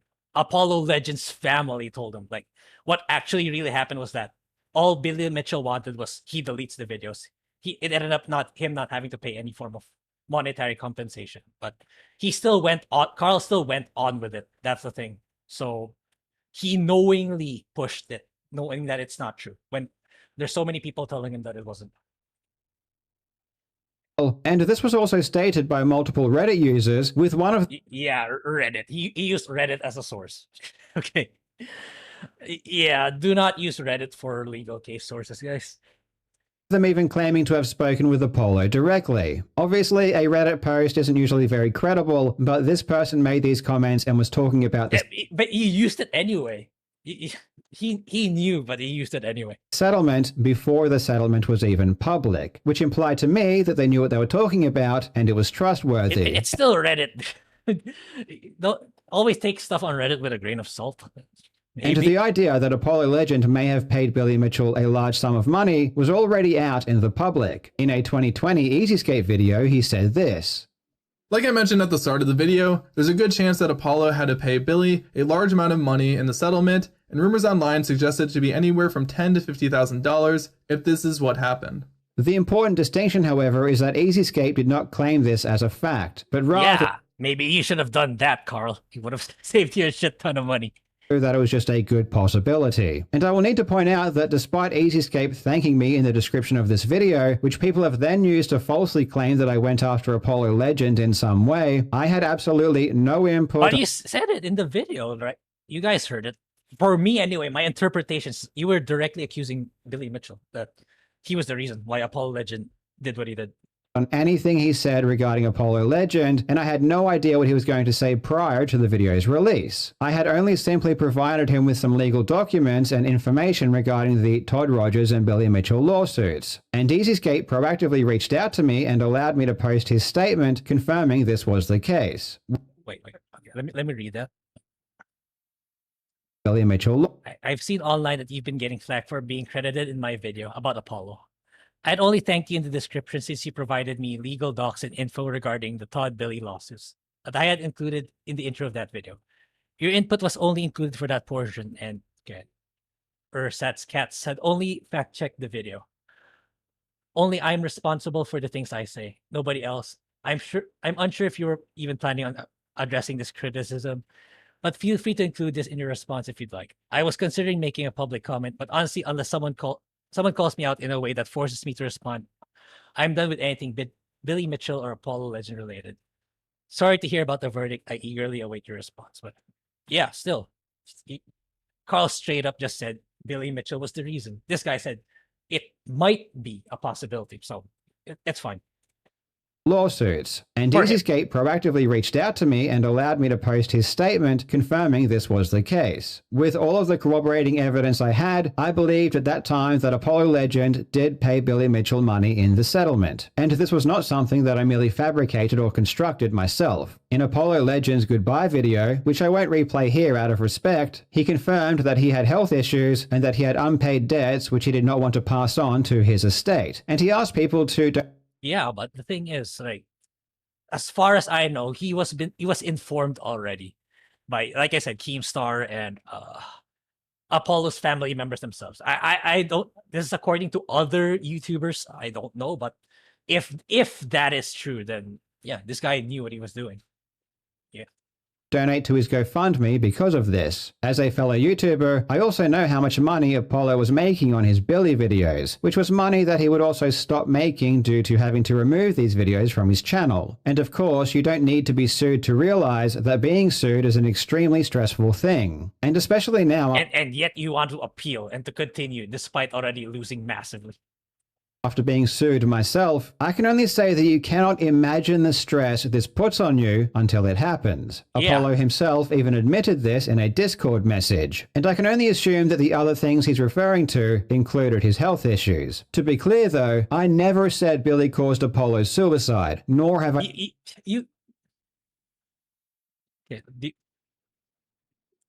Should we go back there again? Mitchell had filed against others. And when I came around to Billy's lawsuit against the YouTuber Apollo Legend, I said these words. He also sued YouTuber Apollo Legend for $1 million. I haven't spoken about this publicly, but this lawsuit ultimately ended with Apollo giving in and settling with Mitchell. He was forced to remove all of his videos about Mitchell's cheating and paid him a large sum of money. This left him deeply in debt, which required him to find extra work. But with his ongoing health issues, this was all too much of a burden, and he ultimately took his own life. Yeah, for me, that you're kind of saying that Billy Mitchell was the reason why he took his own life. I don't know. I could be wrong. Correct. You can correct me. Maybe there's a different interpretation of this, but that's how I see it. You said it, man. You did. You really did. Issues. To be clear though, I never said Billy caused Apollo's suicide, nor have I ever believed that. No one is responsible for Apollo's decision other than Apollo. If you read my words carefully, I simply laid out a sequence of events that happened one after another. I said that... Word salad.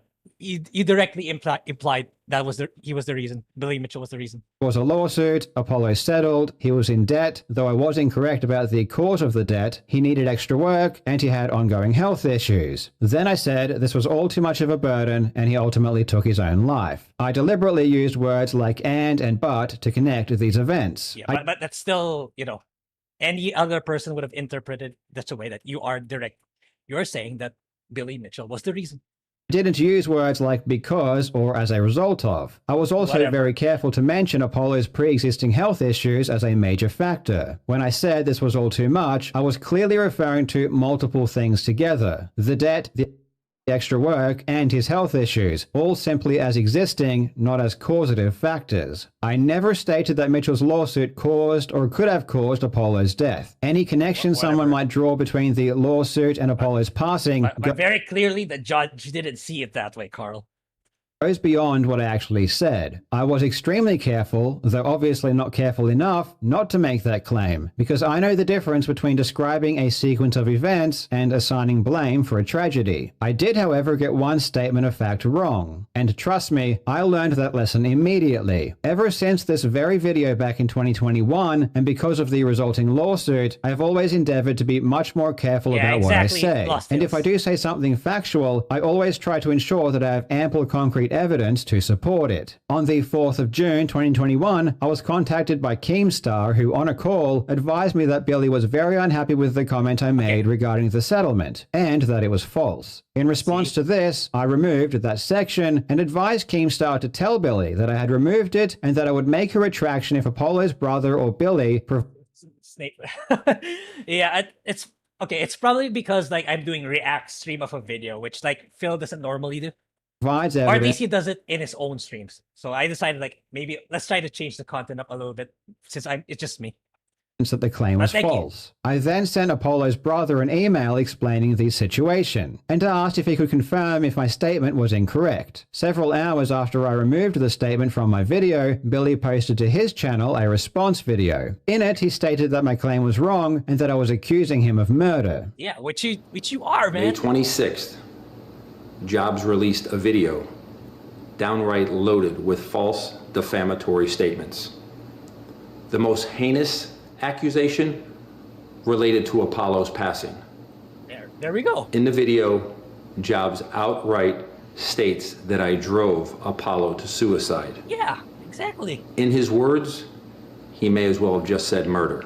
Several days later, I received a concerns notice from Billy's lawyer. This is a legal document that you must send to someone before you sue them for defamation. It's the first step in the process. It needs to outline the words of which they complain, what they imply. Yeah, people are saying that he legit cheated, but like, okay, anyway, what Carl did, like the lengths he was willing to go just to, bring him down. It's like, bro, for like, you're talking like you're talking like he murdered the guy, but in Carl's eyes, yeah, that's probably what he really thought. So, yeah, he's in this shitty situation now, and it's all because of his own doing.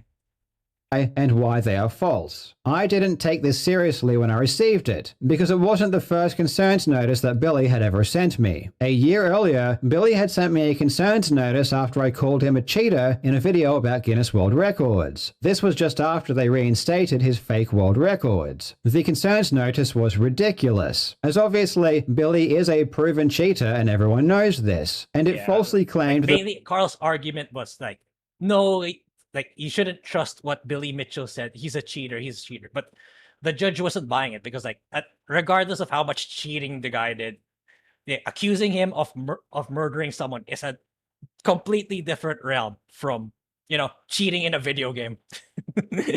that I implied he was a criminal because I suggested that he may have paid Guinness to reinstate his scores, even though paying Guinness to adjudicate world records is literally their business model. And during this time, Billy was suing multiple entities for telling the truth that he is a cheater. So there was no reason for me to believe that his second concerns notice regarding Apollo Legend was any more trustworthy. And well, maybe you should have taken it more seriously.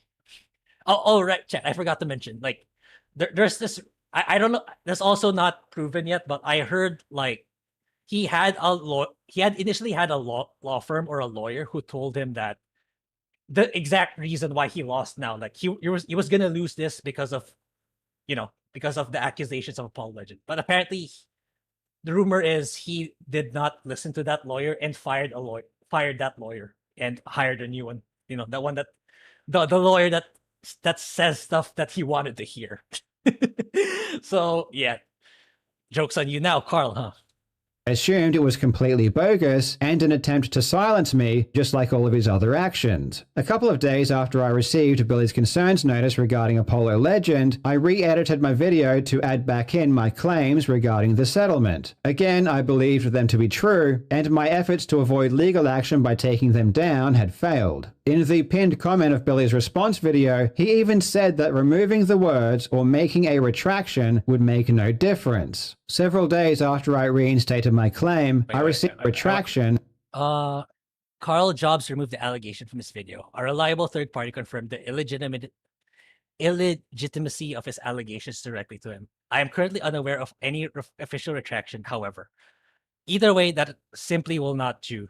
Jobs fabricates a baseless story with fictitious events to pin a suicide on me, but he seemingly thinks that the simple removal reconciles his conduct. Absolutely not. The damage has been done. Over 600,000 people saw that video before he removed the claims. He pins a suicide on me in front of hundreds of thousands of people, makes thousands of dollars of ad and sponsor revenue, and drives a GoFundMe to $50,000 with the emotions that he drew from those claims. In exchange, I received tons of hate on social media calling me a murderer, saying that I killed Apollo Legend and that I have blood on my hands. No, thank you, Carl. So Billy Mitchell saying is that, dude, you just taking out that video is not enough. You didn't really say sorry. You didn't really make a video dedicated to saying, oh, I was wrong, Billy Mitchell. Yeah, sorry about that. I slandered your name. I made a false accusation.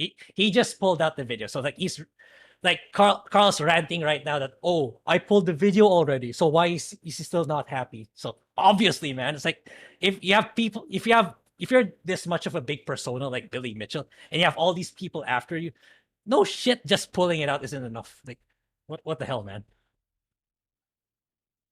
Would make no difference. Oh, hi. Did King Gunnar leave you alone today? Okay, he was at the Vegas meetup, which is why he couldn't attend. He couldn't make a live stream today. So I just told him, you know what, I'll try it for the first time doing it on my own. Because like, I'm thinking about doing this thing again. I'm not sure if people are happy about it right now, but yeah, I'm thinking of doing live streams again. So it's like, I'm going to use this as a litmus test if it's good or not. Several days after I reinstated my claim, I received an email reply from Apollo Legend's brother. He confirmed that originally Billy had tried to get money from Apollo, but this greatly upset Apollo because he simply had no money to give. And ultimately, they adjusted the settlement, and in the final version, there was no money transferred. As soon as I received this email, I removed my claim from my video, and it has been gone ever since. After I removed the claim from my video, we responded to Billy's lawyers advising them that the segment was removed and that I would be issuing a retraction. Billy said this was not sufficient, and in the response from Billy's lawyer, they stated that proceedings were necessary. Despite this, I still planned on releasing a retraction, and in my video, The Greatest Feat in Video Game History... This is another thing. It's like, he put a retraction video in the final 30 seconds to 1 minute of this video that has absolutely nothing to do with with an apology. Actually, let's take a look at this video.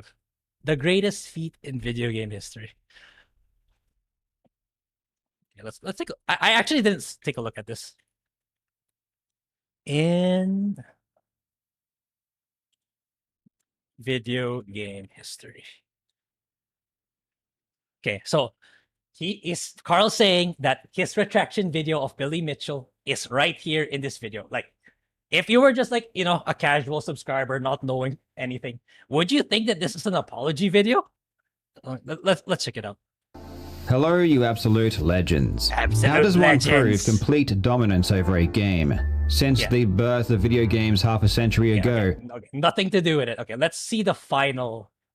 Okay, let's start here at minute 26. Oh, what happened to the volume?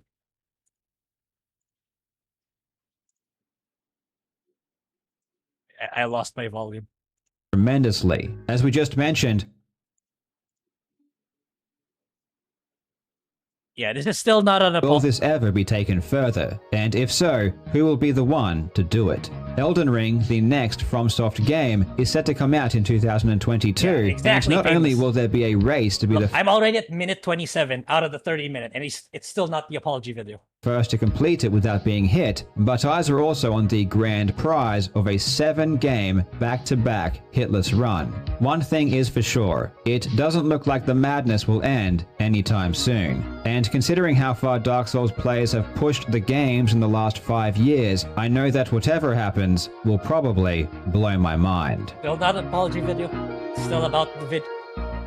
It's still about Dark Souls. Now, before I finish the video, I would like to take this opportunity to correct something that I said in a previous video. Back in May, I talked about the new lawsuits filed by Todd Rogers and Billy Mitchell. In that video, I made the claim that Apollo Legend paid money to Billy Mitchell as part of their settlement. I would never make such a claim unless I had very good evidence to support my position. In response to this, Billy Mitchell released a video accusing me of lying and claimed that no money was exchanged. He didn't provide any evidence to back up this claim, nor did he attempt to get in contact with me to clear up any misinformation I may have had. However, I did investigate further, as I would never want to provide false information to my viewers. I reached out to a member of Apollo's family who graciously agreed to clarify some details. According to them, despite Mitchell's best efforts, Apollo Legend would not pay any money, and in the final version of the settlement, there was no clause indicating that he was required to do so.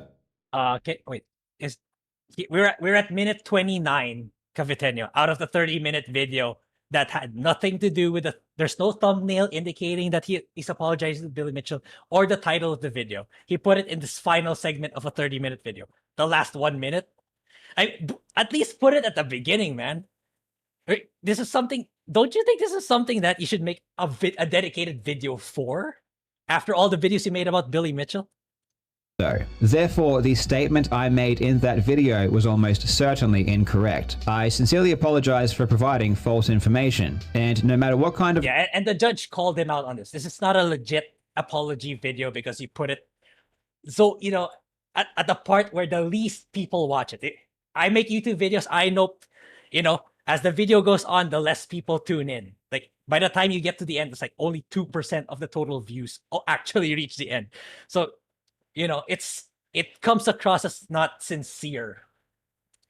Relationship I have with Mitchell, I do not believe that it is ever justified to lie or mislead. Mitchell also claimed that I was accusing him of murder. This is certainly not the case. I do have my opinion regarding— Never mind, I keep regurgitating. But you did, Carl. The impact of the settlement on Apollo's decision, but ultimately, it was no one's responsibility but his own. The only reason I mentioned it in that video was because I felt like it was important to let you know what happened, as I know many of you enjoyed his videos. Yeah, but you still insinuated that Billy Mitchell was the reason. As always, thank you so much for watching, you legends. I hope you are having a fantastic— Legends! Anyway, so, yeah. So, here's the reason. Oh, I put a retraction video here in this Dark Souls 30-minute Dark Souls video in the final minute. It's like, dude, come on. I included this segment at the end. Now, before I finish the video, I would like to take this opportunity to correct something that I said in a previous video. Back in May, I talked about the new lawsuits filed by Todd Rogers and Billy Mitchell. In that video, I made the claim that Apollo Legend paid money to Billy Mitchell as part of their settlement. I would never make such a claim unless I had very good evidence to support my position. You can watch his content, Hunter. Like, if you open his channel, just search Billy Mitchell. He made like 20 videos about it. But anyway, at the end of the day, he was incredibly cocky. His hubris caused this, you know, his downfall. Now he owes Billy Mitchell a lot of money. But still, like, as of now, maybe that could change. He still plans to appeal the thing. So it's going to cost him even more money. So he's even sinking further into debt. It's just nutty, man. It's like all this for a guy who cheated on a video game. Like, come on. In response to this, Billy Mitchell released a video accusing me of lying and claimed that no money was exchanged. He didn't provide any evidence to back up this claim, nor did he attempt to get in contact with me to clear up any misinformation I may have had. However, I did investigate further, as I would never want to provide false information to my viewers. I reached out— He makes it look like here in this video that he made a dedicated video out of it, but it's at the very end, dude. to a member of Apollo's family who graciously agreed to clarify some details. According to them, despite Mitchell's best efforts, Apollo Legend would not pay any money, and in the final version of the settlement, there was no clause indicating that he was required to do so. Therefore, the statement I made in that video was almost certainly incorrect. I sincerely apologize for providing false information, and no matter what kind of relationship I have with Mitchell... If I was Billy Mitchell, like, dude, no, you have to make a dedicated video, not put it in a completely irrelevant video. And at the very end, where you know for a fact that it's the least amount of people watching at that point. I do not believe that it is ever justified to lie or mislead. Mitchell also claimed that I was accusing him of murder. This is certainly not the case. I do have my opinion regarding the impact of the settlement on Apollo's decision, but ultimately, it was no one's responsibility but his own. The only reason I mentioned it in that video was because I felt like it was important to let you know what happened, as I know many of you enjoyed his videos. My standard of evidence has changed dramatically since I made this original claim, so of course, now I disagree with my Yeah, no shit, after you lost. statement that I had very good evidence. But I was just trying to say that I didn't just make this up out of nowhere, and I didn't consider Billy's legal threat against me as him trying to get in contact with me, which is why I said that he didn't. After I released my retraction, my lawyers contacted Billy's lawyer to let them know, though we never heard back. I've heard a lot of people say that I never made a retraction, or never attempted to correct the record, or was trying to hide my retraction, and that if only I had just... But you did, man. It's a 30-minute Dark Souls video. No one is gonna think that that's a retraction video, boo. Made a retraction, this entire thing would have been avoided. But that's just not the case. I wanted the retraction to get as many views as possible.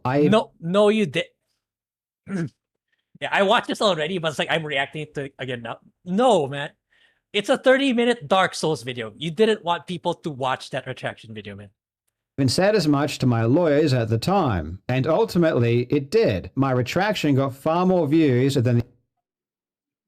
Yeah, people wanted to watch your Dark Souls content. I wouldn't know that there's an apology video at the very end, man. And hi, Arturo.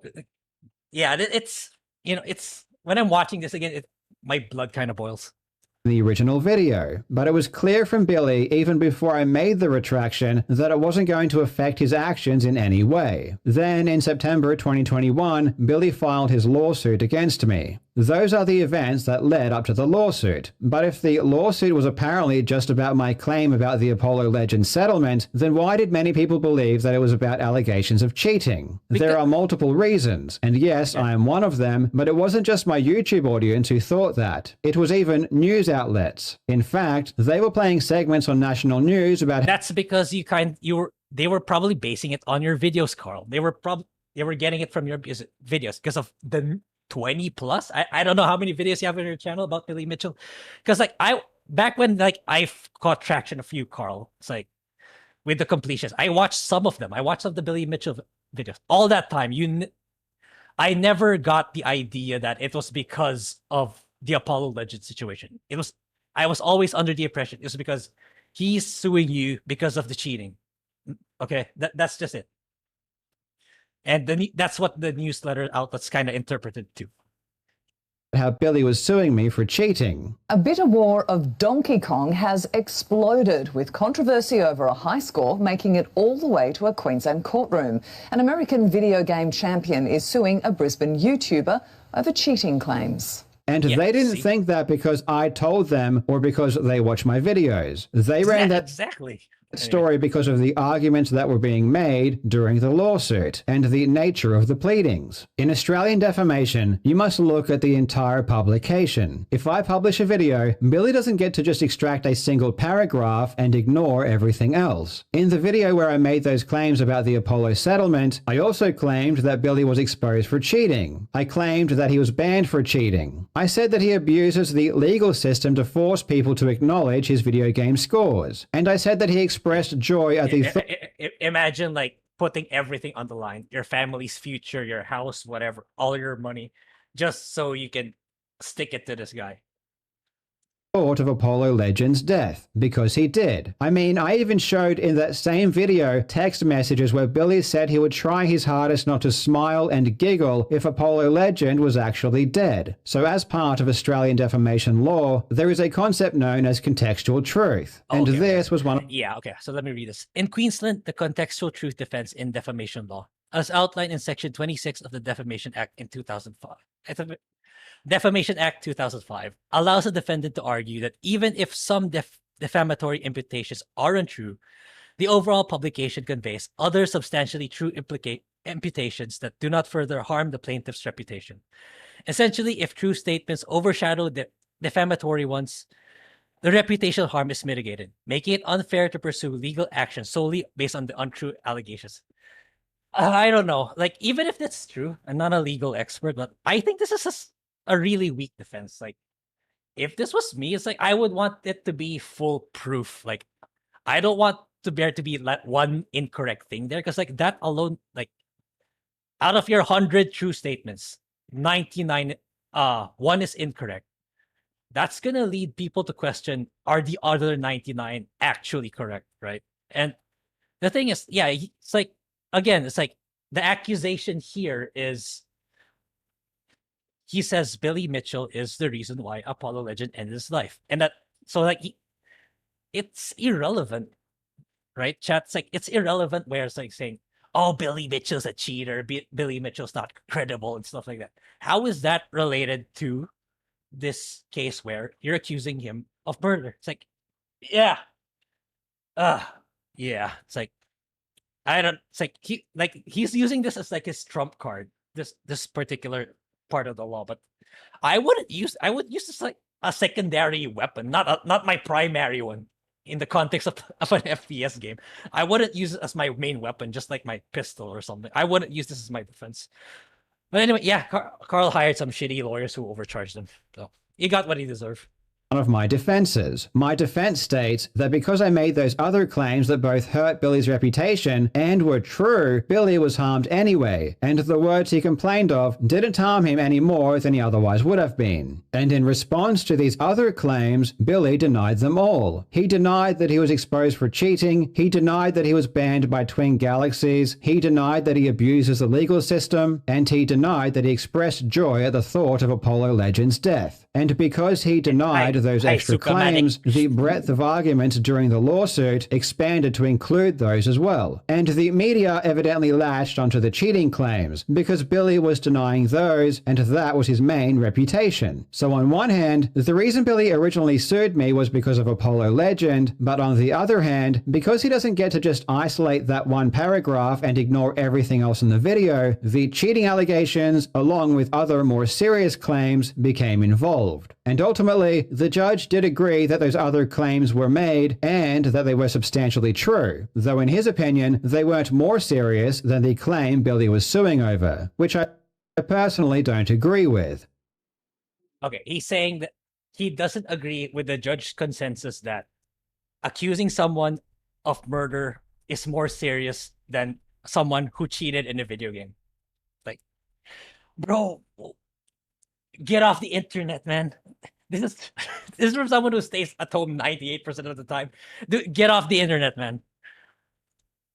In my personal opinion, I think expressing joy over Apollo Legend's death is far worse than any implication that the eventual settlement of Billy's $1 million lawsuit against a young YouTuber who had major health issues and no money and who was just expressing the truth might have contributed in some way to his decision to end his life. After Billy filed his lawsuit, I released a video in September 2021 titled "I'm Being Sued and Cancelled," again, where you're saying that it's a contributing factor. Again, that's still accusing the guy of, ending the life of the guy. So you're going to have to prove that, man, which you definitely didn't. And the judge made the right call, Carl. Sorry to say.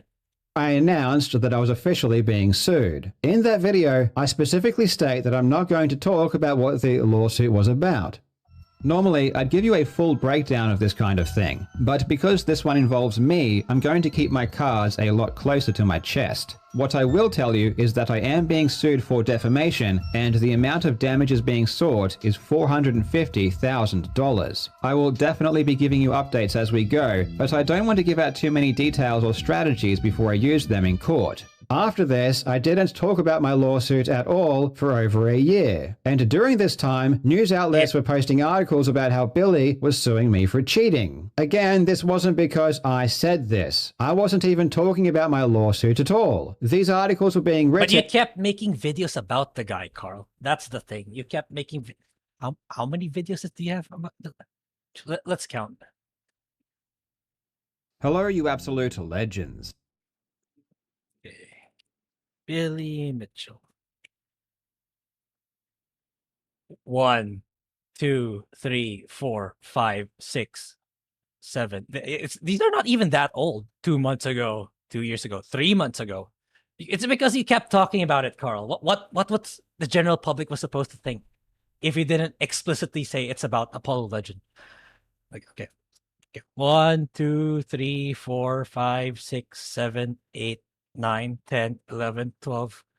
Okay, that's 13, 14. Dude, you made so many videos about this guy. Like, a good lawyer would say, if you have a legal case, shut up about it. Don't talk about it or anything related to the personality you're suing. This guy can't stop, man.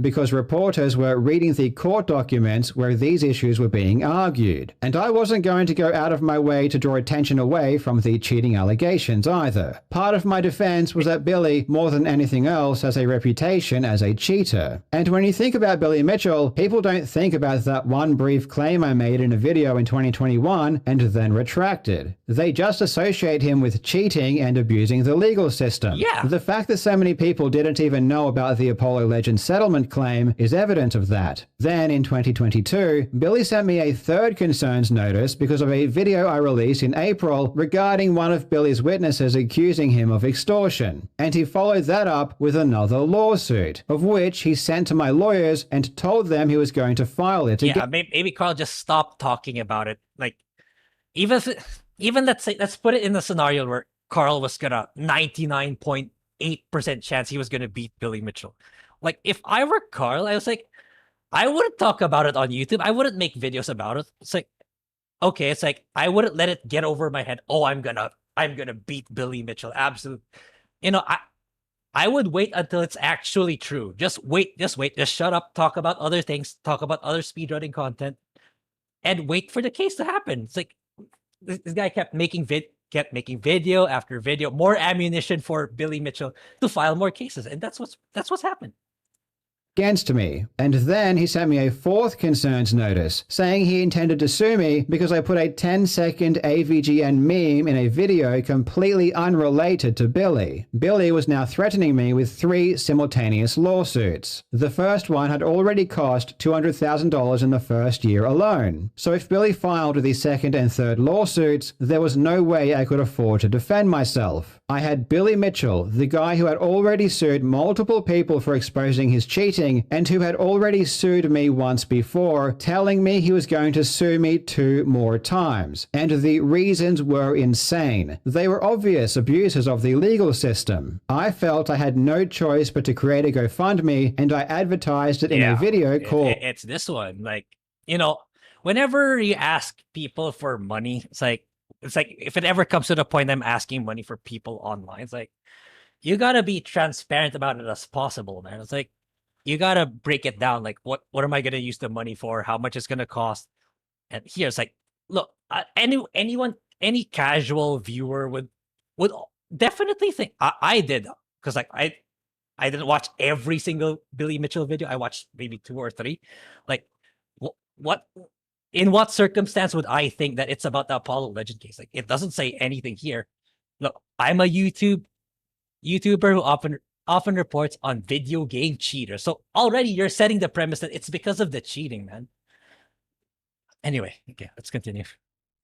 Billy Mitchell has gone insane and I need your help. In that video, I clearly explain what is happening and why I'm creating the GoFundMe. Every single word I said in that video was true, and all of this is explained in the video. I understand that this was several years ago, so I don't blame anyone for not remembering the video or why I created the GoFundMe, but it wasn't in response to the first lawsuit that ultimately went to trial. It was because of Billy's constant legal threats against me, most of them having nothing to do. Yeah, but you still should have placed all the possibilities if you're asking for money from other people. That's the thing. Like, you can withhold that kind of information, sure, but because, you know, it's your own life and it's your own personal case. But the moment you ask for money from other people, that changes. Like, you gotta be transparent on everything. These are all the cases that was filed against me.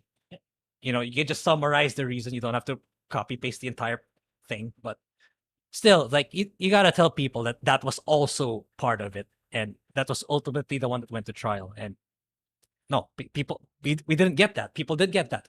All this time, we thought, oh, Carl's gonna win this. He's gonna prove that Billy Mitchell's a cheater. Then karma got back to you, buddy. With Apollo Legend. This video got a lot of attention at the time. Even Moist Critical made a video about it. This is one of the most baffling reasons for a lawsuit I think I've probably ever heard in general. Now, as I understand it, the second lawsuit hasn't been fully filed yet. Right now, it is still in the letter of intent stage, where they are intending to sue Carl and have sent him the documents to indicate such. But it looks like it is going to be sent in the coming days. And the GoFundMe raised $150. I don't know if Moist made an updated video on this. I haven't been watching his videos, but I'm going to assume that he also thought that it was because of the cheating, not because of the Apollo Legend situation. 50,000 Australian dollars immediately. If anyone came away from that video thinking that Billy was suing me for saying he cheated, it's because he had started the process for doing exactly that, on top of everything else. Ultimately, these extra actions never made it all the way to trial, but there was no way for me to know that at the time. And it was possibly even because of the success of the GoFundMe that Billy ended up backing down. People are now using the fact that Billy didn't go all the way through with his threats to say that the GoFundMe was a scam, but I was just responding to actions taken by Billy and protect. Okay, in his defense, he was just he was just using it for defense. But again, he didn't disclose all the details that we needed to know about the defense. Myself, and the money was used exactly for the purposes that I said it would be, which was to help cover legal fees. This narrative that this whole thing was only ever about Apollo Legend, which ironically is a narrative that started with Billy Mitchell, is completely false. And if that were the case, Billy would not have taken action against me on 4 separate occasions, with 3 of those having nothing to do with Apollo Legend. That is why I never thought this whole thing was actually about Apollo Legend. I had been threatened and was dealing with so many actions from Billy that... What I think your law firm or your lawyer should have, given how expensive they are, I think they should have plugged that hole too. I don't know. I would have, if I was going to pay for an expensive lawyer, all grounds should be covered regardless of which one, you know, just saying. Were related to cheating, that from my perspective, this Apollo Legend lawsuit was just Billy trying to capitalize on a mistake I made. But wrong or right, I was under the impression that Billy was suing me because they kept talking about his cheating, and talking about him in a negative light in general. Otherwise, those other actions made no sense whatsoever. It was clear to me that his goal was just to silence me, especially when it came to the Apollo Legend claim, as I had already removed the words and made a retraction. The only other... from a 30-minute Dark Souls video at the final minute. It's like he's like conveniently he's not saying that. The time I mentioned the GoFundMe was at the end of a video I released in August of 2023, where ironically, I was responding to Billy saying that my GoFundMe was a scam. However, in this video, I allow Billy to fully explain why he is suing me, and I even say myself that the lawsuit relates to Apollo Legend. Okay, but time went on, and eventually, without a single source, except a now deleted post on Reddit. Yeah, Carl, the Reddit man. Was his only source where he blamed me for taking the life of another human being and for what I did to him. I said, that's it. Billy Mitchell is referring to the YouTuber Apollo Legend, who tragically took his own life in December of 2020. I won't go into specifics about this particular point because it does relate to his ongoing lawsuit against me. Maybe you should have. Maybe you should have said it a bit more so that people are aware this is the one. Out of your bajillion videos about him being a cheater or his poor reputation, apparently, maybe you should have made it more transparent that this was also an issue. Okay. Of course, I do pick apart a lot of Billy's lies, and I deny that I actually said Billy took Apollo Legend's life, because I didn't, but I wasn't trying to... You did. It's over here at the 2-minute one, where you re-uploaded that segment of your video. But anyway. Hide the fact that the lawsuit was related to Apollo Legend. Otherwise, I wouldn't have even made this video or say directly that it was. And of course, I do also say that the allegations of cheating are relevant because they were being argued as well. After I promoted the GoFundMe in this video, it quickly reached $200,000, at which time I closed it and stopped accepting... It quickly rose up there because people were under the impression that you were battling of Billy Mitchell accusing you of defamation because of cheating, not because of the... Okay. I don't think it would have raised that quickly, as he claims, if people knew if it was about the Apollo Legend situation. Donations, which was almost a year before we went to trial. So throughout 2024, as I began talking about the trial more and more, the GoFundMe was already closed and I wasn't accepting money from the public. I have seen people point to the description of the GoFundMe and say that it didn't provide enough information or exact details about what the lawsuits and threats were about, and in that regard, I totally understand if people think that was bad practice or an issue. I can only apologize and say that I didn't give the description much thought. As I said, I only mentioned or linked to the GoFundMe if it's anything money related, you gotta be crystal clear. You gotta be detailed about everything whenever money is involved. Videos outlining things in much more detail, which I assumed people had already watched. Though if I knew the description should have included everything, I would have absolutely no problem doing just that. The fact that so many people got upset or felt misled after the judge's decision and I lost the lawsuit came as a huge shock to me. There was a lot of reporting being done around the time of the trial, and no backlash occurred then, when it was also very clear what the trial was about. And I've had many people tell me they always knew exactly what the lawsuit was about and they don't feel misled. Okay, for small minority, good on you. But to the rest, for everyone else who was not really very into this, we felt lied to. And yeah, Gary, and the thing is, he's contemplating to go even further, that's the nutty part.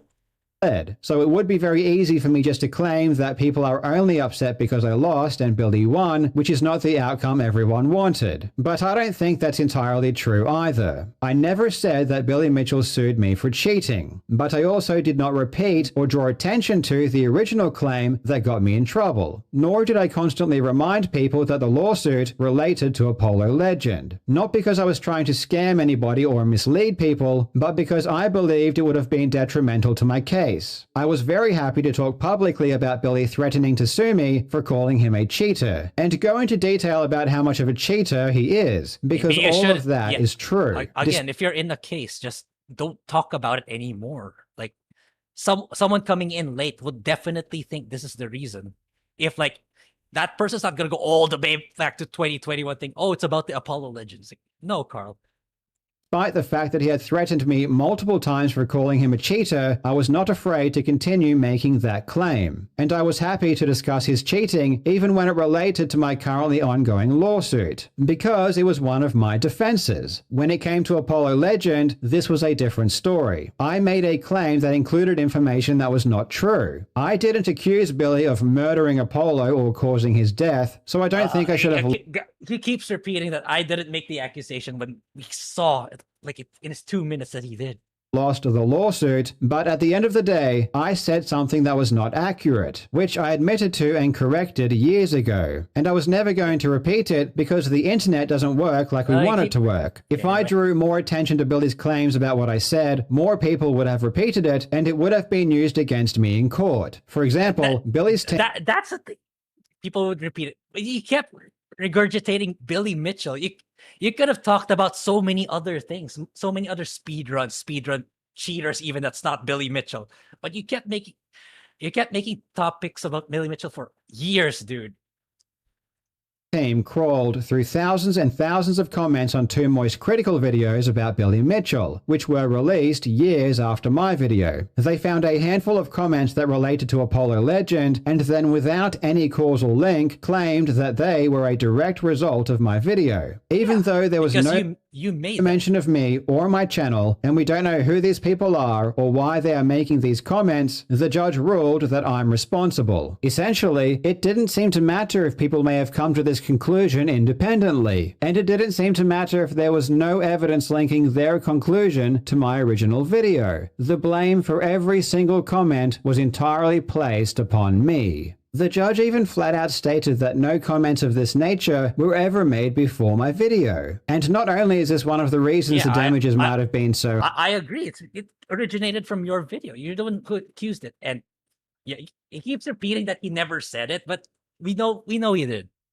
High, but it seemed to be used as proof that every comment was because of my original video. But I disagree with this statement, as there were plenty of comments well before my video ever came out saying that Billy was responsible. So you can see how dangerous even mentioning Apollo Legend would have been. That was my reasoning for not repeatedly bringing up Apollo Legend, though evidently my behavior of talking about the lawsuit so many times without reminding people explicitly what it was about led to many people being confused. And if you're one of those people, I sincerely apologize. I just hope that you can consider that it was not done intentionally to mislead you or for nefarious purposes. I also made the mistake of reposting news articles covering my lawsuit, because all of the reporting that was done before the trial focused on the cheating allegations, and that wasn't the full story. As I said before, I had so many threats regarding the cheating allegations that I believed Billy's true motivations were to shut me up about the cheating videos, and the lawsuit did actually involve Billy denying those cheating allegations ever happened. However, I should have made it more clear that the lawsuit wasn't mainly about cheating. I just didn't know how to do that without jeopardizing my defense. And I also carelessly assumed most people already knew what the lawsuit was about anyway, because I had said it in one of my videos. If I truly understood the impact my actions would later have on people, I would have been much more careful. Obviously, in hindsight, it may have been better to not talk about the lawsuit at all, but I'm not sure if that was ever going to happen. It's just not in my nature. And this was the biggest thing impacting my life and this channel for multiple years. So of course I felt compelled to talk about it. I should have... If it becomes legal, you shouldn't.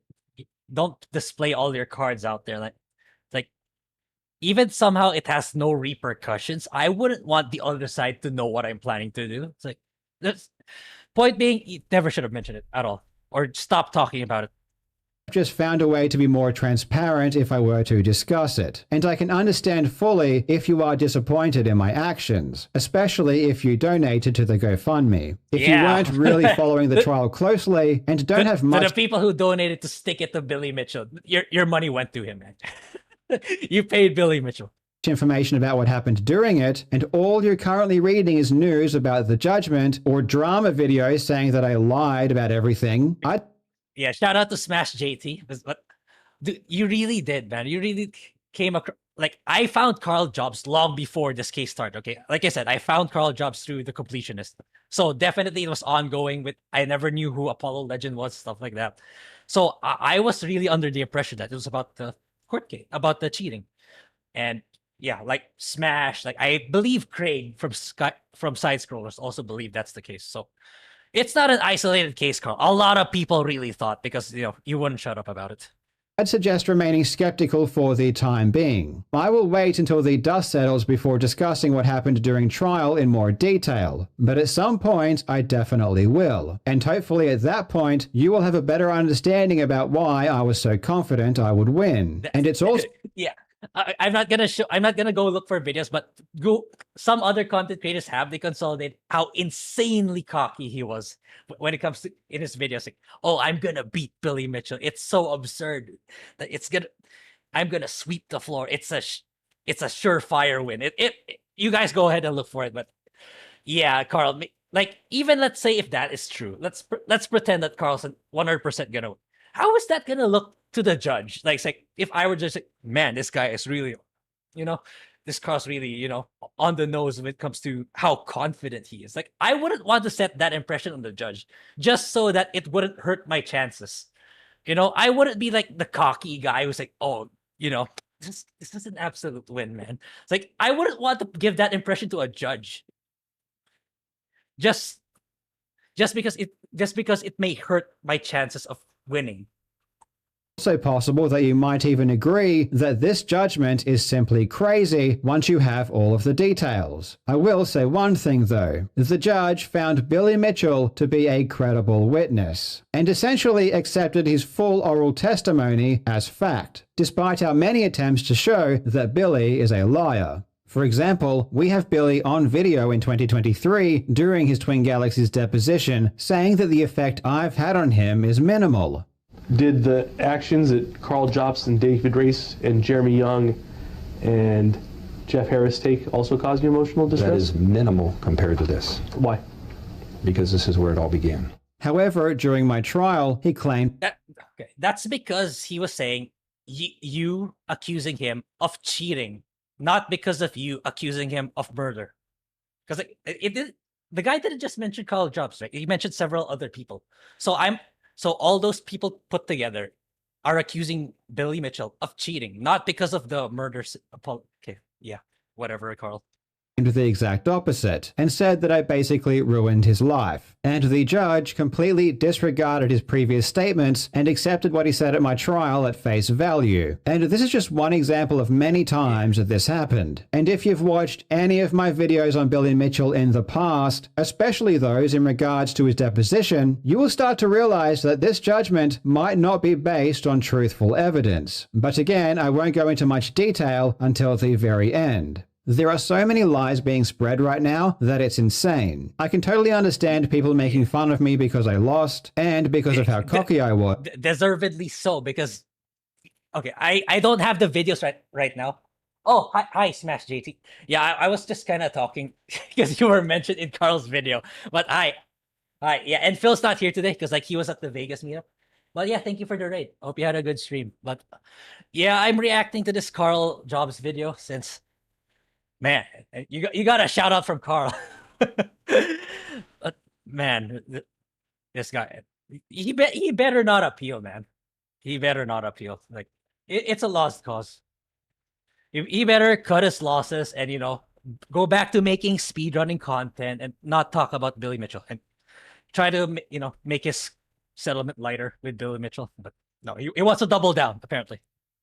And I can understand if people are upset because I wasn't transparent enough and they had the wrong idea about the lawsuit. And I can appreciate people are angry because I lost. I made a ton of mistakes, and I am a great example of what not to do when you're being sued. Yeah, and ultimately, I am the one that will also need to pay the biggest price. In certain areas, I'm just an idiot, and I have a habit of saying things that rub people the wrong way. Of course, if I could go back and do things differently, I would. But some other things people are saying about me are just crazy and appear to me to be completely in bad faith. Like people are spreading this screenshot long after the trial had finished and using it to try and...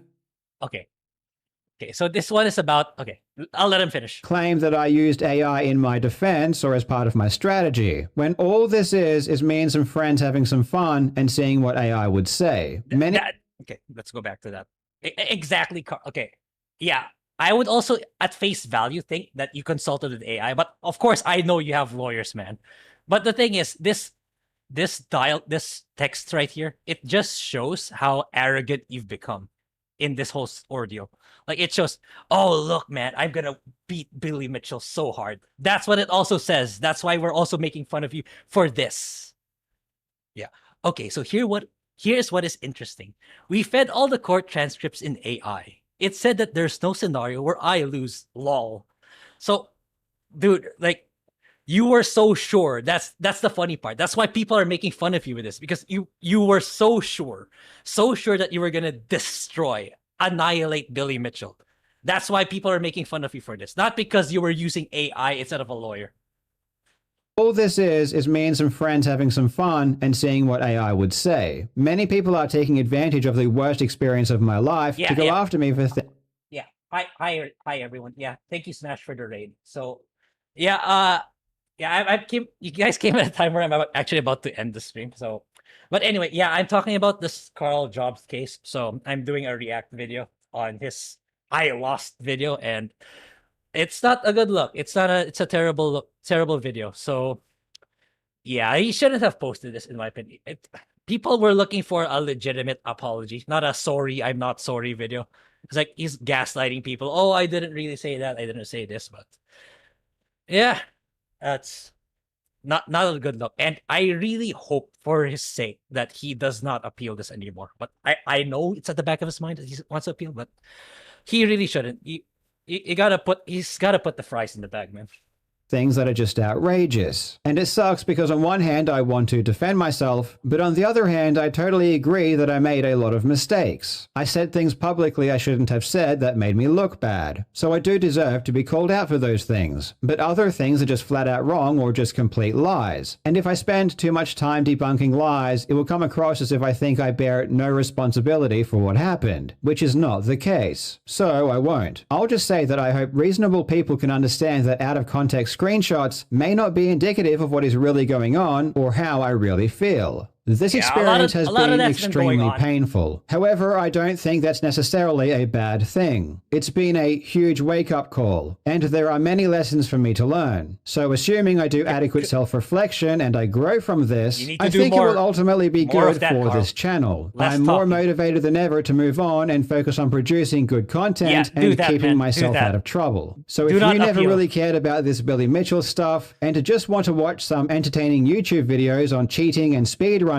this will be great news for you. Thank you so much to everyone who has supported me for the past few years. I can assure you that you have made this process much easier than it would have been, not only for me, but for my family as well. And I'm truly sorry to everyone I let down by not handling this as well as I could have. Thanks for watching, you legends. I hope you're having a fantastic day, and I do hope that I get to see you in the next video. Yeah, it's like, I don't know. Yeah, it's autoplay. Yeah, that's basically it. So, yeah, Carl, just cut your losses, man. It's like, move on already. It's like you lost, and I think you might semi understand why, but it's, I don't know if he still because like according to his inner circle, his people on Discord, he still wants to appeal, and to me, that's like, yeah, you're digging yourself even deeper. It's like, I don't think it's gonna fly at all in the slightest, but yeah, time will tell. Like, maybe I don't know okay, maybe he's gonna not talk about it anymore. So if he does, like, if he learned absolutely nothing from everything for the past 3 to 4 years. But yeah, Carl, don't talk about it. Don't talk about it. Just settle with Billy. Like, he's probably gonna ask you to delete all of the cheating videos and just move on. Just talk about new stuff. Like, his content is genuinely good. Like, if you watch his cheating videos that's outside of the Billy Mitchell case, it's good. And like, I really like the way he broke down, the completionist story, and that's how I found him, actually.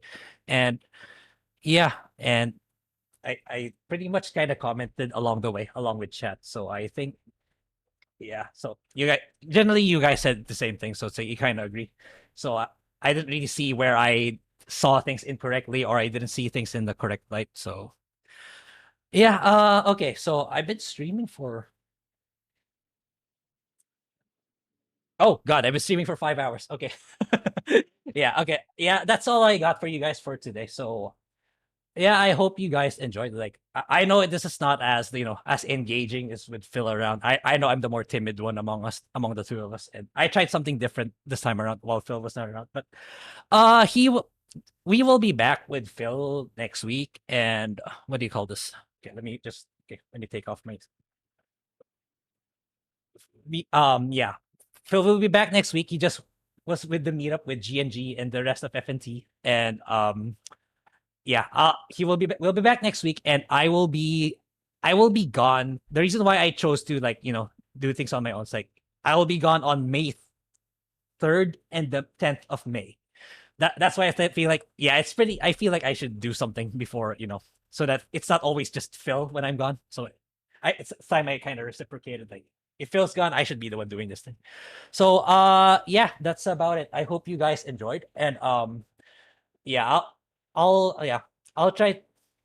I'll make. I don't know. I'll think about it if I should do more of these on my own channels. But yeah, I had a great time. Like it's like.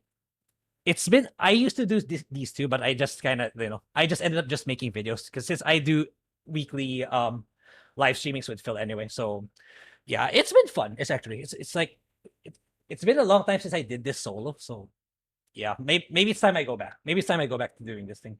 But yeah, thank you Smash JT for the raid and everyone. Okay, I'll name you guys one by one. So thank you for Phil. Thank you, Phil, for the memberships for Melodic Method, Hollow Ninja, Justin Martins, Carlos Lima, Mo Zamboni, Mitchell Fields. Yeah, Mitchell Fields. Okay, yeah. And thank you, Smash, for the raid. So I don't know who's online, right? Okay, I actually don't know how to do I don't know how to raid someone actually. I don't know. I know how to do it at Twitch. I used to know how to do it at Twitch. Oh, but okay, there's nobody. Nobody in the subscriptions of Eggroll. So okay, I think I'm just gonna quote if you guys know someone, okay, I might do it. Okay, if you guys know someone I can raid, I'll do it. If there's someone you guys want me to raid right now, I'll do it. I'll figure it out. But yeah, it's been great. Yeah, I haven't done this for a long time. I was thinking it's like shoot, I think I'm gonna screw this up because like Phil's not here and I'm not used to being the main host of a stream anymore. Yeah, happy Easter, everyone. Yeah. Okay. Yeah. How do I? Okay. I'm still a newbie when it comes to how to do the different features of YouTube. Okay, who is this? Okay, let me take a look before I.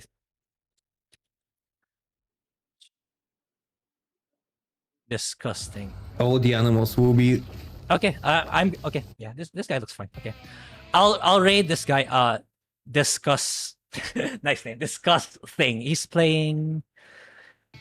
He's playing Mandragora. Yeah. Okay, it's a new Metroidvania game. Yeah. Okay. Let me figure out how to. Yeah, how do I raid other people?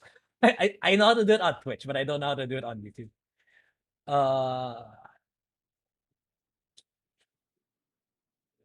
Okay. Let me figure it out. Okay. How do I raid on YouTube? Okay, I'm gonna watch it. I'm watching a video how to do it. I have no idea how to do it.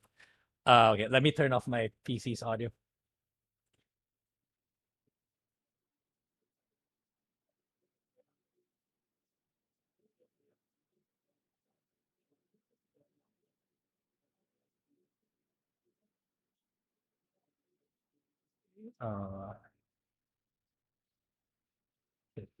Wait, let me open this full screen. Edit.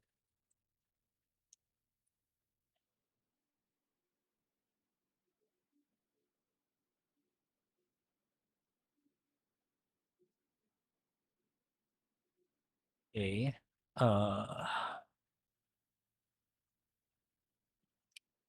Here we go. Oops. Okay, there we go.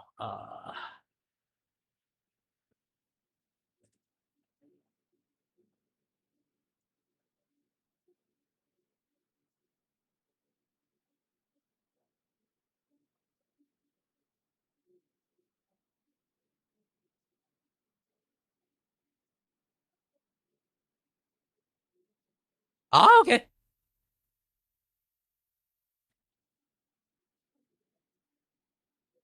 Okay, got it. Okay. Yeah, all right, chat. Yeah, that's about it for today. Actually, it's a lot longer than our usual, surprisingly. But yeah, I'll think about it. It's like if I'll do this more often, but yeah, I had a great time. So yeah, next week it's back to the regular schedule with me and Phil. Then I'll be gone for the 2 weeks after that. Then it'll be back to normal, more Fuda, Coomer stuff, if that's what you guys are more into. But yeah, I'll see you guys next time. Peace.